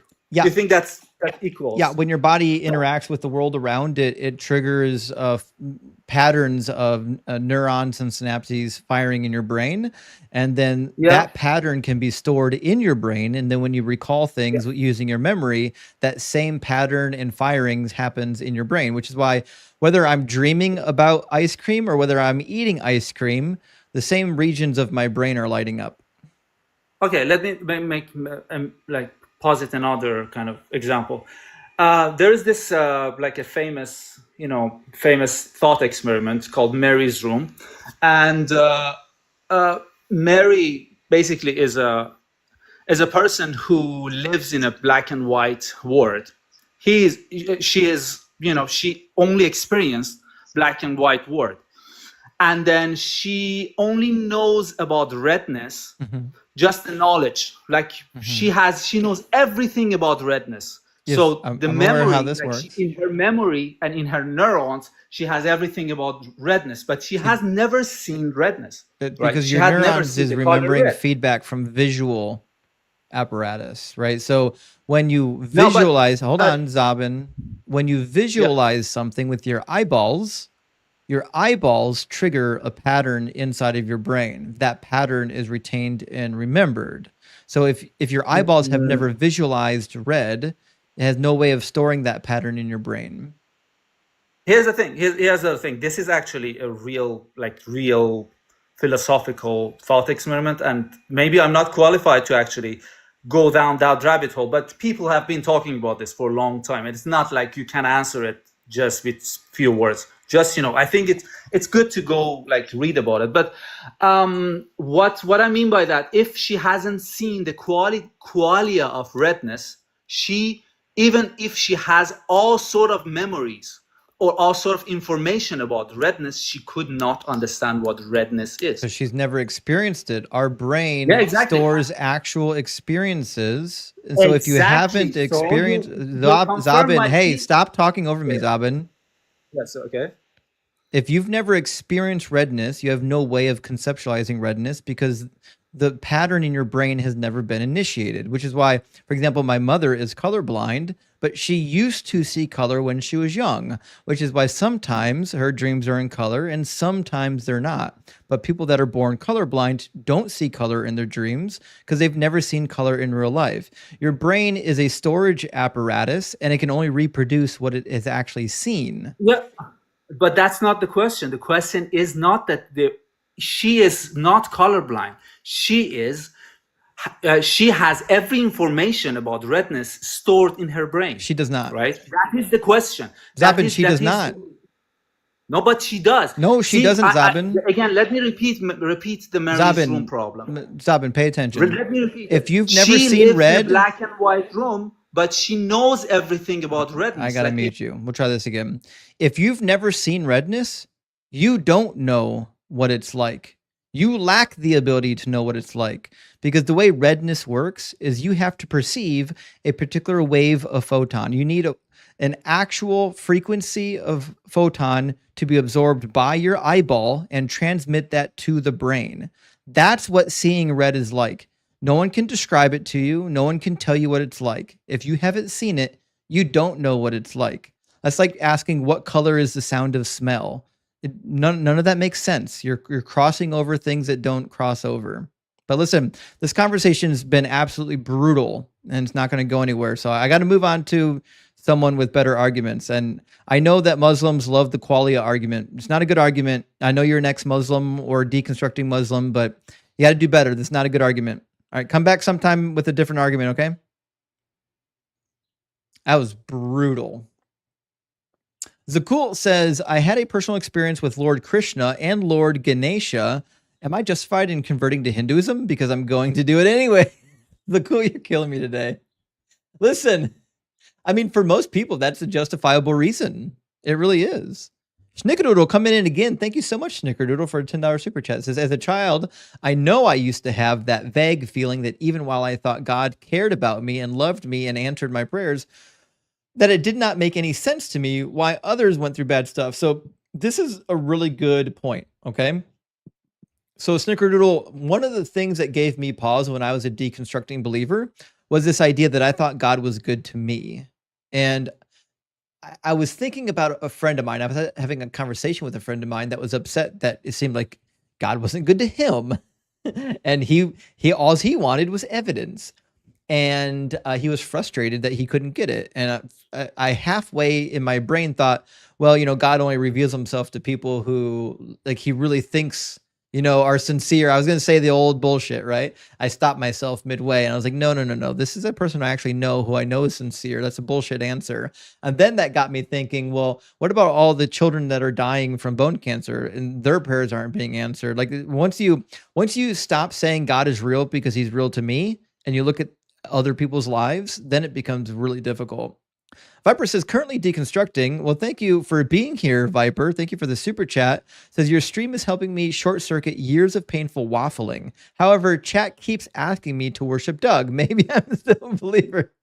Well, don't worry, Viper. You don't have to worship Doug. Doug will never force anyone to worship him. Doug is the Rock of Ages, though, and his consort, Sharon Stone.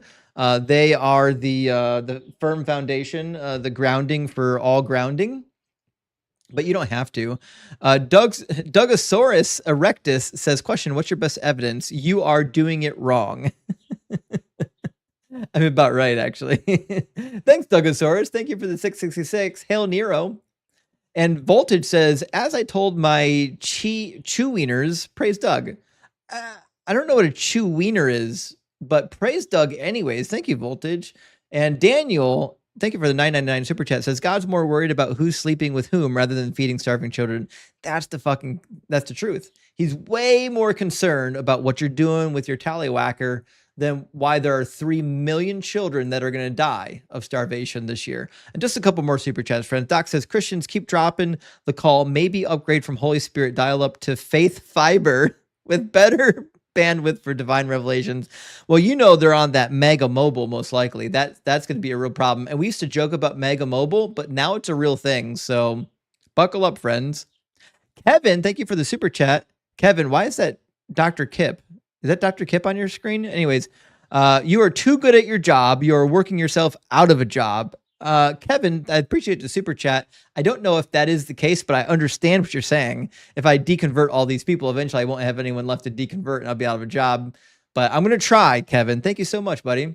And John Paul says, what the fuck is astral projection? Projection sounds like some bad diarrhea. It's when you leave your body and you see things outside of your body. People claim to do it, but they've never been verified. And Lucor says, Justin, we both have something in common. People compliment me for being such a good cook. Sorry for the typo. I mean to say good cook from Rock Hard. Well, if you're good at the first word, I would imagine you'd have to be Rock Hard. Thank you for being here and thank you for supporting the stream. I really do appreciate it. And Mr. says, you mentioned Darth Dawkins, so of course I looked him up. Holy shit. He is why we need psych hospitals back. I agree. Darth Dawkins he's insane, actually. He's absolutely insane. All right, let me grab our next guest, Pitch Black Days. And Solovino, good friend, good to see you, says not that it matters, but the Mortal Kombat noise is saying toasty, not whoopsie. I did find toasty first. I'm adding whoopsie. So we've got toasty. We're going to get whoopsie in here. I got you, Solo. Thank you for the reminder, though. Pitch Black, welcome in. Are you at least 18 and are you a believer? Yes, I am a believer and I am 18. And your prompt says your God is imaginary. Prove me wrong, right? So I can prove my God is real, right? I would Each love for you and to every do that. day Let's you can start. see Let's start at the beginning. Okay, Who is your God? the sun. The sun, like the physical sun above our heads. Yeah, this is the sun, yeah, the physical sun. Sure. And you believe that the sun is God, not just a burning ball of like helium and plasma. Nah, not really. I do believe it's a burning ball of helium and plasma because, hey, it kind of projected life on the planet. Well, If you really photons, think about it. it projects photons onto the Yeah. planet. Now, I think that photons and brains are different things. Do you think they're different things? So, sorry, could you repeat that question? Yeah. Do you think that brains and photons are made of different things? Yeah, I do. I do. Okay. I think brains essentially process photons, such as images and whatnot. Okay. And is the sun a brain or is it made of something else? No, I just believe it's plasma, right? It's just plasma science. And essentially, that is my God in a sense, because not that I worship the sun, but I do believe the sun is the God of the solar system, if you get what I'm saying. Does the sun think? No, I don't think so. I don't think there's any evidence that Okay. the sun thinks. Well, then you don't believe the sun is God. A God is like an actual thinking agent. I mean, if you personify it, you could say that, but I don't believe a God has to actually be personified. No, I'm not personifying. I'm saying that's the definition of a God. A God, by definition, has thinking capacity and agency. Oh, okay. Right. So I you just I'm don't. not You're an okay. atheist. It sounds like. Yeah, no, I don't believe in like a Christian God or something. No, because there is no evidence for that. But in the sense of the sun itself, the sun rises every day and the sun does exist, and I can prove it. No, So, we agree the sun exists, but we also agree that the sun is yeah. not a thinking agent, which means you don't believe in God. You're actually an atheist and you don't know it yet. No, like Christian God, no, I don't believe in it. If you in that aspect, yes, I guess so. I am an atheist, but I would say your God. I was looking at the word your, so I was thinking maybe it applies to me in an anecdotal sense, what I consider God. Well, I would say it does apply to you, but not your definition of God. The definition of God doesn't change. Yeah, no. Okay. In a general sense, yes. Then I think I'll concede it. Okay. But like, yeah, I do believe in the sun and whatnot. So yeah, may the solar system be with you. Thank you. Hey, may the solar system be with you too, friend. I appreciate that. All right, cheers. Have a good one. Cheers. Okay, I'll give him credit. That was funny. I think this might be a what do you call it when you remember something but it's actually wrong? I don't think Mortal Kombat has a whoopsie sound. I think it is toasty. I think people are remembering it as whoopsie. Yeah. It sounds like whoopsie, but it actually is toasty. Here's toasty. Separated. Yeah, it's just toasty. I think a lot of us had that. The Mandela effect. That's what it is. I think it's a Mandela effect. I don't think that's actually what was in the video game. But Solo, thank you for letting me know. Cosmic Flow, thank you for the super chat. Says this really is simulation. Then something someone had to create who would basically be a kind of god, at least in the sense of having total control. Yeah, the simulation theory hasn't come up today, but you know it's going to. Like, it's only a matter of time before simulation theory pops in. All right, we've got Michael with us. How you doing, Michael? Hey, what's up, man? Am I on here? Yeah, you're up, bud. Sweet. Michael, are you at least so, 18, and are you a believer? Yes, I am 18, and I am probably one of the least believing people that's ever existed on the planet. I just had a quick question for you. Something I'm interested about, hearing about somebody like you specifically. Sure. If that's cool. You can ask a question, but I got to ask one more question. Are you driving? No. I'm at work. I'm a truck driver. I'm in Chicago. I'm a local truck driver, but I'm parked for break and stuff. I have the truck on because I have the air conditioning. It's super hot, you know. Fair enough. What's the question? So I ran into your channel a little bit ago. I think it's awesome. You know, I've watched all the atheist stuff like Hitchens and Dawkins and all those guys. You know, but you come from a different angle where it's super fascinating to watch you talk to people and just watch people walk into walls constantly. You know, when you're basically talking about the stuff they claim to believe, like scripture and all that stuff.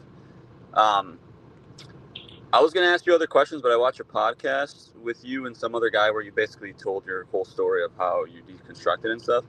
And what I was curious was, you seem very skeptical and pretty normal about the way that you look at things, right? It reminds me of me when I was young and I was introduced to it when I was 6, 7, 8 years old. And for me, it just it made no sense. You know, I found myself asking, finding all these contradictions that you talk about all the time, but as a kid, which I think a lot of kids do. What do you think was able to get you, when you were young and you first started, and keep you in there for so long? I think inexperience, not fully knowing the text, growing up in an environment where everyone believed it. And then on top of that, I would say a little bit of sunken cost fallacy. So I invested so much into it. I wanted to see it all the way through and not give up on it early. So I think those were kind of some of the reasons why I stayed in so long. I was thinking critically about a lot of these issues. I was just willing to put them on the shelf, put these difficult issues on the shelf and say, yeah, this is kind of a problem, but I got other things to worry about now. I'll get back to it. Eventually I did get back to all those issues, and it turns out that there's really not good explanation for those issues, and the Bible doesn't make sense, and neither does Christianity. Right. Yeah, that makes sense. Being so invested into it that you just felt like you'll just put the rest of your questioning on faith, and you'll deal with it later. Yep. That makes sense. And then yeah, that was pretty much it. I know you're trying to talk to believers and stuff and debate them, and I'm trying to listen to it too because I'm at work. So, and then I just had one more thing for you. Yesterday I was listening. You said something that I've told tons of people, and I think a lot of people don't think about it as much as they should. And it was, you were talking to some crazy lady that ended up saying something about she would burn her kids if she ate whatever. I don't know. Eliana, yeah. Yeah, she was crazy. And you brought up a point to her that I try to make to my brother and other people, and I try to drag them out of it, where, you know, she says that she was a heroin addict and God helped pull her out of it and this and that. And I've tried to make the point to people, the same that you made, that it's like super sad and I think really like soul crushing for people to use religion and all that stuff to pull themselves out. They do all the hard work. You know, they take all the blame because they're sinners and they're like failed people. They take the blame for their addiction and all these problems. They do all the hard work to pull themselves out and they take none of the credit for it. They give all the credit to God, some non-existent thing. And then eventually, if they fall back into it, then they take all the blame on themselves again and they think that they failed, when really they're the ones that pulled themselves out and they get no credit for it. Right. You know, Yeah. and I think this is like a circular thing that causes way more like damage to people, you know?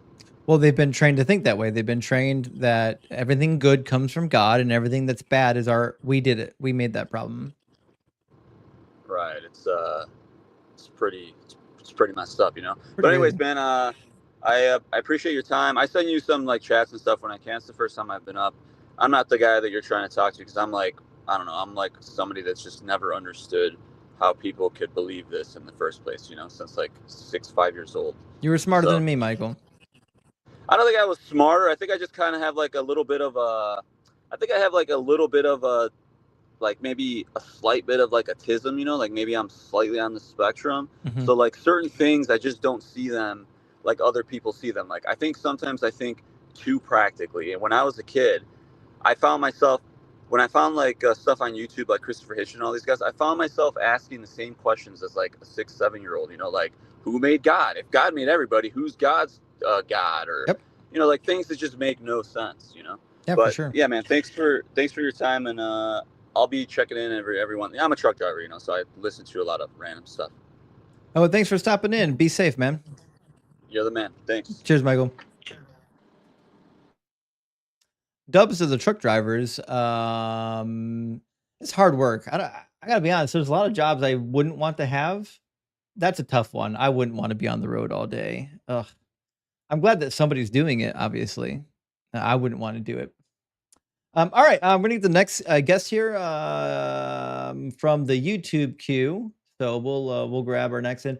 Mike Leitner, thank you so much for sending out 5 DZ Debate memberships. It's generous, Mike. Good to see you, Mike. We also have Taco Cat with us now. Taco, can you hear me? I can. Can you hear me? I can hear you. Yeah. How you doing, Taco? All right. How about yourself? Doing good. Thank you for asking. Taco, Yes. are you? And to that question, yes, I am 18 and I am a believer in Jesus Christ. Right. Now, Taco, what would be the most compelling evidence or argument for the Christian God being real? So I think I have 2. I'm going to start with the moral argument. And that basically works in this sense. Yeah, I'm going to ask, like, do you think evil exists? Nah. Okay. So if a woman gets raped by some random guy on the street, that's not evil. That's Evil's a label that we put on things. It's not a thing that exists. okay. So if morality isn't real, then raping someone is not technically a bad thing. No, good and bad are subjective terms. Right. So there's no So- objective good or bad. Everything's subjective, which is why I can say, like, I believe slavery's wrong, even though the Bible disagrees. The Bible God says slavery is okay. Well, I've read the whole Bible through, and I never saw anywhere it said that slavery is okay. Oh, you didn't read Leviticus 25 then? Leviticus 25. So what does that say? It says you can own slaves. Want to read it? Yeah, that's definitely one of the books that I don't remember as well, for sure. That and Numbers. Trust me, not a lot of people are looking forward to reading Leviticus, but if you go to the law code, it says in verse 44, says, as for the male and female slaves who you may have, it is from the nations around you that you may acquire male and female slaves. You may also acquire them from among the aliens residing with you and from their families that are with you who have been born in your land. They may be your property. You may keep them as a possession for your children after you, for them to inherit as property. These you may treat as slaves, but as for your fellow Israelites, no one shall rule over the other with harshness. Okay. What chapter was that in? Leviticus 25. 25. I'm just going to put a bookmark in to read that later. I would also direct you to Exodus 21. I would read those two passages in parallel. But anyways, what's next? Okay. So regardless of the Bible, though, I believe that God can be proven to exist without the Bible. Sure, go for it. What was my other argument? Sorry, I'm not rush. Not the fastest thinker here. No, there's no rush. We don't have rules. Like, there's no timer up here. Sweet. Okay. So yeah. Okay, so this is kind of like simulation theory, but okay. So think about this. Say you designed a video game and you code it, you design it, you model the characters, and those characters have programs, right? And they live, the way you programmed them to, right? And they are not capable of expanding beyond their programming. Would you agree with that? As far as I can tell, yeah, a character that is programmed can only do what's within its programmed ability, even if it's like got AI capabilities. Even if something has AI capabilities, there's still going to be some kind of a limit. Right. So what I propose is that this world that we live in and experience is designed by God, and we, being designed by God, have a limited capacity of operation. Like, we can't understand his world that he lives in, is because we are in a world he designed and can only operate at the level he designed us to operate at, which would create an excellent explanation as to why we can't understand God, Or the more plausible answer is that there is no God, right? Because if we're just saying, listen, there's a thing Why that would that be exists more that is plausible? completely unfalsifiable, and you can't test it because it's in a different realm. I could put anything over there. I mean, I could put the Tooth Fairy and Santa Claus over there. That's true. It's a good point. But Right? So, I mean, your but you argument wouldn't be able to for disprove God their is, existence either, right? well, you can't disprove Santa Claus or the Tooth Fairy. Right. So your argument is only as valid as the Santa Claus and Tooth Fairy. So just keep in mind, this is kind of the reason why this argument fails is because it can be true for anything. So if you say, well, you can't disprove my theory, therefore it's true, then I would say, okay, cool. Then you should believe in the Tooth Fairy as well, because you can't disprove my theory of the Tooth Fairy. It's a good point. Right. Good point. So I don't. You could like, that's an argument to prove anything's real because you can't disprove it. It's a good point. Right. I don't think that things are true just because there's not a way to falsify the claim. Right. Now, the Christian God, as it turns out, is easy to falsify. Why? Because he's a logical contradiction. Want to hear why? Go ahead. Because the Bible says he's perfectly just and he's perfectly good and that he's all knowing and that he's all powerful. Do you believe in these attributes? Yeah. Okay. So then all we have to ask ourselves is whether or not that seems to be the case, right? So you probably believe that God is perfectly just, right? Yeah. Have you read 2 Samuel 21? 2 Samuel? Mm-hmm. I don't recall that. In 2 Samuel 21, there's a situation, and we'll read some of it, where God sends a famine on the Israelites. And the reason is because of something that David's predecessor did. When Saul was king, he did a big no-no. And so David is pleading before the Lord for 3 years during a famine, trying to figure out why are we under a famine, God? What are we doing here? And then finally God talks. So let's read the passage a little bit. So in 21, it says, now there was a famine in the days of David for 3 years, year after year, and David inquired of the Lord. The Lord said, there is blood guilt on Saul and on his house because he put the Gibeonites to death. Now, if you remember in Joshua chapter 9, they were supposed to let the Gibeonites live, and they went back on their word, right? So it says, so the king called the Gibeonites and spoke to them. So David calls the Gibeonites, and he's like, listen, there's a famine, and God finally answered me after 3 years and said, here's why there's a famine. So they put their heads together about the solution, right? And the solution is actually this: let 7 of his sons be handed over to us, and we will impale them before the Lord at Gibeon on the mountain of the Lord. And the king said, I will hand them over. So David hands over 7 random men of the household of Saul. They go out to the mountain of the Lord and they impale them on poles, and then God is pleased. So it says in verse 9, he gave them into the hands of the Gibeonites. They impaled them on the mountain before the Lord. The 7 of them perished together. They were put to death on the first day of harvest at the beginning of the barley harvest. And then we read later on that God, after this act, he finally answers their prayer and sends the rain, right? So what I would say is, do you think it's fair to punish an entire people group with a famine just because their prior leader made some bad decisions? I wouldn't.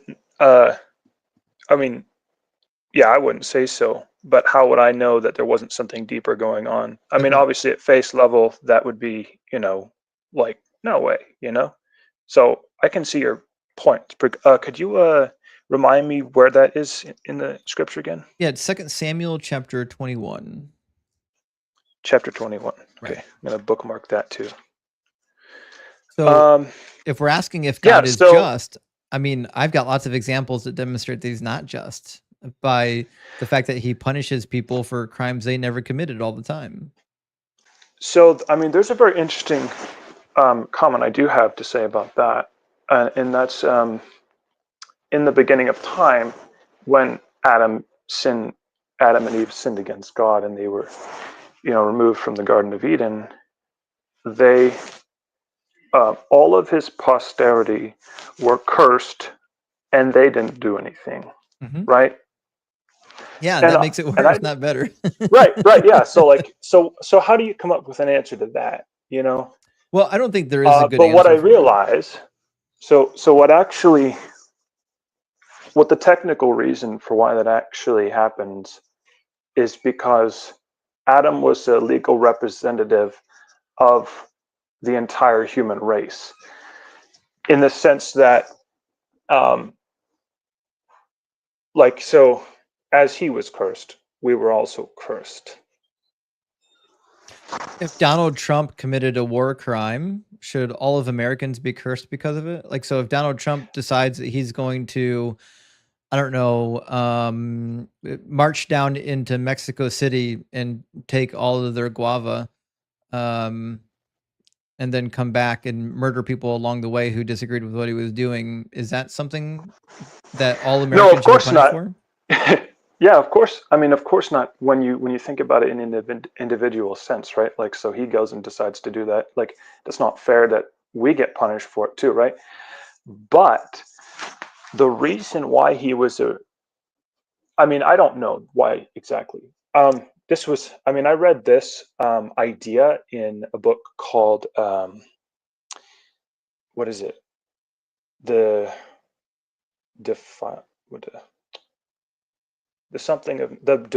total depravity of man. Yeah, that's something from John Have Calvin. you ever read that book?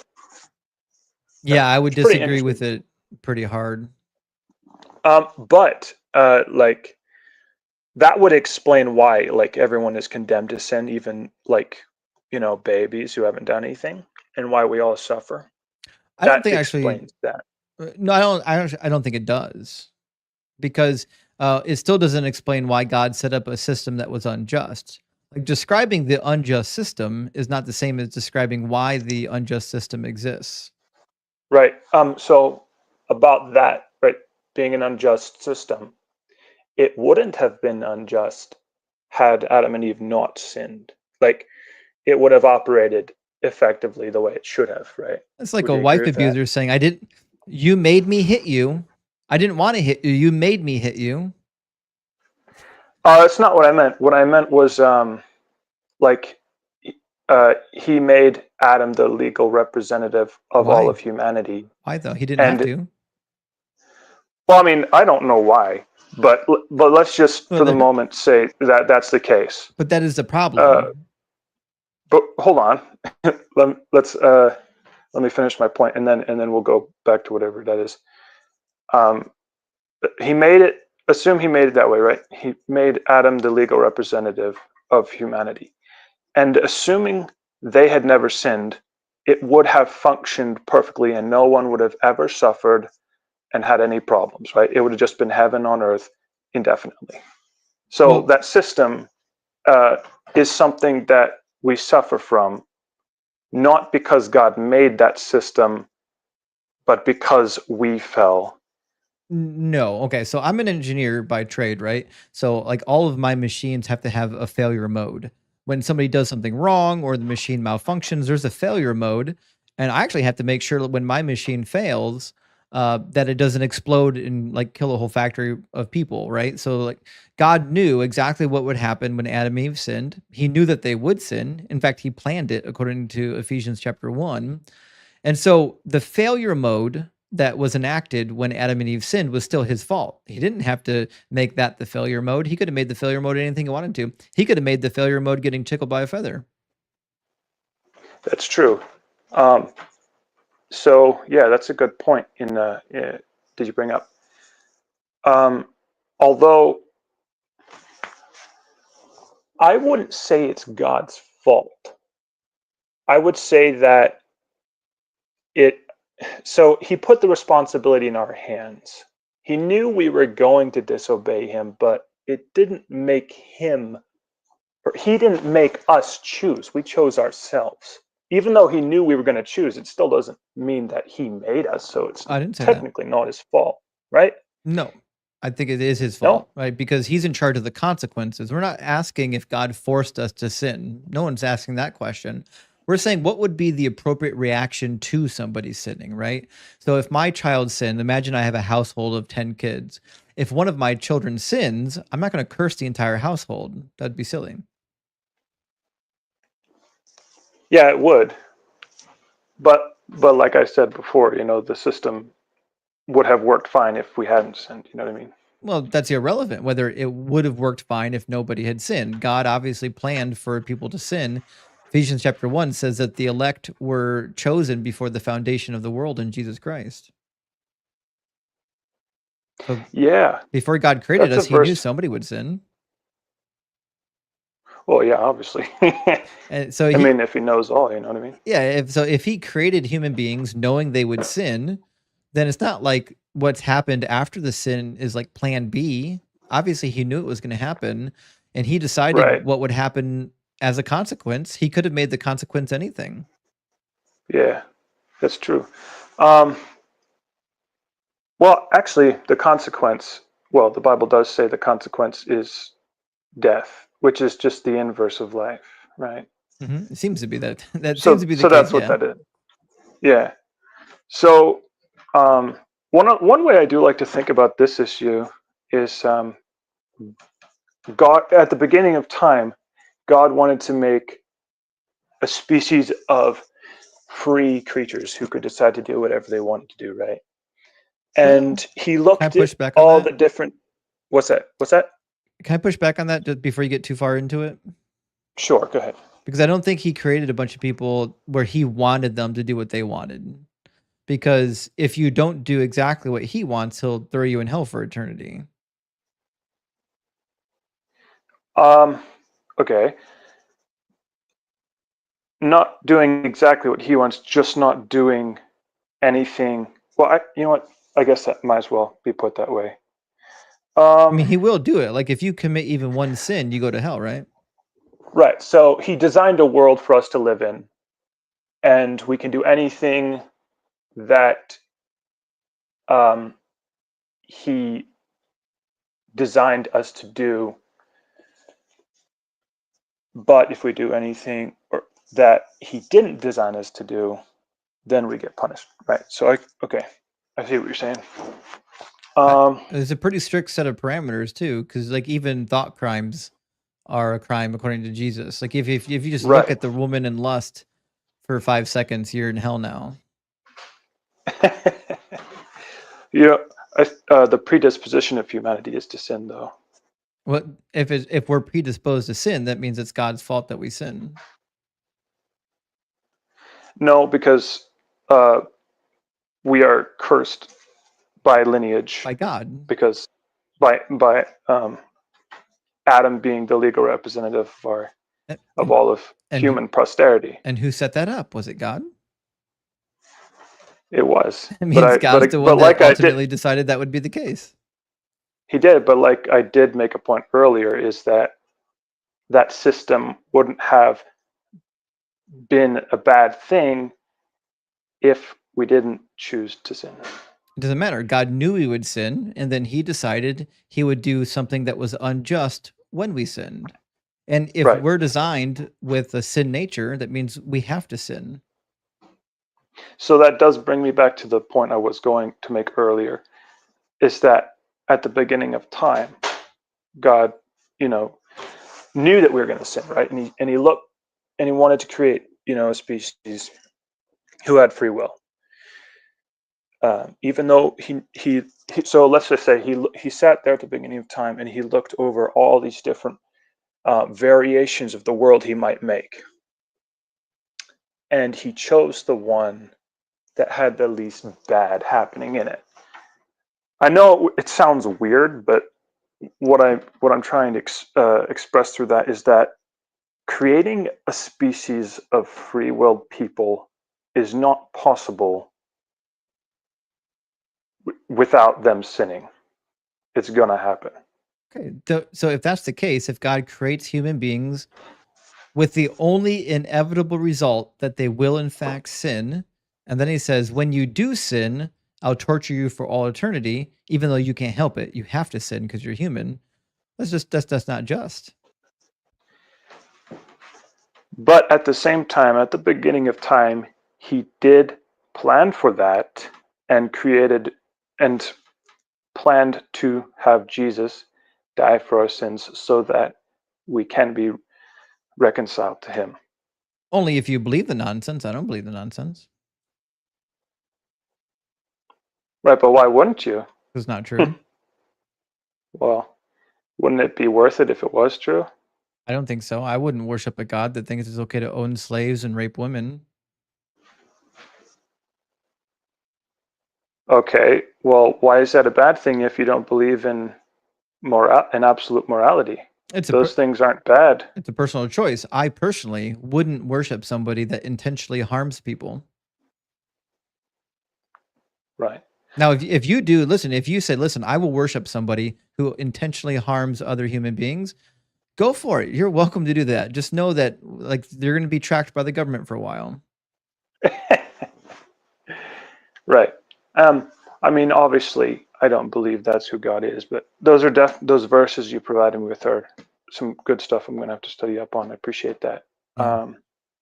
So yeah. Taki, you want to know why Christianity fails? Sure. Sure. Have you read much of the Bible? Well, I've read the whole thing through once. I don't remember a lot of it because it's pretty big. But, it is big. I continue to read it, but yeah, I've read the whole Bible. Would you say that the New Testament fundamentally bases the messiahship of Jesus on being predicted in the Old Testament? Like he's the Messiah that the Old Testament said was coming? I mean, I don't remember where it says in the Old Testament that Jesus was that, but yeah. Right. Yeah. The basic claim of Christianity is that God promised a savior, the Messiah, And that Jesus was that. and Jesus is that, right? Now, if Jesus is not the promised Messiah, what would that mean about Christianity? Well, it means the whole thing's not true. Yeah, exactly. I mean, the whole thing's not true. Now, as it turns out, I spent a lot of time, many years, studying the prophecies that are given for the Messiah, both in the Old Testament and with the New Testament claims.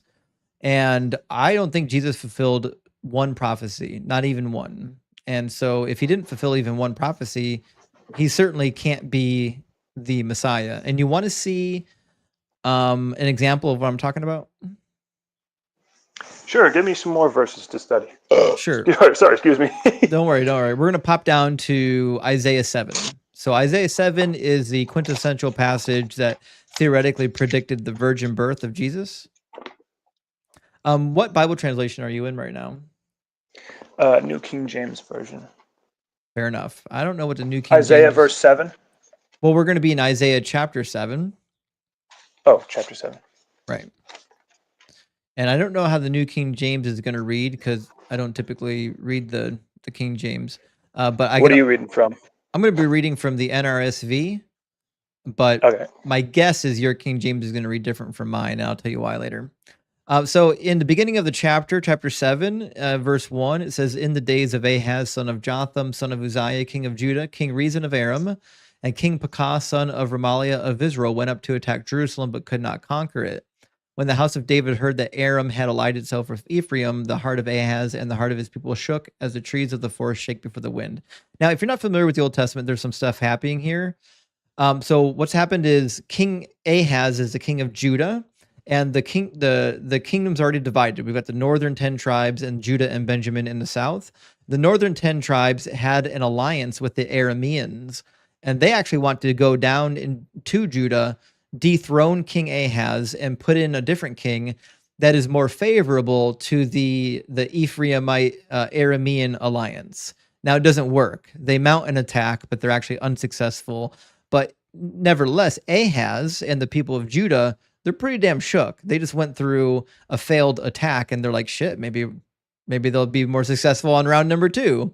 So God sends the prophet Isaiah to kind of shore up their confidence. And there's 3 different prophecies. The second one is the one we care about. The first prophecy ends by saying, if you do not stand firm in faith, you shall not stand at all. So God is saying, listen, you got to have faith, or things might go south. Now, verse 10 is where you get to the fun stuff that your Bible is going to interpret as a virgin birth. It says, "Again, the Lord spoke to Ahaz, saying, ask a sign of the Lord your God, and let it be as deep as Sheol or as high as heaven. But Ahaz said, I will not ask, and I will not put the Lord to the test. Then Isaiah said, hear then, O house of David, is it too little for you to weary mortals, that you weary my God also? Therefore, the Lord himself will give you a sign. Look, the young woman is with child, and shall bear a son, and shall name him Emmanuel. He shall eat curds and honey by the time he knows how to refuse evil and choose the good. For before the child knows how to refuse the evil and choose the good, the land before whose 2 kings you are in dread will be deserted." So a plain reading of the prophecy, I think, is quite easy. There's a child who's already conceived. He's about to be born. And before that child is old enough to know right from wrong, the 2 kings, namely Pekah and Rezin, those 2 kings are going to be wiped out. It's a prophecy for King Ahaz, about King Ahaz. There's nothing in here about a Messiah being born of a virgin. So? So it certainly couldn't have been fulfilled by Jesus if it was actually talking about the Ephraimite Syrian war. I'm gonna be honest with you. I kind of zoned out. Like I'm actually really tired. But yeah, I couldn't follow. Could you like pinpoint for me the specific things that make that prophecy not be able to work? Yeah, okay. So first of all, the prophecy is to King Ahaz. The prophecy is said to be a sign for King Ahaz. The purpose of the prophecy is to bring more faith and reassurance to King Ahaz and to his household. And so everything about the prophecy is for King Ahaz. And the prophecy is very clear. It says there's a child who's already pregnant. she's about to give birth, and before that child knows right from wrong, the two kings that are attacking you, they're going to be wiped out. So everything in the prophecy is about King Ahaz and his the war that's going on that he's dealing with. There's nothing in here about a Messiah, and there's certainly nothing in here about a virgin birth. Okay. I don't follow why that disproves Jesus being a thing. Well, because Matthew claims that Jesus fulfilled this prophecy. Oh, okay. But Jesus couldn't fulfill this So prophecy. where does that Matthew claims that specific prophecy was fulfilled by Jesus? Right. Yeah, Matthew chapter 1. Matthew chapter 1. Okay. Okay. Well, that's some more good stuff for me to read. Yeah, so anyways, Taco, thanks for coming up and chatting with us and being courteous. You know, a lot of people get up here and they kind of lose their mind because their beliefs are being challenged. And Yeah. I mean, like, I appreciate too, like, you're a good debater. Yeah. Thanks. I mean, I want to, have a good conversation. I'm not trying to, like, I don't want to hurt people, Mm-hmm. and people get so divided in religion debates, but I believe you're doing pretty good debates. I appreciate that you're calm, that you thanks, trying Taco. to keep things. Yeah. So I appreciate it. It was a productive conversation. Actually, have a great one, buddy. You too. Bye. We do get nice people from time to time, and it's fun to talk to them. Let me grab a couple of super chats. We'll move right on, my friends. Dexter says, Jeremiah wrote the Bible. Was a bullfrog, therefore animism. Actually, this is a fair point. If Jeremiah was a bullfrog and Jeremiah did write a book in the Bible, then I don't know, maybe animism is true. Design, thank you for the $5 super chat, says, if not for God, I'd be gangbanging. It's just one step from if there was a God, there'd be no gangbangers. Come on.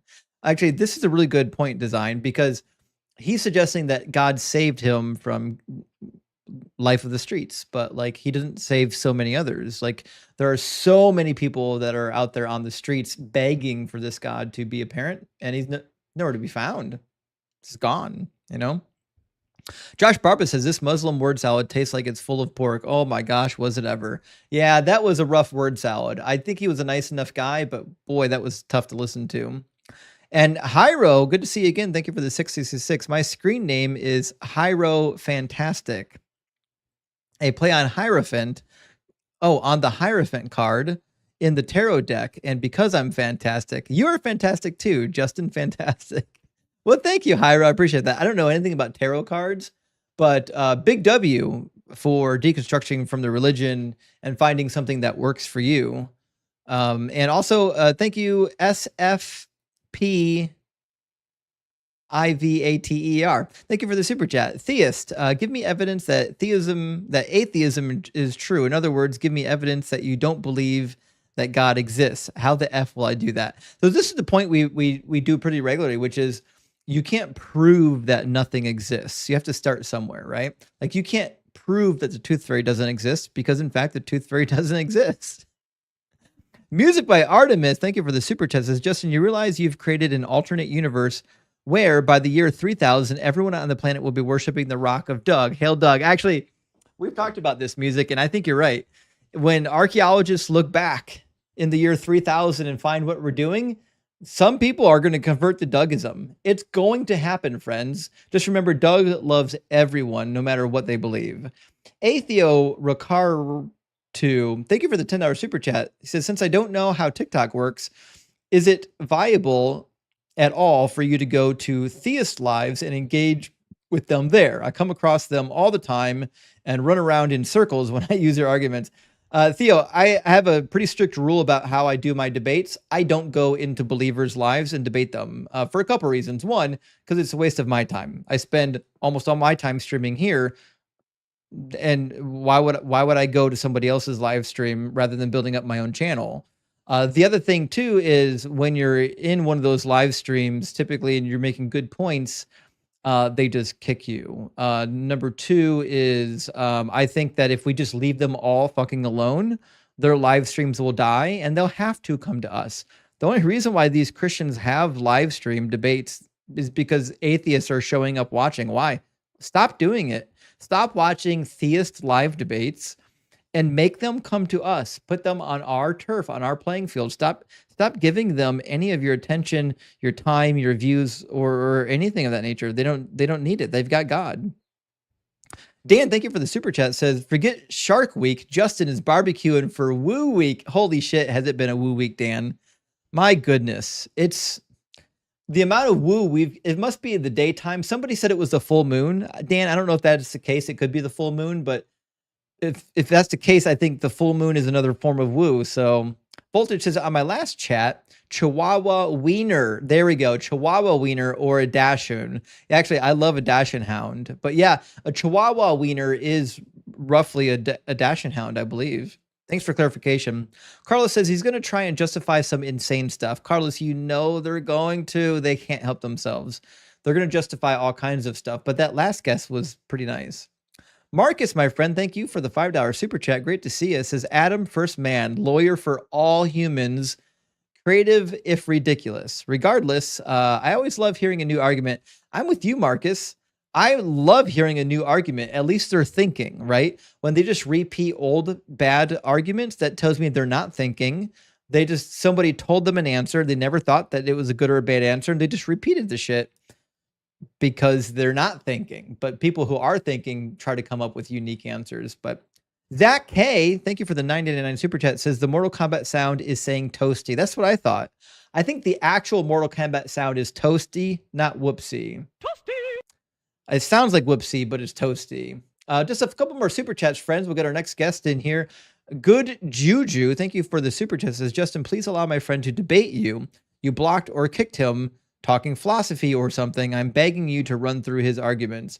Well, I don't block anyone. If he got kicked, it's because he thought he was going to come on my live and dictate how the conversation was going to go, and then he got kicked. That's how people get kicked.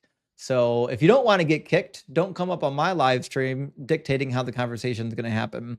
Dylan, thank you for sending out a membership. And Edward, thank you for the super chat. Says, hello, friend. Imagine if someone would today act like Samson, do the things he did, and shout, I'm a man of God. This religion is not cool.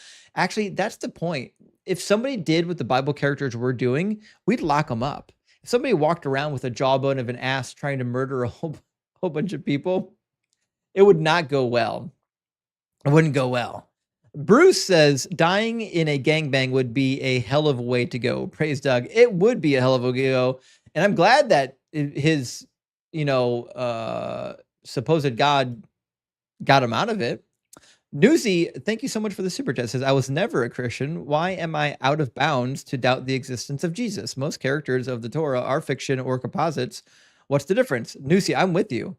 I think that a lot of the people in the Old Testament, like in Genesis, are fictional characters meant to be read as fiction. And Current Date and Time says, please put your brain drawing on a shirt. I could do that. I still got it down here. I can take an image and put it on a shirt. Just for you, I can do that. I can do that for you. And Jason says, panpsychists are worse than theists. Yeah, actually, Jason, I agree with you. It's pretty bad. And Cosmic Flow, thank you so much for the $10 super chat. It says, God never existed, but now we're building one. AI, smarter, faster, unstoppable. It could save us, wipe us out, heaven or hell, created by us. Soon, maybe the question isn't if, it's what happens next. Cosmic, so I've thought a lot about this, about whether or not there could be a God that evolved within the universe rather than created the universe. And trust me, there's some dialogue that can be said on that topic. It's possible that there is something we might classify as a God that is super evolved out there in the universe, but it certainly wouldn't be the creator of it. American Culture says, you can believe in me, I'm real. My only commandment, believe in yourself and each other. Hey, that's what Doug says. You must be a Dougite. Welcome in. And Adam, thank you for being here. Adam says, hey, buddy. Well, hey, buddy, to you. I hope you're having a good day, Adam. And Current Date and Time comes in again and says, whoopsie sound is from Tim Pool clip.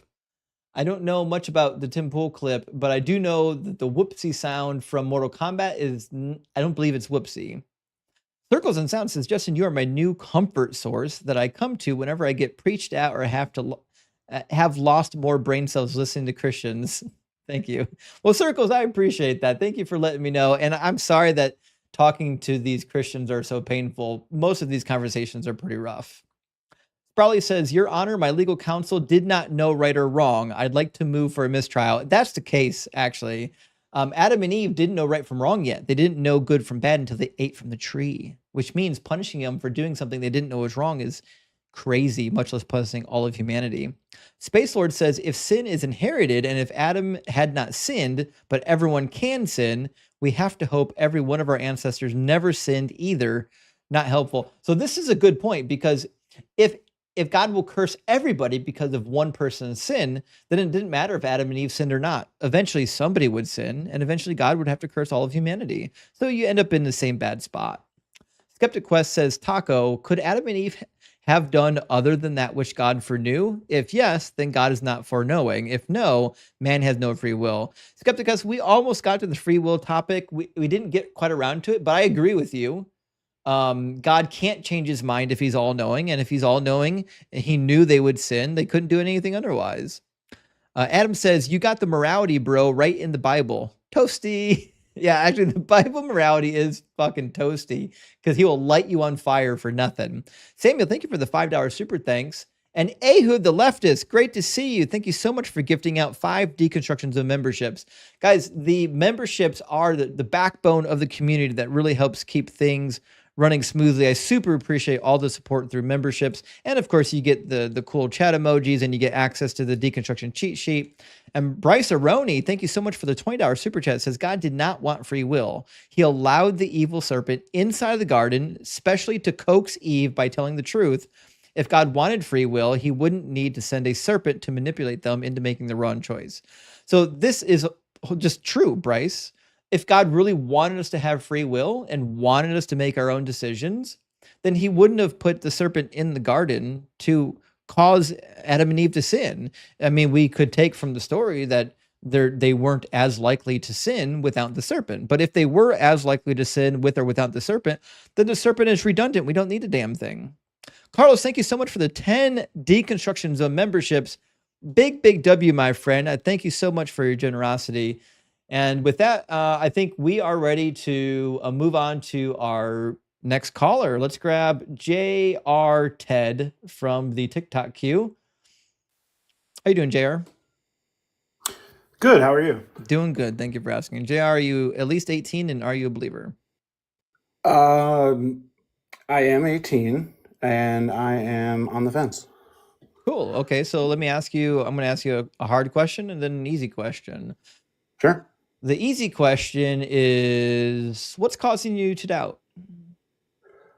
So I guess the most pressing thing, I'm pragmatic. You're an engineer. I feel like we can kind of vibe on that level. But from a scientific standpoint, is there a good argument for where all the mass of the universe came from prior to the Big Bang? Well, as far as I'm aware, matter is created by quantum fields. So there's, you can ask Dr. Blitz about this. He's got a great explanation, but so you can have quantum fields that actually produce mass. So if all of space-time or whatever, all of whatever is out there, even if it was at one point, there was no matter, there was no mass, if it was just nothing but quantum foam, it could in fact produce all the matter that we have. So where, excuse me. So that quantum foam, where did that come from? Well, I just think it's eternal. I have no reason to believe that there was ever like a state in which there wasn't something. Okay. Yeah, so like time and whatever this matter origin is, like coexisted always? Well, I think time's difficult because in order for time to exist, you need space and you need material. Right? Because as far as we can tell, time is like an emergent property of the material universe. And so would space then at that point. So all that being said, if in fact there was nothing but quantum foam, you run into this really weird situation where there's technically no time. So like I'm sure there are really good physicists that could explain this better.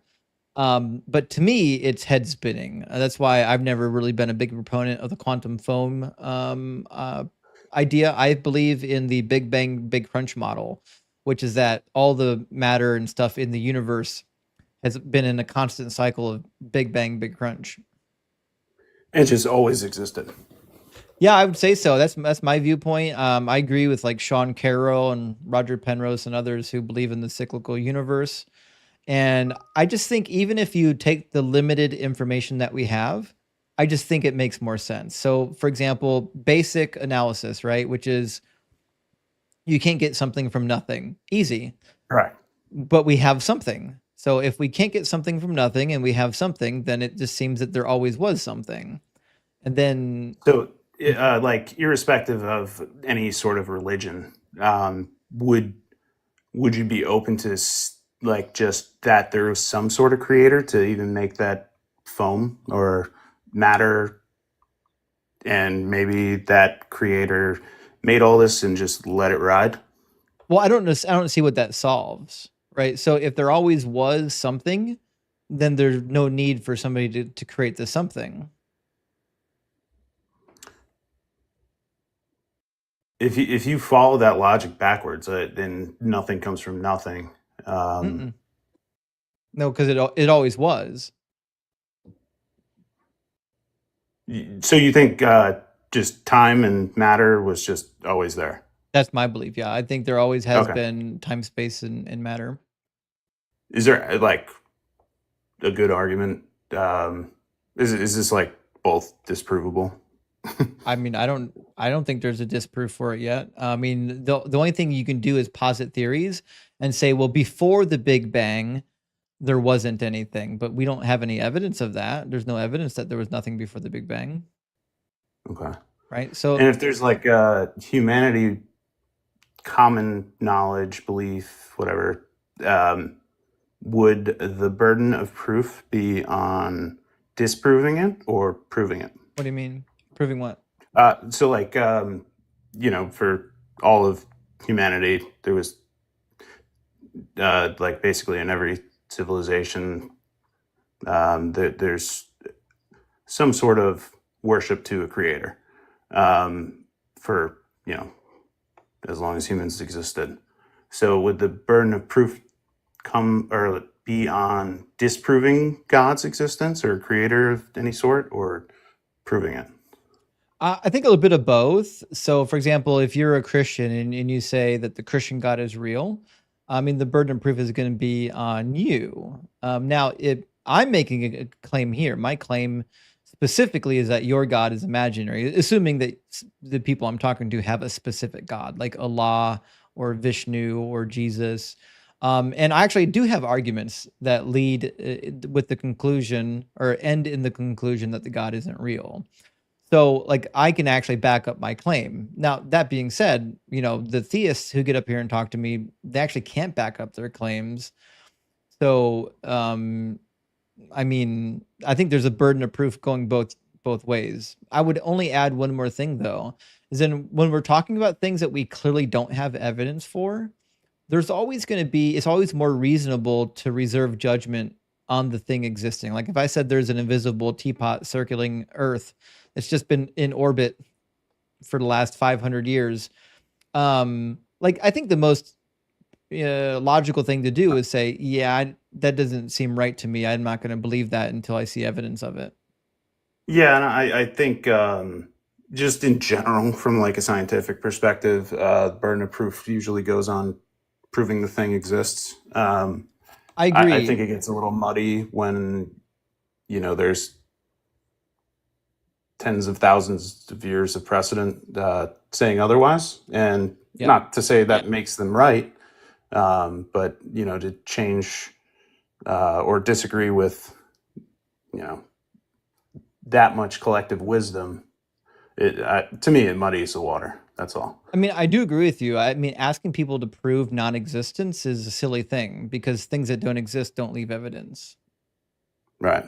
Right. So the only thing, like even in my arguments, like when I do arguments against the Christian God, I still have to use the Bible and the theology that was made up by men. Right. which is why like I have arguments against the Christian God, but I don't really have an argument against the deist God. Now, luckily, no one believes in a deist God because, I mean, there are people who do believe in a deist God, but they're not going to be up here arguing with me because in the deist worldview, the deistic God doesn't care what you think. So why do you care to go around to other people's live streams and convince people that there's a deistic God? Like, who cares? He doesn't care about you. Why do you care about him? So for all the formalized gods, I think we can mount pretty good arguments against them. Yeah, and if you could pretend for a second that there was a God, let's say Christianity, do you think it is possible that the word of God was relayed to them, and because of the context of the time and limit of man's thought process, that it was interpreted incorrectly? So, I mean, when you ask about possibilities, right? In a Yeah. God world, all possibilities are possible. So, I mean, Sure. from that worldview, anything is possible. I think the question we need to ask ourselves is not what's possible, but what's more likely. So, if there's a God who loves humanity, that wants to communicate with humanity, that wants them to know him, and then there's a book that supposedly came from him, why would he not take care to make sure that it's at least accurate and can convey the information necessary? Yeah, he should have wrote it himself, I guess. Yeah, I mean, according to the book of Exodus, he wrote the 10 Commandments with his own finger on the stone. Yeah. Right. Yeah. Now, I asked you the easy question at the beginning of the Yeah. conversation. Now I have to ask you the hard question. Ready. Okay. Maybe. What are the factors keeping you in the faith? Because you said you're on the fence. So it means there are some factors that are making you question and some that are keeping you in. What's keeping you in? Well, I just think that, that basically what I was saying earlier, tens of thousands of years of precedent and people all over the globe making, structures to worship a higher being,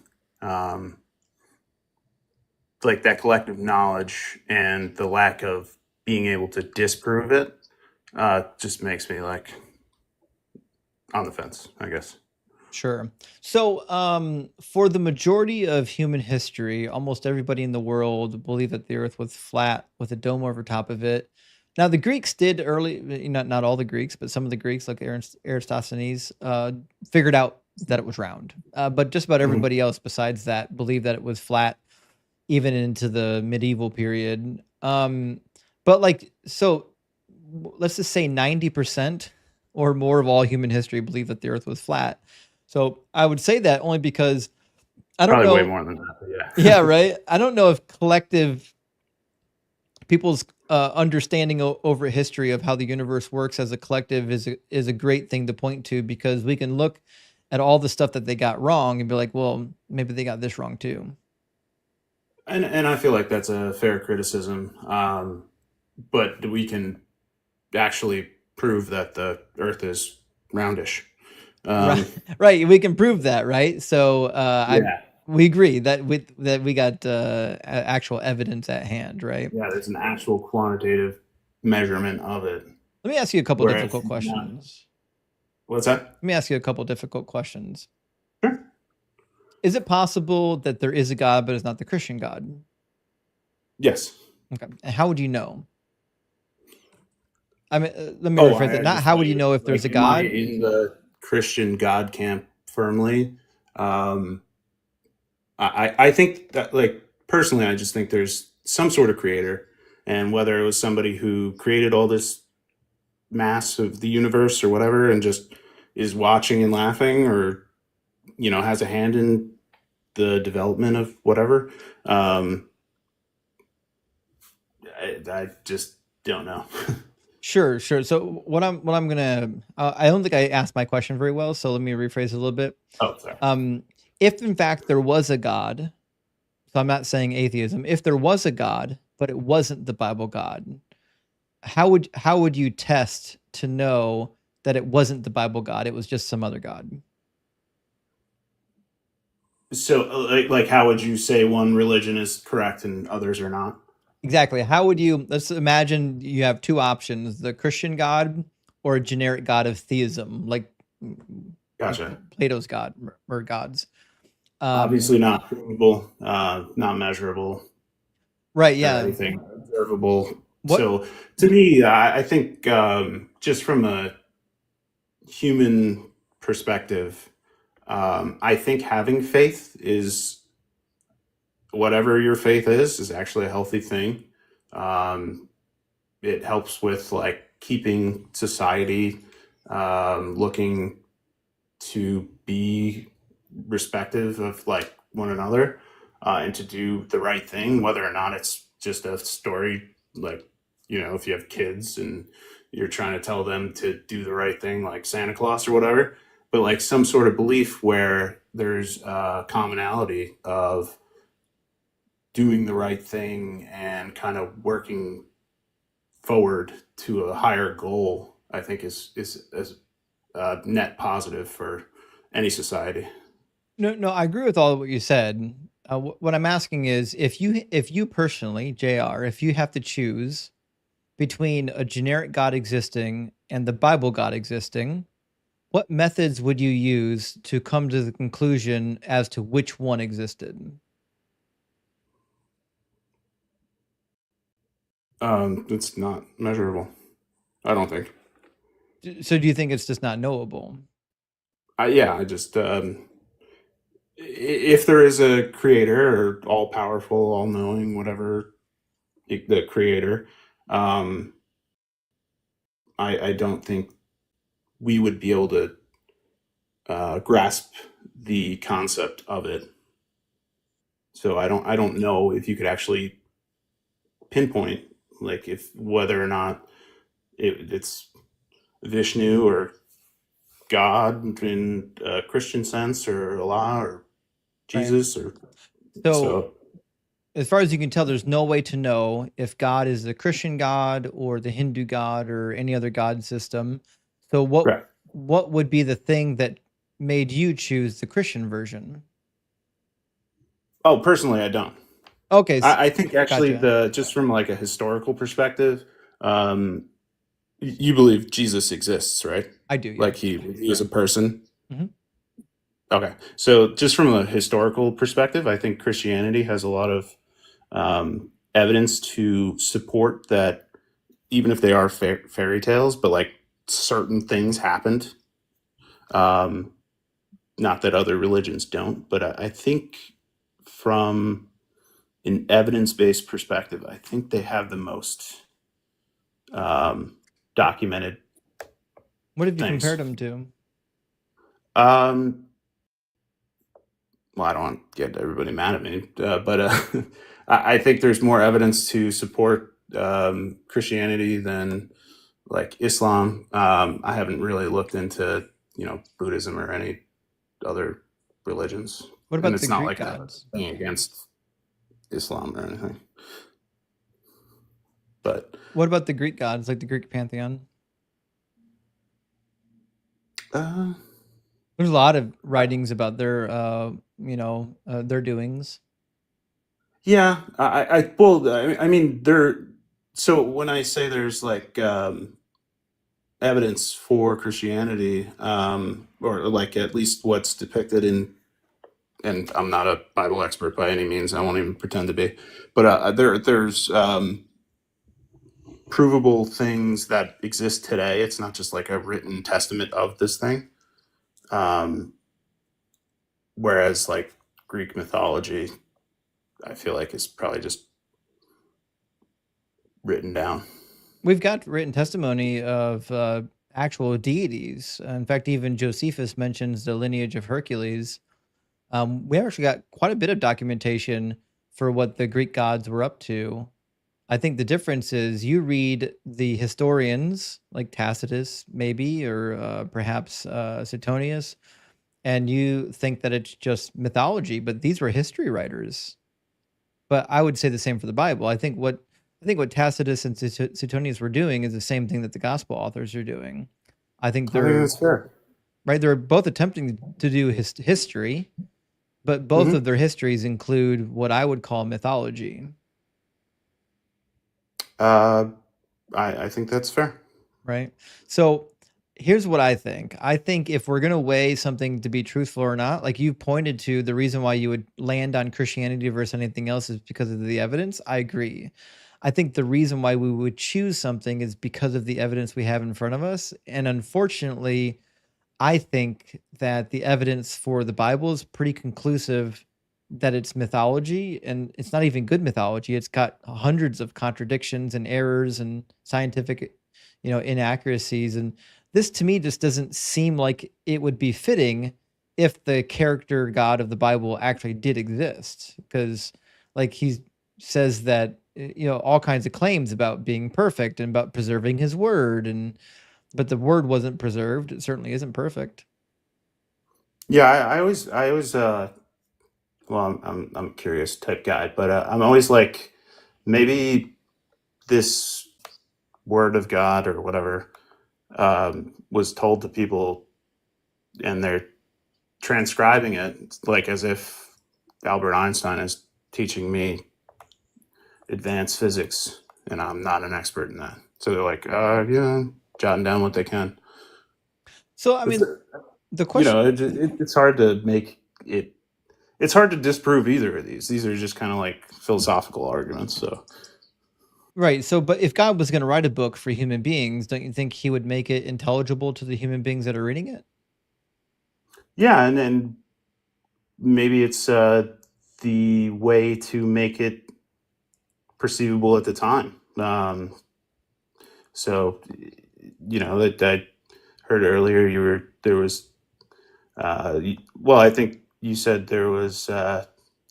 actual scripture that says the earth's flat.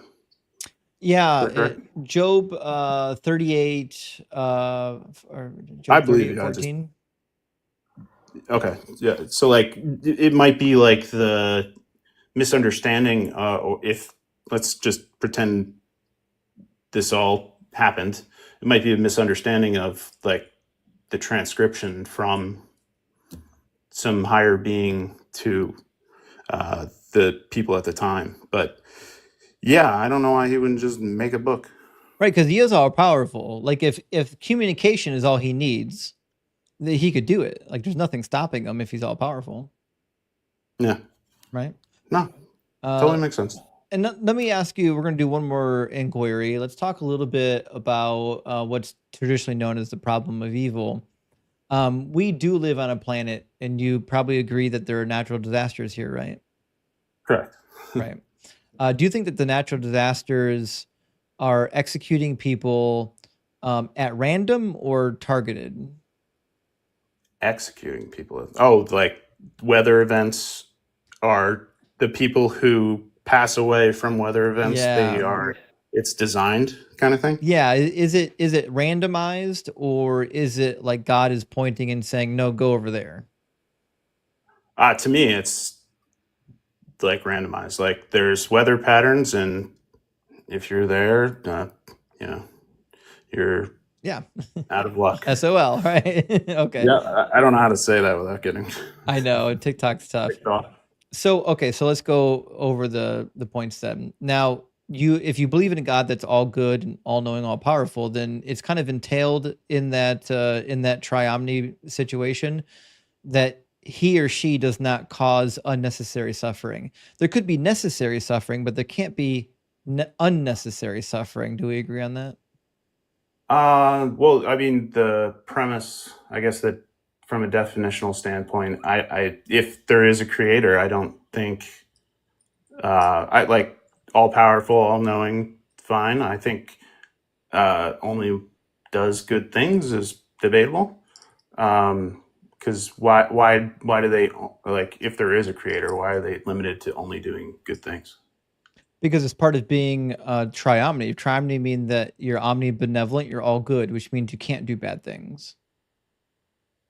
What if it's not your actual intervention? Let's say you're God and you just, made the earth. Well, I mean, you're not necessarily making a negative situation with weather for the other example. Well, we can get there. So let's finish. Make sure we understand triomny. Triomny does entail that the being that has the all good property can only do good, right?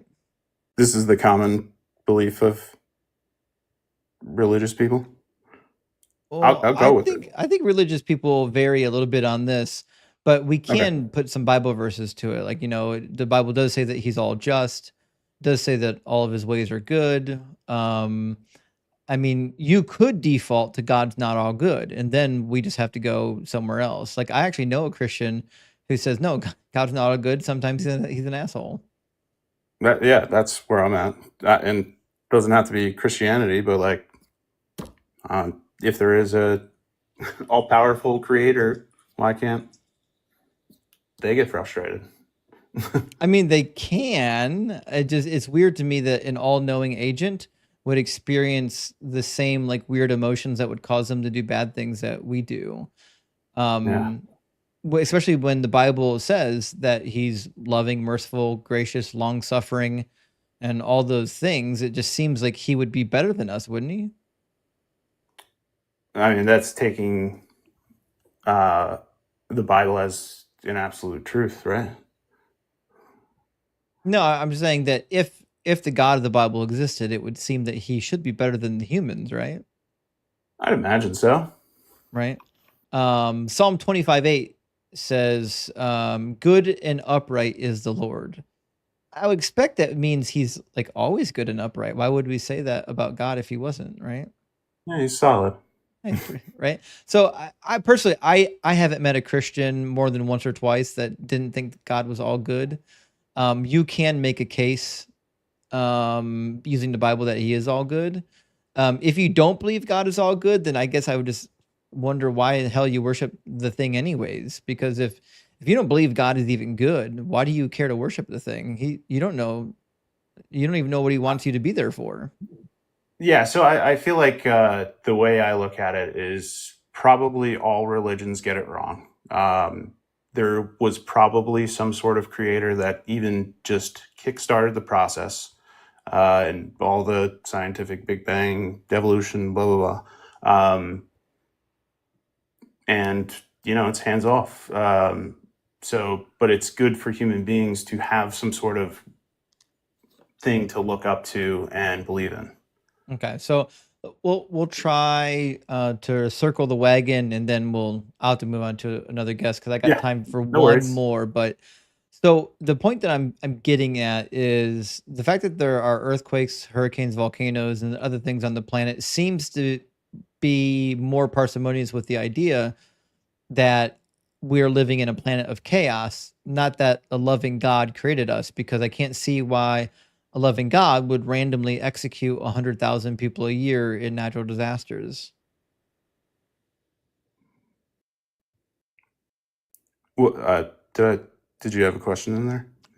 No, it's not a question. It's more of a statement of my position. Like, why would I totally agree. If you right? if you think and you worship, let's say, God from a Christian perspective, and one of the things that's commonly believed is that she, whatever, is benevolent always, then yeah, I feel like it's hard to argue that position.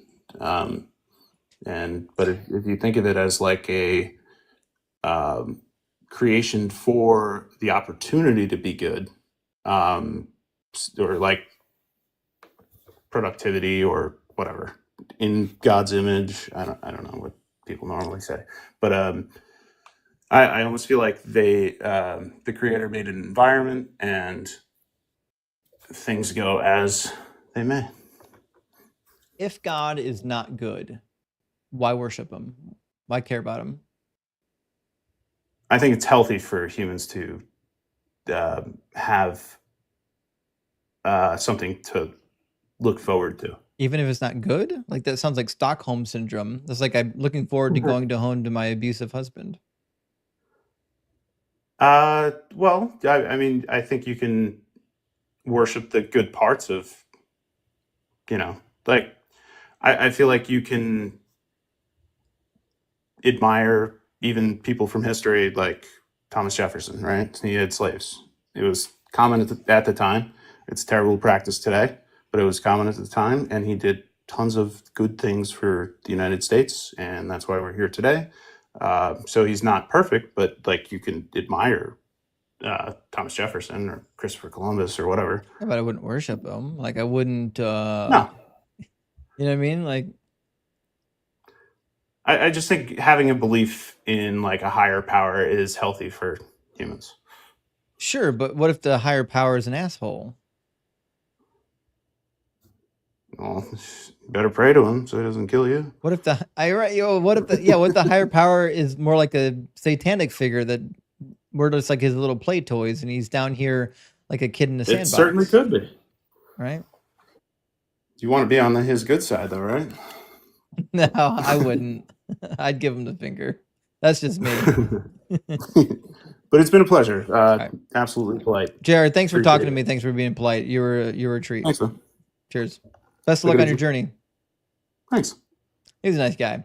Let me grab a couple of super chats. We'll get our next guest in here. Johannes Brahms, good to see you this morning. Says, imagine, well, it's not morning anymore. Imagine inventing and creating Lego, then punishing your employees for not stacking them the way that's impossible, still more rational than Yahweh. Actually, yeah, that's a very good example. Imagine inventing all of the Legos and then saying you must assemble them in a way that's not even possible. And then when you can't do it, I will punish you with hellfire. It's a really good analogy. Josh Barb says, gonna be honest with you, I'm done. Dumb. And yeah, that prior guest, not the guest we just talked to. Yeah, that was fun. That was fun. And Morpheus, my friend, great to hear from you. Thank you for the super chat, buddy. Says, when was hell created? If made before humans, then God created an environment he intended to fill with inhabitants before they were created. Evil MF. I agree. Now, according to Matthew chapter 25, it says that hell was created for the devil and his angels, presumably when they sinned, but like none of that makes sense because even if it was created when the angels sinned, God knew when he created that humans would go there. So to me, I don't know if it matters when, but regardless, yeah, it's horrible that any human would be sent there. Carnage Asada, my friend, welcome back. Thank you for the super chat. It says the sun worshippers are out in full force this week. I know. I don't know what it is because it's middle of the summer. I'm going to need to overhaul my Cosmic Woo spreadsheet with more quantum entropy. That's what when you get your spreadsheet updated, Carnage, send me a copy. I'll look over it and we'll run it by all of our quantum woo experts out here. And Luke, thank you for the super chat, says the full moon doesn't make any people crazy, but crazy people think it does. So maybe a psychosomatic sort of thing. Luke, that's my feeling. I think that's the case for a lot of things. I think a lot of things are psychosomatic, that they materialize because we believe they're going to materialize. And people says petition for a toasty emoji on the Discord. Shit, okay, we can do that. We can do a toasty emoji all the way around on the Discord, on TikTok, on YouTube. Hi, LY says, I don't need to wait for years. I worship Doug now. Hell yeah, the Rock of Ages. He's right in front of you. You don't have to die and know that Doug is real. Doug is real. He's in front of your face, friends. You don't have to question Doug. And a cat with Ebola, thank you for the super chat, says, glad I found another voice of reason. Keep it up. Well, thank you so much, cat with Ebola, and I hope that you get well. I heard that Ebola is pretty bad, and if I had to guess, cats aren't fond of it. And her name is Lola, says, it's my birthday today. Well, happy fucking birthday. This is the first one after deconstructing, which makes it one of the best. Thank you for helping me complete that journey. Well, big W to you for completing the journey. Thank you so much for allowing us to help. And happy birthday to you. Big W for another year. Russell, thank you so much for the super chat. It says, been watching your broadcast for 6 weeks now. I'm addicted to it. And Noah's Ark have floodlights. Did Noah's Ark have floodlights? So I got so many questions about Noah's Ark as an engineer. Where did they shovel all the poo? How did they collect all the water for the animals? What water were they drinking? Because it didn't rain for the whole 374 years that they were there. So they had to collect the water and store it somewhere. What kind of food was on the ark? Because it certainly would have spoiled. It was very specific food. Koalas need specific food. Lions have to eat raw meat. I mean, there's so much shit that's got to go on the ark that they didn't make provision for. It's almost like the story was made up. Morpheus, Coming in again, thank you, Morpheus. If Moses is not a historical figure, then the story of the Ten Commandments involving Moses on Mount Sinai cannot be regarded as historically real. And I couldn't agree more. And add this, Mr. Morpheus. If in fact that story didn't happen, then the New Testament is false too, because the New Testament is built on the premise that the story is real. Flux, my friend, welcome back. Thank you for the $10 super chat. It says, Jay, you are awesome. Nope, sorry, I read that wrong. Jay, you are aware of the Kiyoki? I'm not.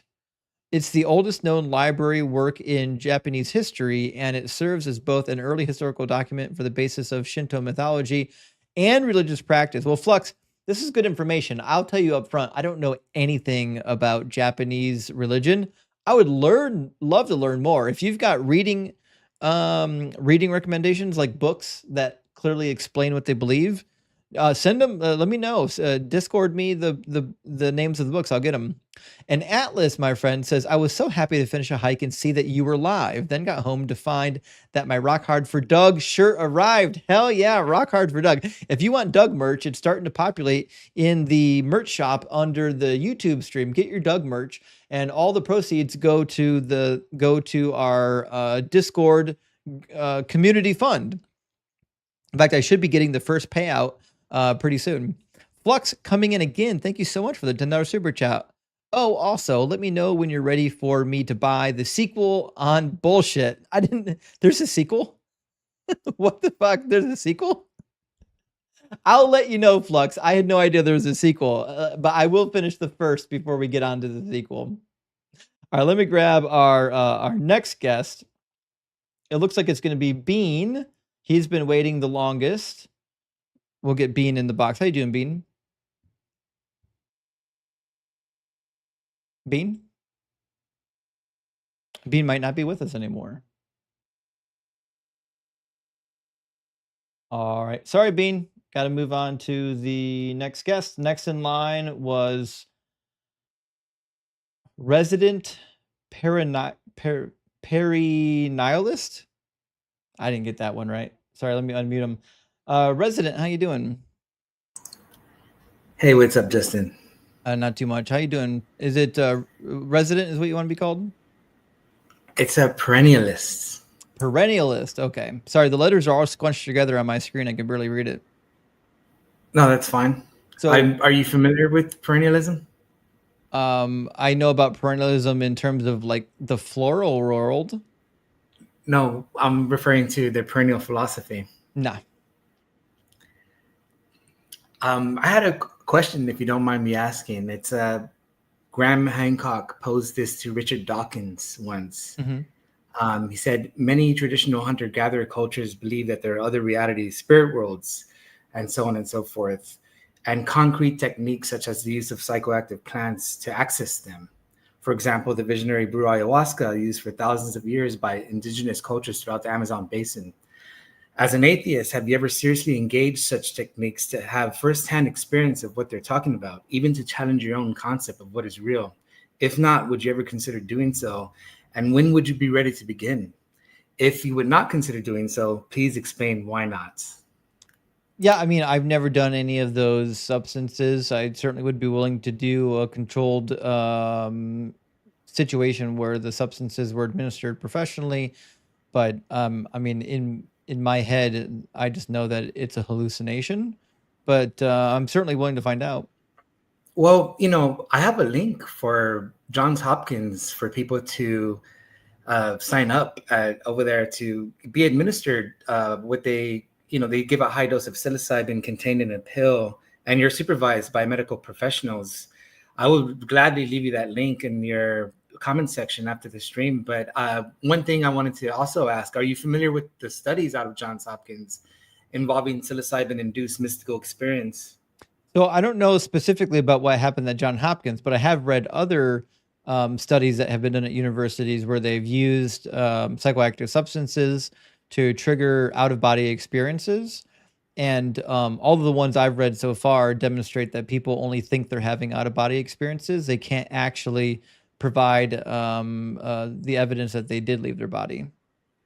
Well, I'm referring specifically to psilocybin-induced mystical experience. It's a term that William James originally laid down in his book, The Varieties of Religious Experience. And they've shown at Johns Hopkins that when they have atheist volunteers, they give them a single high dose. And after this event, they're no longer able to identify as atheists. And you've never heard of that research? I mean, I specifically know a person on TikTok who did exactly what you're talking about and is still an atheist. Well, I mean, like I would question their, the method they use, because like as I mentioned, they use a single high dose at Johns Hopkins with the equivalent of what Terence McKenna called a heroic dose. And so you said you'd be interested in possibly signing up at Johns Hopkins to try it out yourself? Probably not. It's like a 12-hour drive from where I live. Well, if I can find somewhere closer, what state are you in? Well, DM me. We'll hook it up offline. I'm not going to give my All right. whereabouts on the internet. Because I really think, I think if you really wanted to challenge your atheism, that's how you would do it. You wouldn't speak to low-hanging fruits theists on TikTok and YouTube. That's definitely not how you would go about it. Are you low-hanging fruit? I know it makes you money, but Are you low-hanging fruit? No, I wouldn't say so.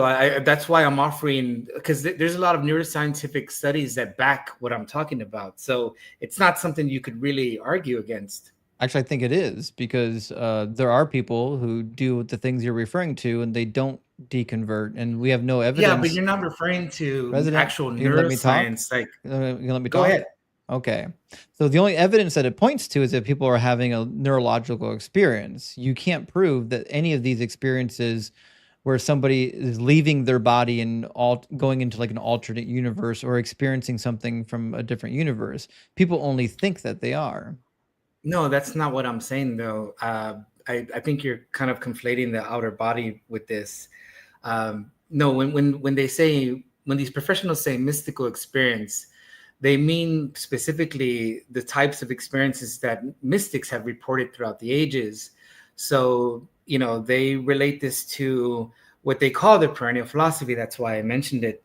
And that, when they look at the reports of mystics referring to, let's say, Theoria or the direct revelation of the Holy Spirit, or in Buddhism, when they speak of nirvana, Hinduism, samadhi, or fana in Islam, these are all various ways to reference that phenomenon in consciousness, which professional neuroscientists today refer to as mystical experience specifically.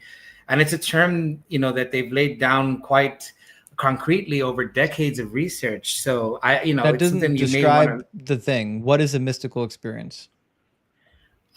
in the research, it's defined by 6 characteristics that they've developed over decades of research, as I've mentioned.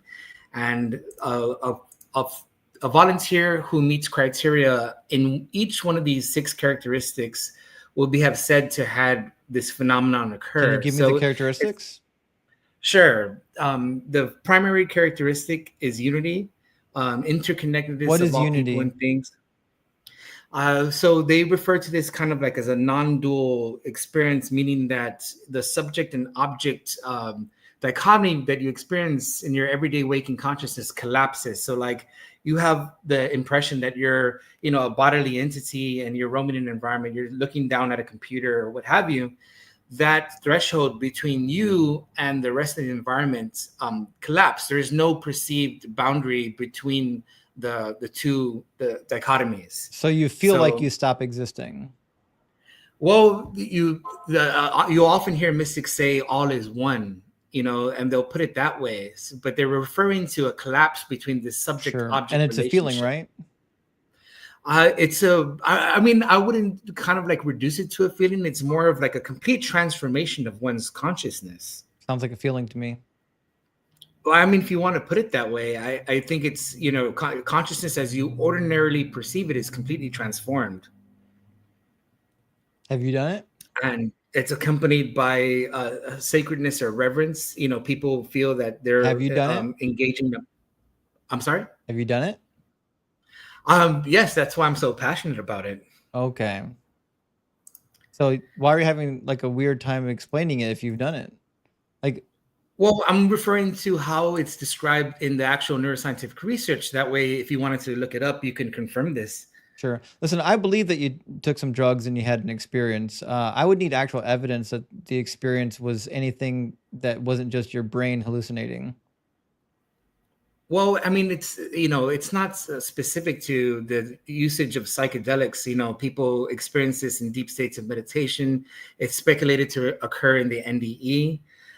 In some cases, it occurs spontaneously. So it can come about in myriads of ways. So, it's not something that could be kind of reduced to the psychedelic. The psychedelic acts more like a catalyst. Sure it does. Well, listen, Yeah, so I don't think this is a conversation anyone is here to listen to. But if you want to get me drugged up, you send me the information. We'll figure it out. fair enough. That's fair enough for me. All right, have a good one. Yeah, you too. Daniel already did the DMT and psilocybin stuff. Robert says my atheism was born from hallucinogens. Yeah, that actually is the case. I've met a couple of people that were firm believers in a religion, and then they did hallucinogens, and then they're like, oh, maybe now. Barber is weighing in and says it's toasty in Mortal Kombat. I agree with you. I think it is toasty. Booget says, what did the Trumpy get on their SATs? Barbecue sauce. I don't know. I don't understand the joke. What did the Trumpy get on their? What's a Trumpy? Am I confused? What does anyone know what a Trumpy is? What's a Trumpy? I gotta Google this. What is a Trumpy? A Trumpy is a person who supports Donald Trump, according to the internet. I don't get it, buddy. I appreciate the super chat, but I don't understand it, my friend. Anna Brown says, speaking of AI, did you see the horrors that Grok was spewing this week? Oh my God. Yeah. Supporting Hitler. Absolutely crazy. I mean, look who made it. The guy's doing literally salutes to Hitler. Obviously his AI is going to be biased. And Noah's Lines, my friend, great to see you. Thank you for the super chat. Says, what are some references that would be funny as a bumper sticker? I want to counter the John 3:16 or the Romans 6:20 or 8:28. I love like Ezekiel. Was it Ezekiel 23:20? I think that's a great one. Let me grab it.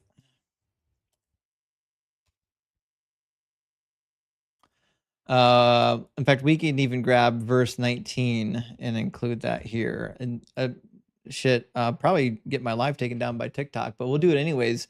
Ezekiel 23 says, yet she increased her prostitutions, remembering the days of her youth when she prostituted herself in the land of Egypt and lusted after her paramours there, whose members were like those of donkeys and whose emissions were like that of stallions.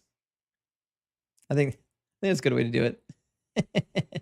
I mean, this is funny that Ezekiel's writing this because he's also implying that the other gods, this is a metaphor for the Israelites worshiping other gods. He's implying that the other gods are more powerful than Yahweh, that like they've got the schlongs like donkeys and semen like horses. That's a crazy thing to say about gods that you didn't think existed.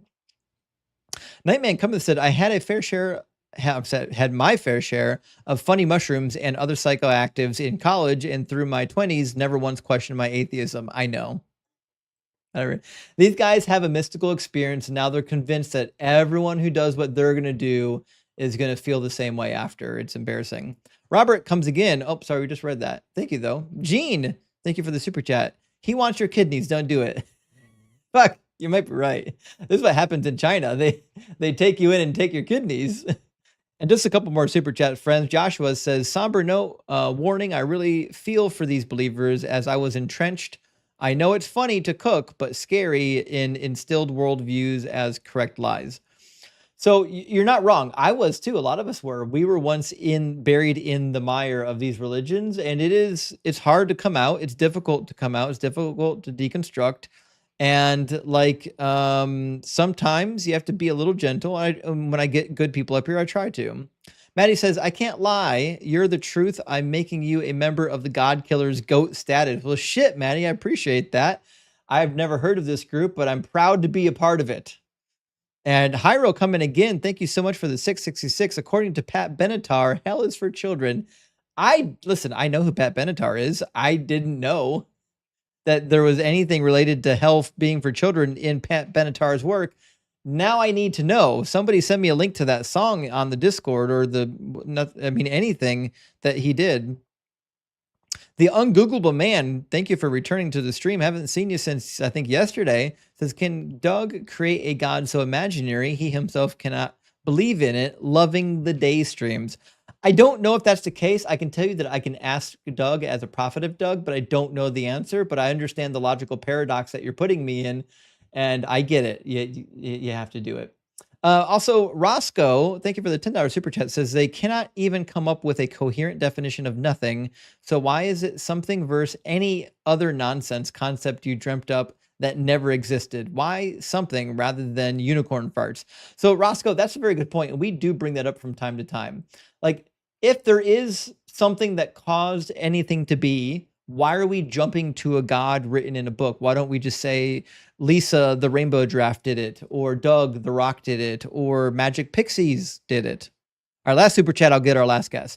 Kyle, my friend, thank you so much for the $50 super chat. That's huge, my friend. Says, in my opinion, anyone who uses these substances, even though I had the experience I had, the substances are going to affect your brain. That's why I would advocate, if you try to do astral projection, do not use any form of substance. Use natural means. That's good advice, Kyle. And I'd love to hear more about your experience on these substances, because I think you've done some. All right, with that, we're going to get our last guest in here. He's been waiting for quite a while, and I'm going to try to pronounce the name correctly. It looks like Yuvraj. Is it Yuv? Can I call you Yuv? Right now, your microphone's muted, Yuv. There you go. Oh, no, it's still muted. Yuv, can you hear me? You're on the screen right now. I see you've got a MacBook Air. I don't know if your microphone's working. Yuv, buddy, you're live. You're on the thing. You're in it. I don't think his earphones are working. Welcome in, Yuv. Yes, you can call me anything. You can call. Very good. You look like you're over 18, so I'm not going to ask you that. What God do you believe in? Yep. Well, there's a bad delay. Hello. I bet. Can you hear me? Okay, I'm getting some lag over here. I think it is. Sorry. Yeah. Okay, no worries. Can you hear me right now? I can hear you. I just think it's laggy. Yes. Maybe if you turn your video off, the lag will be lessened. Okay, yes. I hope you can see me now. I can see you right now.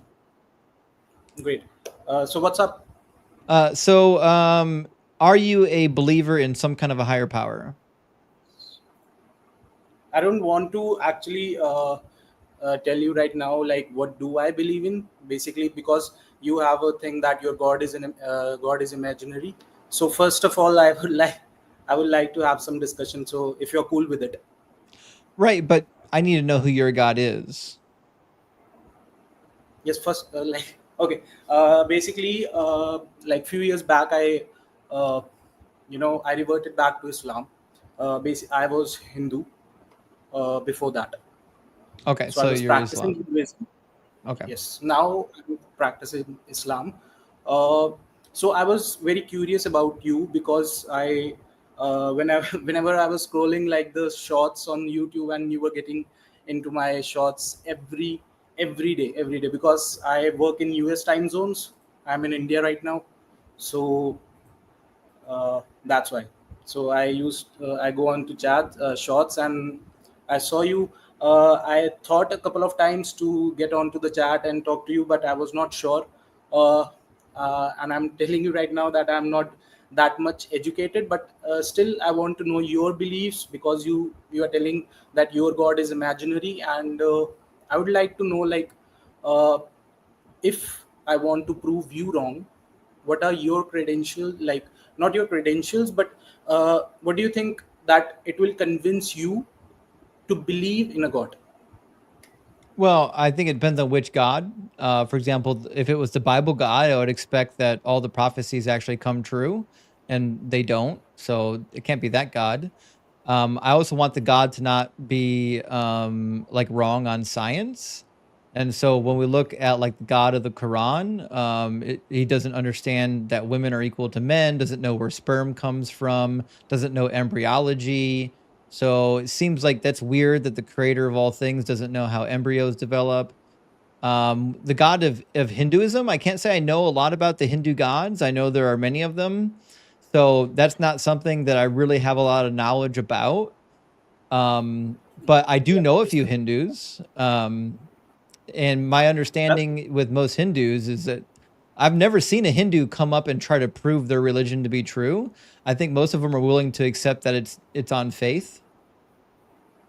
Yes, basically, what I would say is when I was practicing Hinduism, it's not generally like Christians and it's like, Muslims, because you guys read your books, right?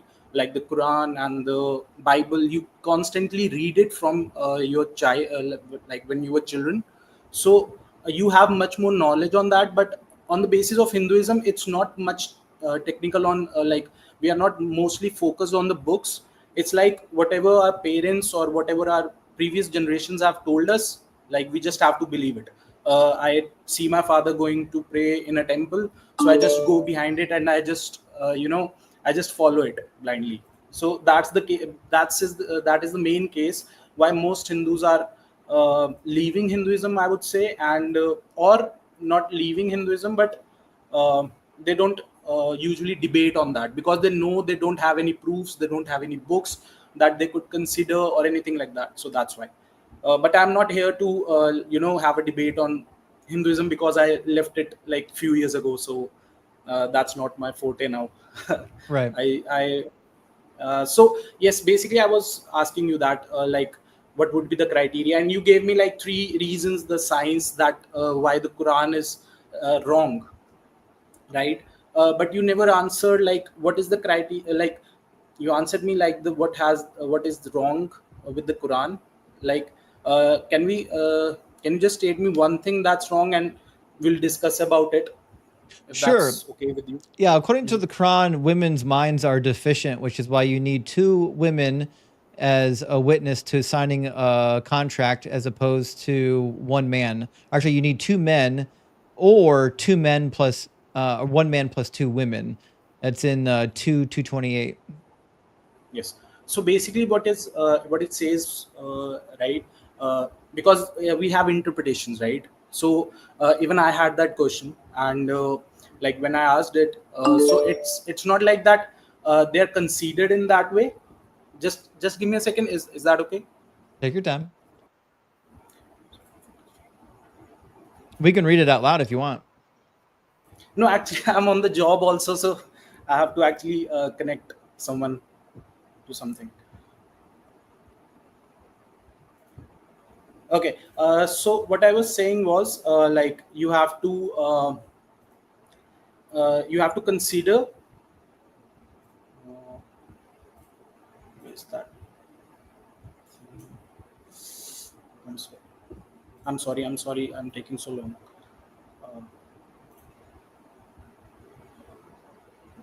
Okay. What I was saying is that you, as you said, that there are 2 women that we have to consider it, and okay, I've seen it. Right. So it's not like that. Basically, there are some roles that are defined for the women and the men, right? Let's just suppose that if men are stronger in power and men are ruling something, so they have some things like men have some say in some things. So there we consider like 2 men's statement to be correct. But let's just suppose that there are women like in pregnancy, right? So in pregnancy we have the statement for 2 women. We don't need men over there. So if there are 2 women and they state something regarding the pregnancy or the area or the domain where the women are experienced, then they have the equal opportunity. It's basically the division of the work they are doing. So it's No, not differentiating. I'm talking about a specific thing. It's about signing contracts. So the way the Quran reads is this is actually an actual contract, like for money or a debt. It says when you contract a loan for a fixed period of time, commit it to writing. Let the scribe maintain justice between the parties. Okay, and part of the justice is making sure that you have witnesses, right? It says call upon 2 of your men to witness. If 2 men cannot be found, then 1 man and 2 women of your choice will witness. So if one of the women forgets, the other may remind her. And if you read the narrations, like in the hadiths, and if you read the tafsir, it explains that this is because women's minds are deficient compared to men. Yes, because in the financial sector, when they were not working in that sector, in that domain, so let's just suppose that I am not experienced in, in that domain of the pregnancy. I don't know about it. So how could I, have that discussion or have any say in that thing? So in the financial It's not domain, about when we specialty, though. It's about memory. It says if one of the 2 women forgets. Yes, like if 2 women forget Forget like what? there's a financial statement, right? So as you were saying, like in financial statement, when there are 2 women connected, take like let's just suppose that there is one woman who forgets. Forgets There what? could be situations. Then you have the another woman. But I am telling you that there are situations Forgets what is where what I'm asking only though. What would they be forgetting? the finance when you stated the verse, you were stating that accurately, like in the finance thing when they were But doing that. they're just witnesses. They're not part of the financial transaction. Yes, but yes, that's what I'm telling you. Like when you are, let's just suppose that you are considering we are talking about 1400 years ago, if I'm not wrong. So if we are talking about 1400 years ago, right, we have to consider that at that time mostly men were using that financial domains. They were mostly working in that financial domain. Were their There was memories some, better? no, it's like if I'm not a doctor, how would I be suggesting someone? What does a witness have to know about finance? So witness, let's just suppose that there's a witness who how the finance works. Let's just suppose that mostly the finances are done by the men at that time. No, my question is, what about Yes, finance does a witness need to know to be a witness? yes, that's why I'm telling you, if there are men who are doing the finances, right, and there are 2 women, let's just suppose, right, I'm not asking and about they, tradition. I'm asking about specifically. What specifically about finances does an individual need to know to be a witness? there could be anything. Like I'm not getting your question again.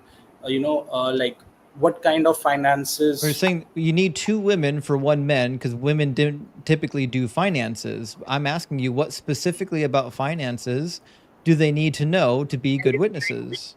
Yes, like what you are talking about, like what you are doing is you are taking today's prime period and connecting it to 1400 years ago. What I'm telling you is like there could be huge numbers that they were doing, So and the women didn't woman know cannot numbers? remember it. Yes, even scientifically, if you check, if I'm not wrong, the I want men's to make sure brain we size. heard this correctly. Women 1500 years ago didn't know numbers. No. I didn't say that they didn't know numbers. Okay, so what I was Which saying numbers do you is think they didn't know? no, it's not about numbers. You're not getting my point. Basically what I'm saying is it's like if you are not in that domain, how could you remember it? Let's just suppose Remember that what? if I am a remember anything, like let's just All you have suppose to that do there is is a piece. witness it. Do you know how witnesses work? You yes, I know So that, like, for but you example, have to when remember. my first car loan, my father and my stepmother were witnesses on the loan, and my father was actually a co-signer. Now, Yes, the but bank it's didn't, that hold on, the bank didn't give a damn if they understood the loan. They only needed to know that there was a witness and there was a co-signer. That's it. These witnesses here, they don't need to understand what's happening inside of no the no no no no contract. They only need to witness that the contract happened. No, that's wrong. No, that's wrong. Oh, Okay, you are actually, I getting it disagree wrong. with you. No, you're wrong. No, you are getting it The wrong. I'll history, tell you what. if women don't know finances, which means they're not good for being witnesses, then it should be 0 women. You should never allow women to be witnesses for contracts. No. The fact of the matter is this passage has nothing to do with whether or not you understand finance. It's about the deficiency of women's minds, which is why if you just read the hadiths, it backs up my interpretation. My interpretation of the passage is confirmed by the tafsir and by the hadiths. Okay. Can I speak now? Mm-hmm. Okay. What I'm saying is, like, you are getting it wrong. Why? Because in your case, like I said before, in your case, you are getting it into present. Like, you are stating like you have to witness something in a signing format, that you are witnessing something at that particular moment. Yes, it's not like that. That's what witnesses do. Mm-hmm. Yes.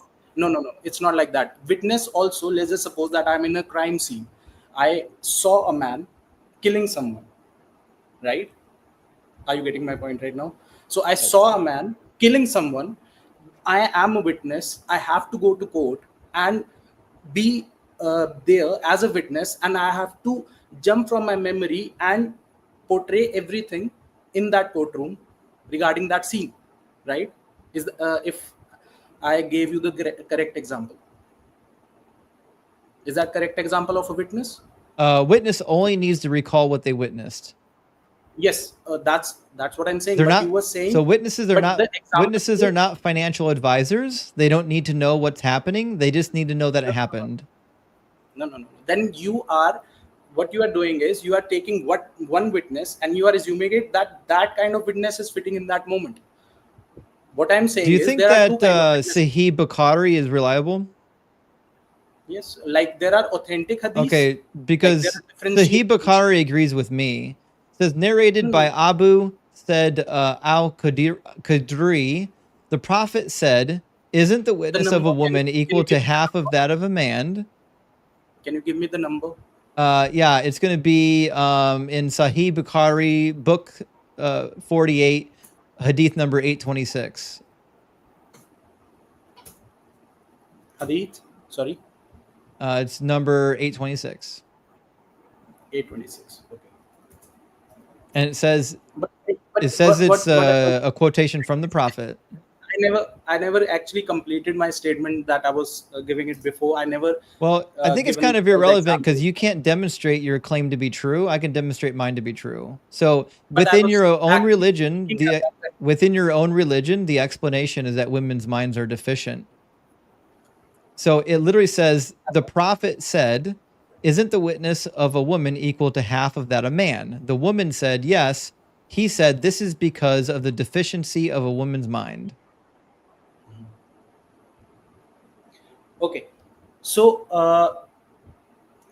basically, as I'm reading it right now, the context matter in this. Hello, am I audible? Mm-hmm. Do you think women's minds are deficient? No. Like as I was telling you, like there are contexts to everything. Even I was when I was explaining something, you cut me off and you took me into this one. Okay, let's just see. It does not imply overall inequality or inferiority between men and women. It addresses a specific legal guideline, not inherent value. It says their brains are deficient. No. See, that's why I told you that context matters. Oh, If you words just don't mean took a words. I forgot and you about don't- that. Okay. That's what I'm saying. Words have if I no just- meaning to believers. I forgot about that. I'll tell you. No. Just listen to me. If when I was reading in school, I used to listen. Like I used to read that sun sets in the east, right? So it doesn't mean that sun sets in the east. Then we learn and then we know. So there are contexts to some terms. You just have to read it out. So as I'm telling you, meaning of deficiency, basically in Arabic, it's called nuksan, and it's classical commentators. Basically, what it says, it's male dominated in finance. As I was telling you, that it's male dominated in finance. Show me a They were- tafsir. Show me a narration. Stop saying it. Prove it. Don't get up here and lie to me. Show me in the tafsir where it says this. Interpretation. dude, you have to check the interpretations. What you are doing is right now, I'm you are taking asking the you to show me an authoritative interpretation because I've showed you an authoritative interpretation, and all you've given me is trust me, bro. no. I'll give you. Just give me some time. I'll give you. Don't worry.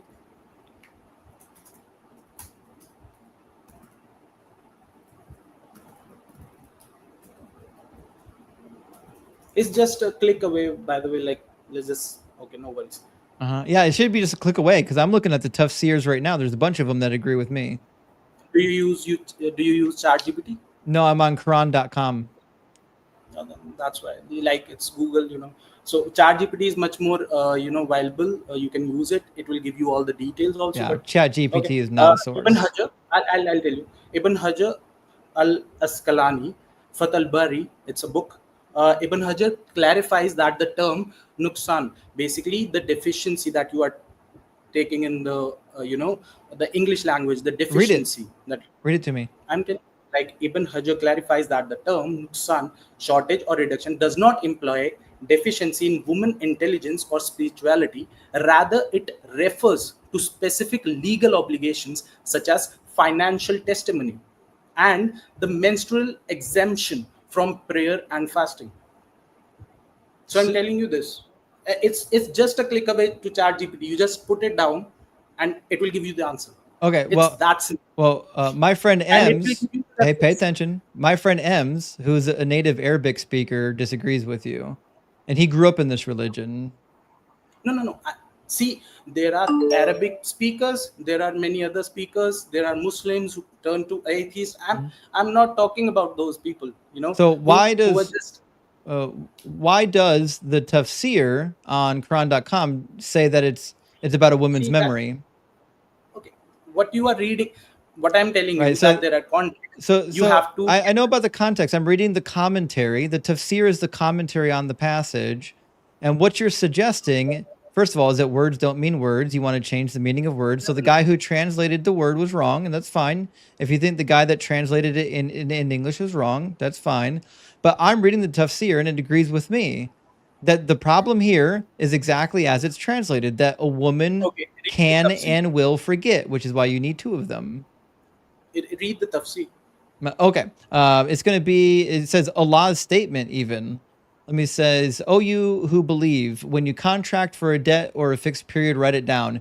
Directs Allah's believing servant to record their business transactions when their term is delayed, to preserve the term and timing of these transactions, and the memory of the witnesses as mentioned at the end of the ayah." The concern here is for the memory of the witnesses. No. It's not the memory. The concern It is says when memory you of the read witnesses. Bro, just let me complete. I know, words don't mean words. I'm not going to let you lie to me. No.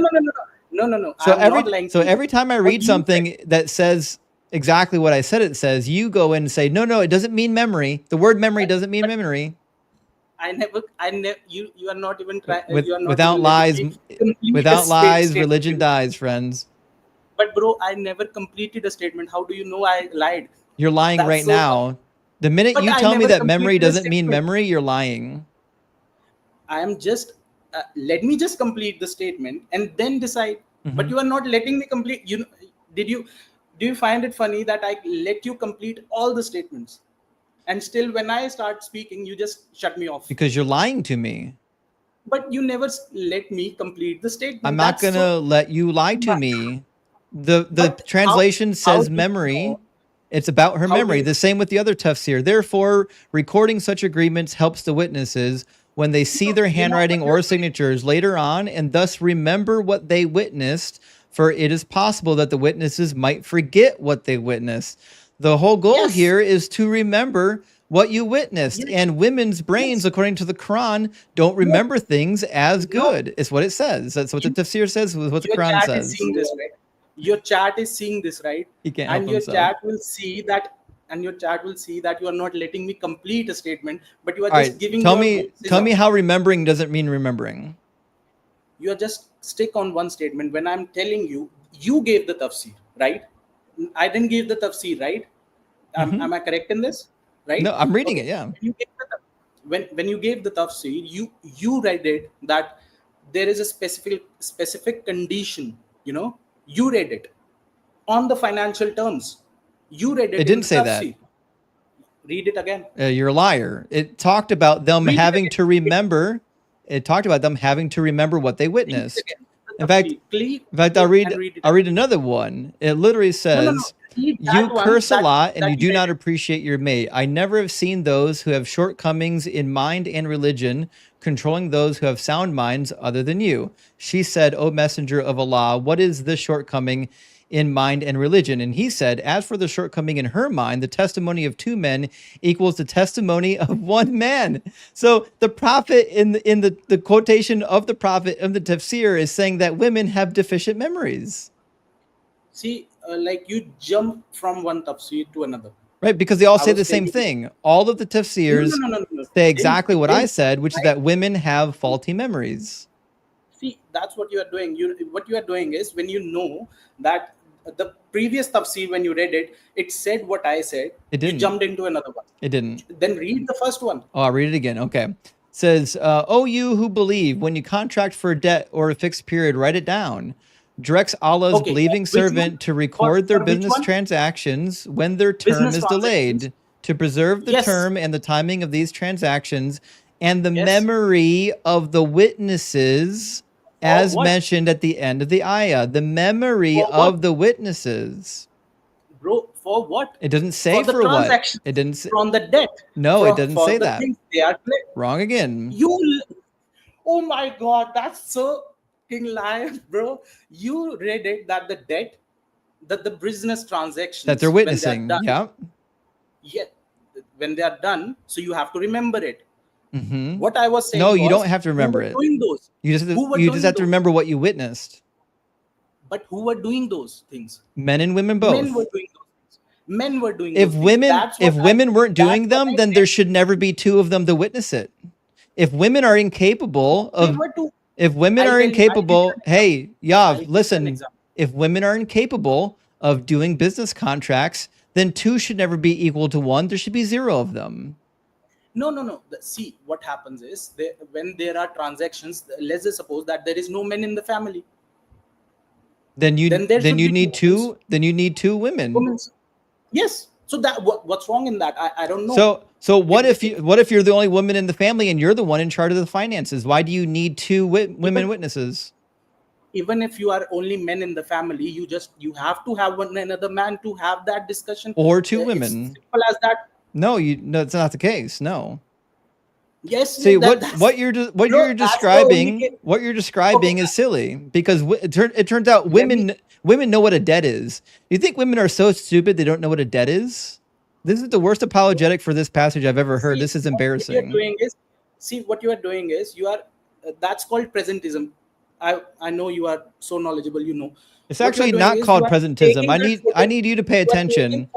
I asked you a question and you didn't answer. Let me just No, because you're not answering my question. You're not letting me answer. You didn't answer. I asked you a yes or no question. Do you think women knew what a debt is? Every question is not. I got to mute you because you won't stop talking. So I'll try this again. Emza, I can hear you. Hold on 1 second. I need you to say yes or no to my question, or this. No one can. You're muted. No one can hear you. Hey, no one can hear you. You're muted. So I need a yes or no to my question. The question is, did women in Muhammad's time, did they know what a debt is? Hello. I'm audible. Do they know what a debt is? But am I audible? I'm asking you a question. I'm hoping you're going to say an answer. Am I audible? First, at least clarify this. Obviously, if I'm asking you to say yes or no, you're audible. So it's not. It's a yes or no. It's a yes or no. So in Muhammad's time, were women capable of knowing what a debt is? It's not every time a yes or no answer. It's a yes or no. Why do you want me to answer in your way? Oh, this is crazy. Why do you want me to answer? All right, I got to mute him. So here's the deal. We've got a misogynist on the line who literally thinks women are too dumb to know what debts and numbers are. That's what this guy thinks of women. He literally thinks that women are so stupid that back in Muhammad's time, women were so dumb that they didn't know how to remember a number or to know what a debt is. That's how this guy thinks of women. Ems, can you hear me? It sounds like your connection's kind kind of crashing out. I can, yes. Yeah. Oh, So, in the translation you read, did it say that they're deficient in memory? yeah. So the guy I'm talking to in the translation where it says that the women have deficient memories, he's saying the word deficient doesn't mean It deficient. says deficient minds. But I It says never deficient said minds. that they have It says deficient lacking in mind. It No, says it says lacking in lacking mind. in your translation. It says lacking. Lacking in mind. Lacking Not in my translation. mind. In Arabic, it says lacking in mind. In Arabic, it says Yes. lacking in mind. Yes. Shit. Yeah, women are lacking in mind. That's a religion I want to follow. Can I answer? Am I audible? Answer what M said. What? Ems just gave you the translation of the Arabic word. AI. How would I? Or to be more accurate, it's going to be naqisato. So deficient or like lacking in brain, not mind. So brain. So can you let me know destruction zone, like what he's saying? Did you hear what he said? No, I can't understand. Sorry, his translations, I think his connection broke up. He said the Arabic says lacking in mind. Arabic never says that. Basically, it's English. No, the Arabic, so meanings. Ems is a native Arabic speaker and he knows ancient classical Arabic as well. He says that the Arabic says lacking in mind. So I'm gonna trust the guy who actually knows the language rather than ChatGPT. I'm asking M, what is the word in Arabic? The word is naqisat. What's the Arabic word, Ems? I think Ems has got a bad connection. Oh, sorry. Sorry, Ems, you were muted there. What's the Arabic word? Can you hear me? Yeah, Yep. naqisat. Say it one more time for the guest. Yeah, naqisat. Naqisat. Sorry? Can you type it? Naqisat, yes. Can you type it? No, I can't type it. I don't have an Arabic keyboard. It's in Arabic.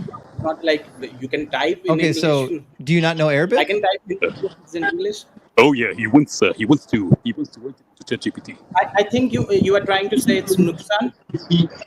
No, what you're it is naqisat aqlin. Naqisat aqlin.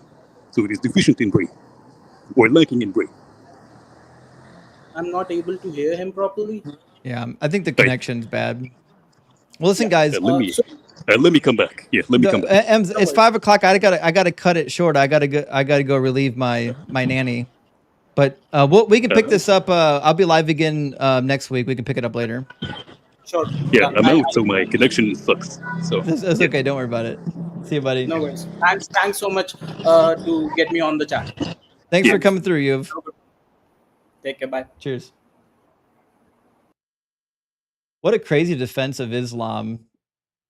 But we knew it's always the same thing. It's always words don't mean words. All right, let me grab a couple more super chats. We got to go. I'm sorry about that. St. Brush says, this mushroom man sounds like his eyes are glazed over. And actually, I think his eyes were actually glazed over. And Marcus says, I've taken LSD, done mushrooms on more than one occasion. Some could call a few times heroic dosage. My hallucinations actually affirmed my atheism. This is an incredibly dumb argument. I agree, it's a dumb argument. And again, there's a bunch of people who do this. They're not theists.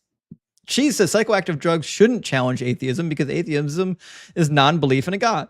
How does someone on hallucinatory substance know the difference between a mystical experience and a psychosis? They don't. There's no way to prove it. That's what I'm saying. He's just, I got hiccups again. He's just hoping that I have a personal experience, that I'm dumb enough to appeal to my personal experience rather than my rational thinking faculties. All right, last super chat from Griffin. Thank you so much, Griffin. Says, good afternoon, Justin. I asked about the Ugaritic text yesterday. Do you have any book recommendations that stood out to you and changed your opinions towards atheism? Actually, I came to atheism on my own. I studied religion a lot. I studied Christianity a lot. When it came to atheism, I came to that conclusion all on my own. I think reading science books are helpful. Like Sarah loves the book Why Evolution is True. I haven't read it yet, but it's got a lot of great reviews. But for me, just thinking about cosmology was all it took for me. Heaven and hell doesn't make any sense with our cosmological scene. It makes zero sense. So unfortunately, I don't know if I can help you out there. My path from agnosticism to atheism was kind of all on my own. But there's a lot of books that you could read on the topic. I'm sorry I don't have any good recommendations. All right, guys, I'm sorry I left a couple super chats hanging on the board. Unfortunately, just things was what it was. I think I missed like 10 of them. I really apologize for anyone who super chatted, but I got to run. My nanny's leaving. I'm 3 minutes late. Love you guys. Thank you so much for being here. We'll be live again next week. We'll be doing lots of daytime streams next week. So enjoy your weekend. Have a great time.